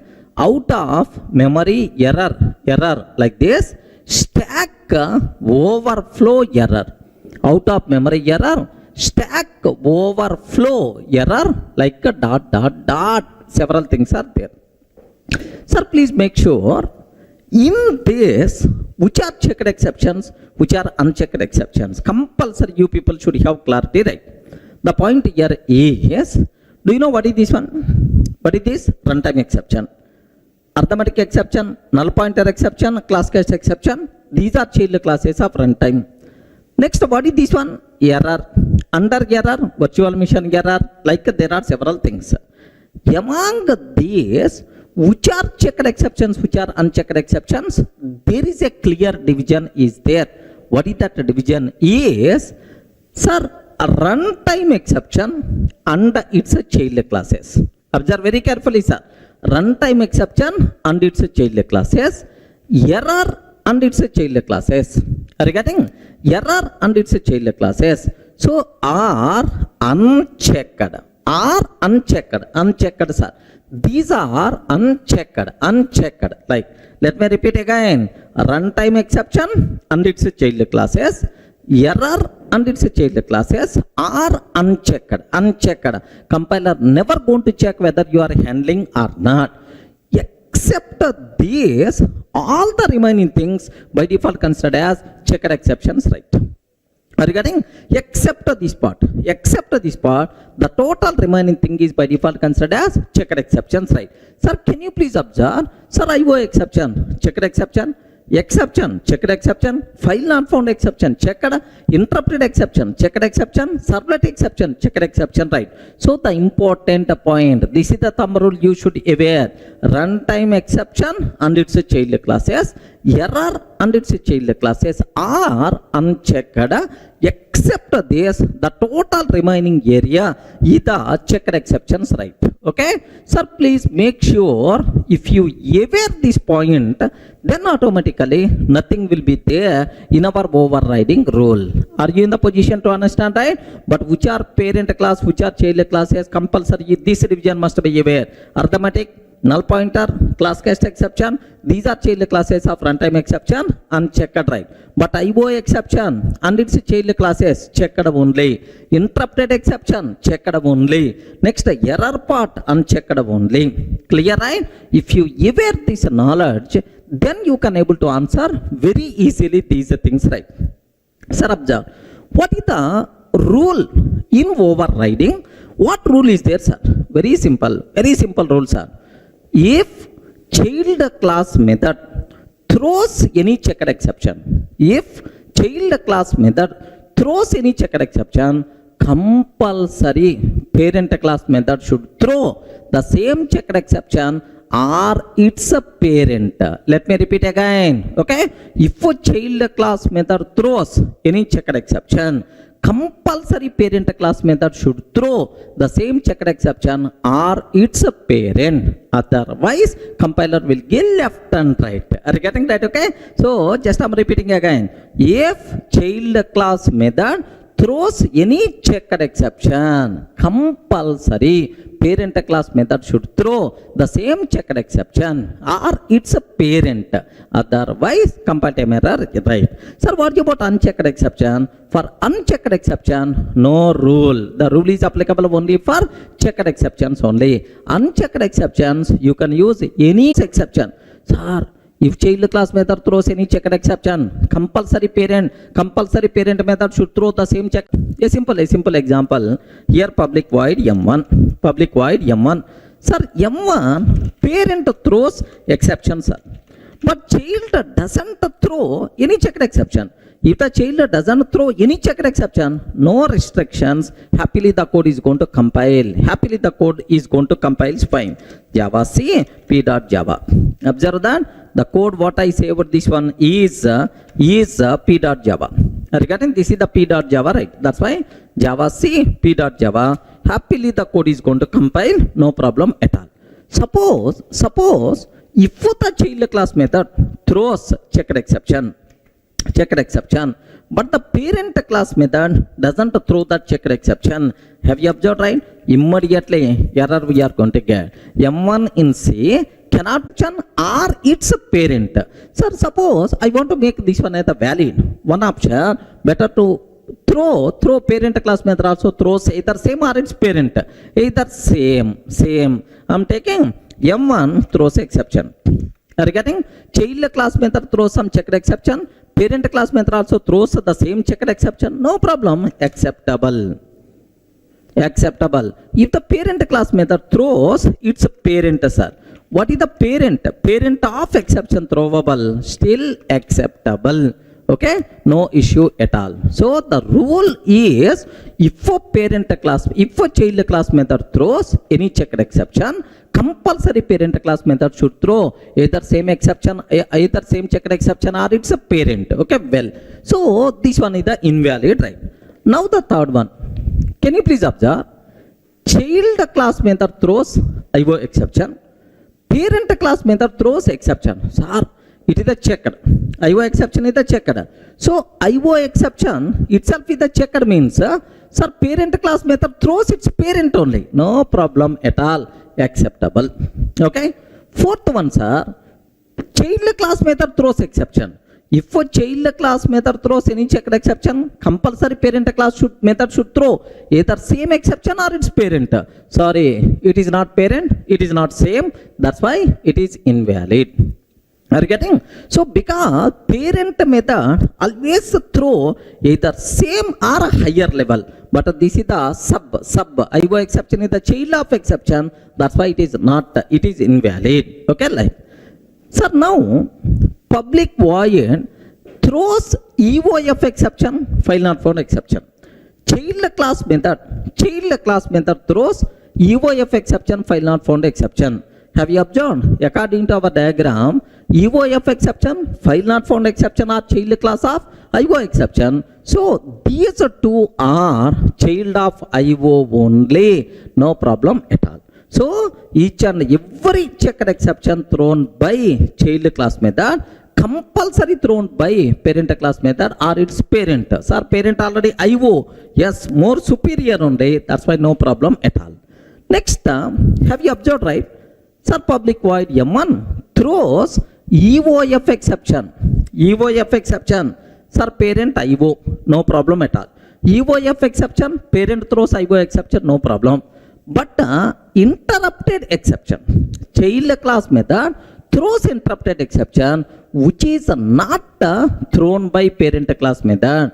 That's why immediately compile time error we are going to get, sir. This one itself is invalid because interrupted exception which is the checked exception thrown by only child class but not by the parent class. That's why itself is invalid, right? If you want, let me show this one. Have a look once. Parent class method throws IO exception. Parent class method throws IO exception, but child class method throws EOF exception, comma, interrupted exception, like this, right? Sir, anyway, IO exception like import java dot IO dot star must be required. Import java dot IO dot star. Now observe that the problem here is EOF exception, the corresponding parent already thrown. But interrupted exception, where is the corresponding parent? That's why the problem is coming. Are you getting? Now, let me compile this code. Immediately error, M1 in C cannot override M1 in P. Overridden method does not throw interrupted exception. Suppose, if this interrupted exception thrown by parent, sir, if this interrupted exception is thrown by parent, then perfectly valid, no problem at all. Are you getting? Sir, or for both the common parent is interrupted, sir, exception. If the parent class method throws exception, now also it is valid. Are you getting right? Sir, observe various possibilities, right? So that's why this one is invalid, it's very clear. Sir, what about next, the seventh one? Public void M1 throws IO exception. Public void M1 throws IO exception.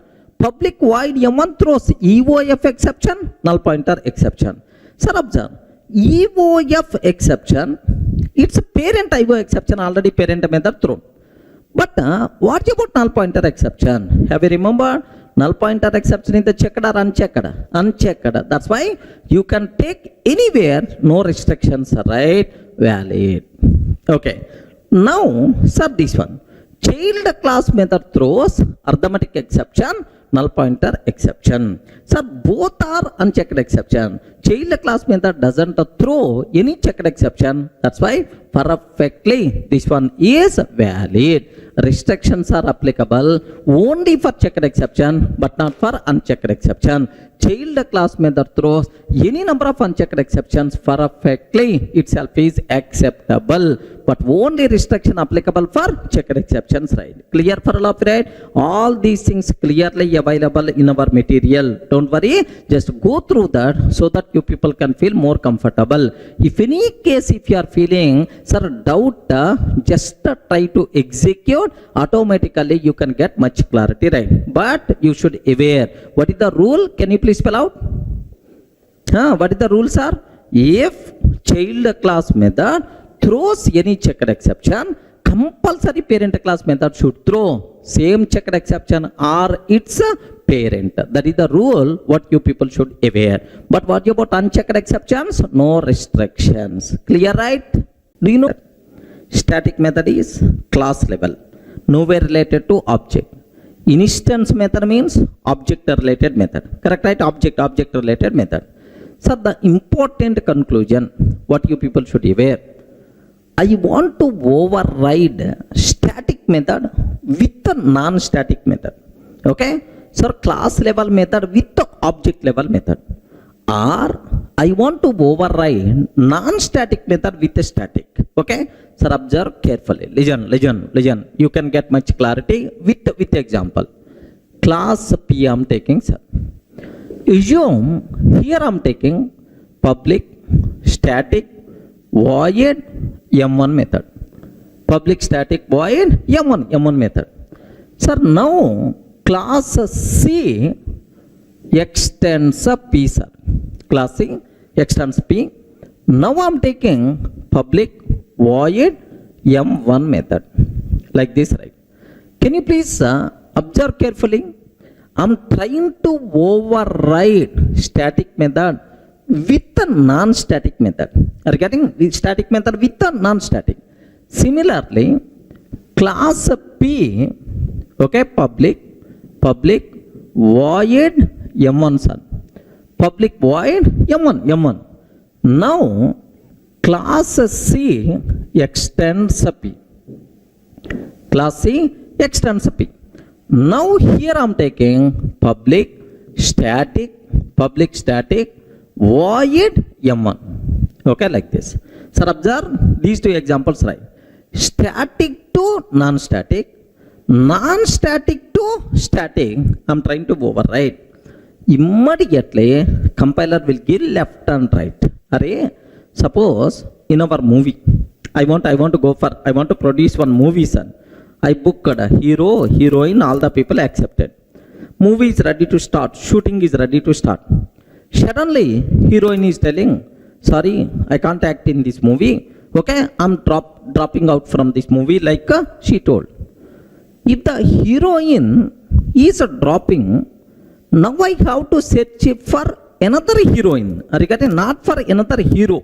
Okay, because in the place of one heroine, I can place another heroine only. Are you getting right? Not with the hero. I can't replace heroine with hero or hero with heroine. Not possible, right? Same way, class level method is the static method.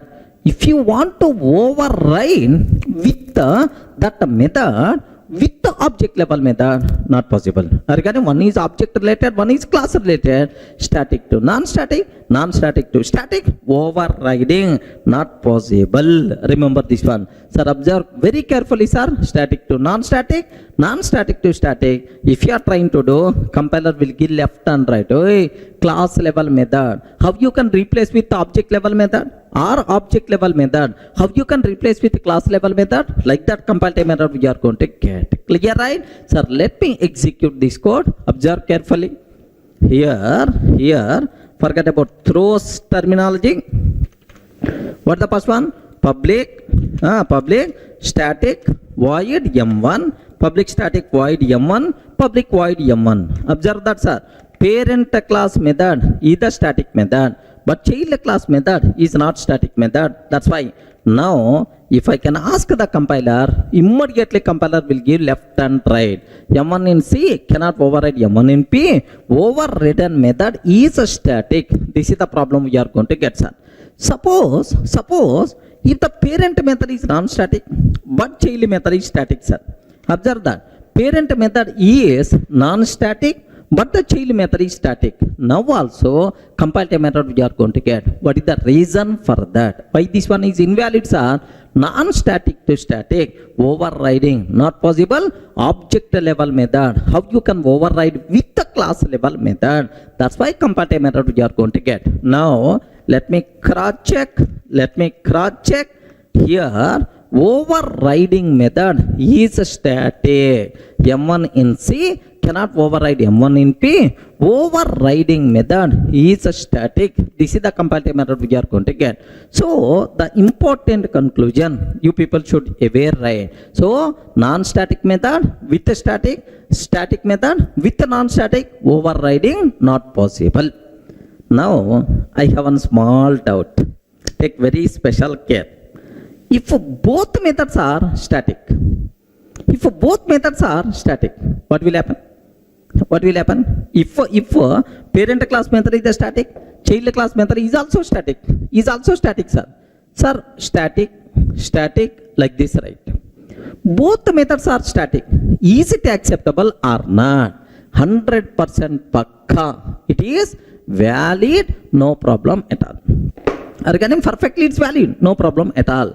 So seems to be static method we can override with the static method like this, but it is not overriding. It is a special concept. What is that special concept? Is method hiding concept. Regarding what is this concept, sir? Can you spell out? It is not overriding. It is not overriding, and it is method hiding concept. Are you getting? And it is method hiding concept, right? Please make sure you people should aware clearly, right? Sir, what is the advantage we are going to get because of method hiding? What the advantage we are going to get? Sir, I mean, what is the difference between overriding and method hiding? That part I will take care. Don't worry, sir. First observe, is it valid or not? Have a look once. If both the parent and child class methods are static, sir.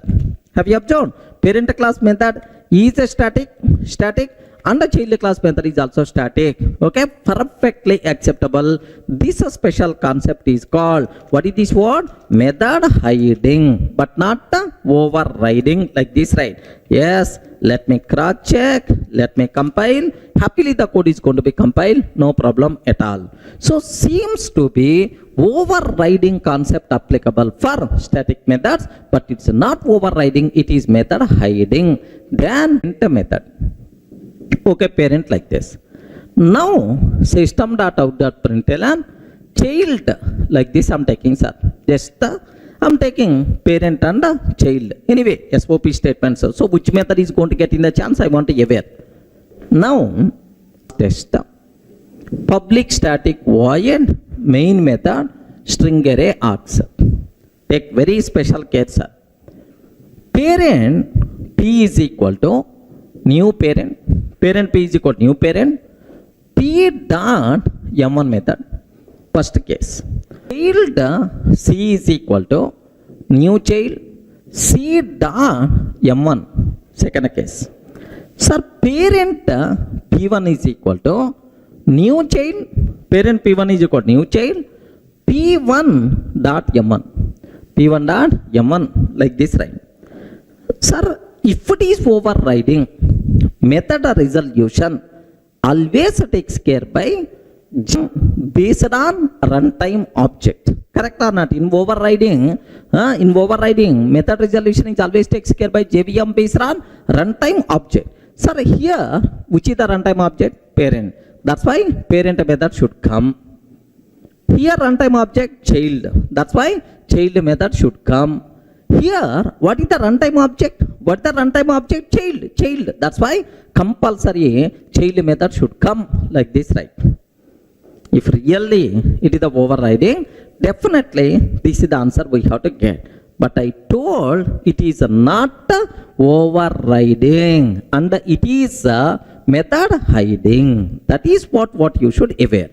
In method hiding, method resolution always takes care by compiler based on reference type. Remember this one. So if both the methods are static, then it is method hiding. In method hiding, method resolution is always takes care by compiler based on reference type. Sir, if these are not static,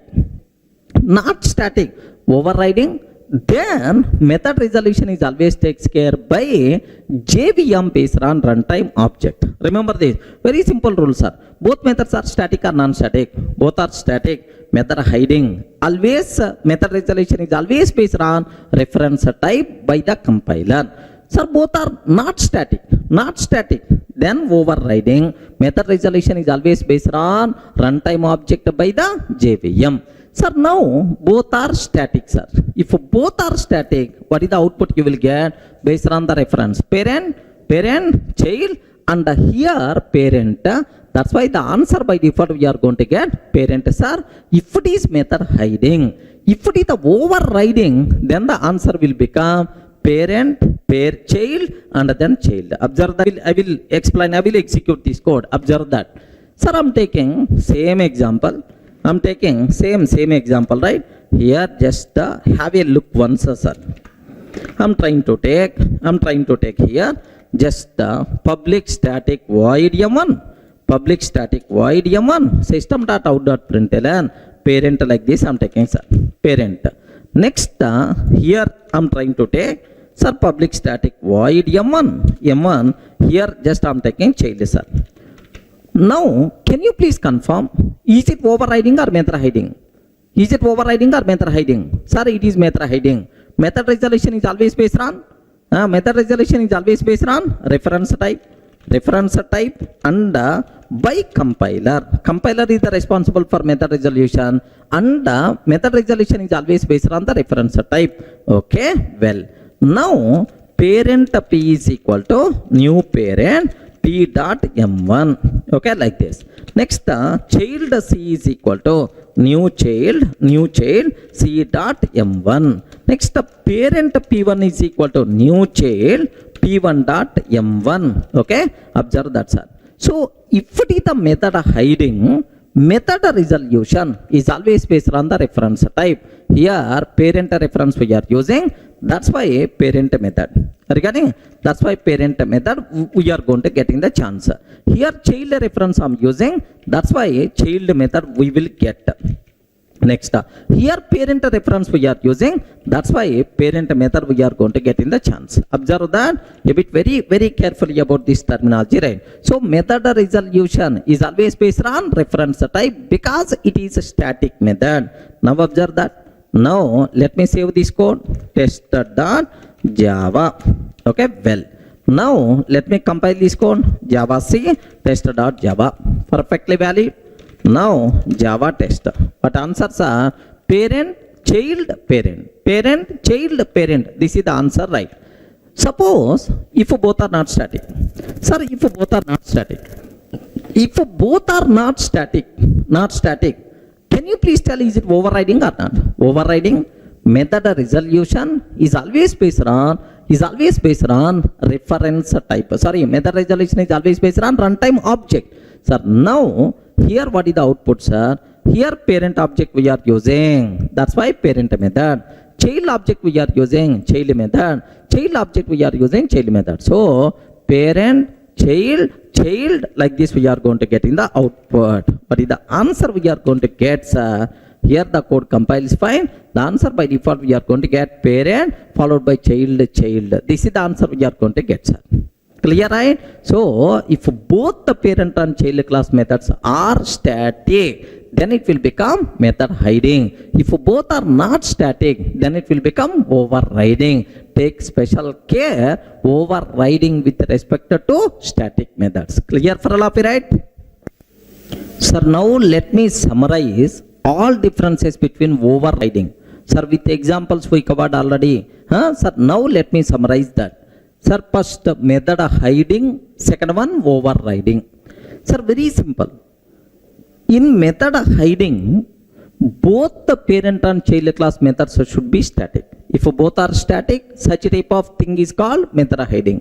So if it is the overriding, both parent and child class methods should be instance methods. Correct, right? Now observe. Sir, both the parent class and child class methods should be static if it is the method hiding. Next, both the parent class and child class methods should be non-static if it is overriding. Okay, well. Next, in method hiding, method resolution is always takes care by. In method hiding static. Method hiding, method resolution is. Sir, in the last videos we covered what is overriding, what are various rules related to overriding. Now the next rule, overriding with respect to where arg methods. Are you getting what is the topic name? Overriding with respect to where arg methods. Where arg methods, right? So now just take a bit very special care. A bit seems to be very easy, but you require to understand very clearly, right? Just observe that. Have a look once, sir. Class P I'm taking. Regarding class P I'm taking. Sir, here public void M1 of int dot I. Regarding public void M1 of int dot I. Here system.out.println parent. Okay, like sir, in the last sessions we covered what is this. It is method. It is a where arg method. You can call this method by passing any number of int values, no problem at all. Sir, you can need not be into time. If you want, you can declare where arg method which can take any number of string values, like. But this where arg method can take any number of int values, right? Now I'm taking class C extends P. Class C extends P. Here public void M1, public void M1. Here just take a bit very special care, sir. Int I, like this I'm taking, system.out.println, child, like this, right? Of course, this is the child, like I'm taking. Sir, it is the parent class, this is the child class, inside child class public void m1, int I, like I'm taking, sir. Sir, now my requirement here is, observe carefully, I'm taking class test, public static void main method, string array args, public static void main string array args.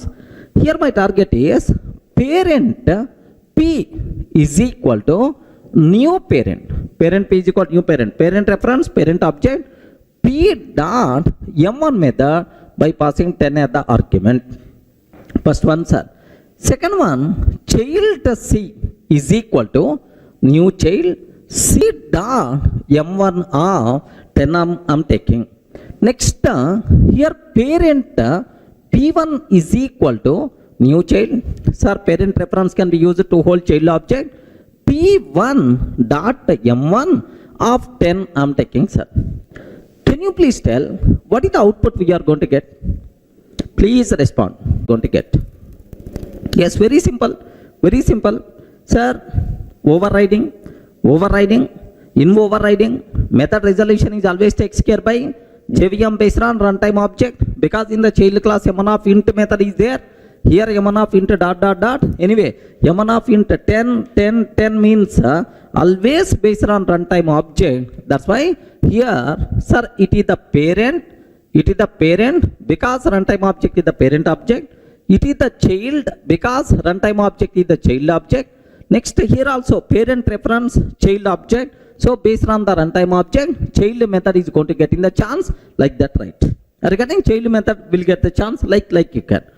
If I can ask this question in my offline sessions, 99% of the people are going to tell, yes sir, same parent, child, we are going to get the output, right? No sir, no, we are not going to get this output. There is a small change is there in the output. Observe very carefully, it is the where-arg method. But this one is what? Normal method. It's not where-arg method. So here method names are same, but the arguments the types are different. Method names are same, but argument types are different, means overloading but not overriding. So where-arg method you can't override with the normal method. If you are trying to override with the normal method, it will become overloading but not overriding. Are you getting the point, right? Sir, now have a look once. It is overloading. It is overloading but not overriding. Okay, because we are trying to override with the normal method, arguments are different, that's why it will become overloading but not overriding. And parent method, which reference I'm using? Overloading or overriding? Please respond. Is it overloading or overriding? Yes, it is. This one is overloading or overriding? Overloading. Because the reason for that is, why these two methods are overloaded is, here argument types are different. Have you observed, right? In this case, arguments are int dot, but here int only. Argument types are different. That's why it is the overloading, right? In overloading, method resolution always takes care by compiler based on the reference type. That's why, do you know what will happen is, here, that's what is. So we can't override where-arg method with the normal method. If you are trying to override where-arg method with the normal method, it will become what? Overloading but not overriding. Okay, well, sir, I want to override where-arg method. What is the possibility? Happily overriding. Observe carefully, right? Here I'm taking m1 of int dot I. Are you getting? Now child method is also where-arg, parent method is where-arg. Sir, if both are where-arg, now it will become what? Overriding concept. In overriding, method resolution is always takes care by J1, sir. Observe that. Happily the code compiles fine. What is the answer we are going to get, sir? parent followed by child, child, parent followed by child, child, like this the output we are going to get, because it is always based on runtime object. So this is the rule you people should be aware with respect to where arg methods. Clear, right? Let me repeat. Sir, we can't override where arg method with normal method. If you are trying to override where arg method with normal method, it will become overloading. Where arg method you should override with where arg method only. Clear?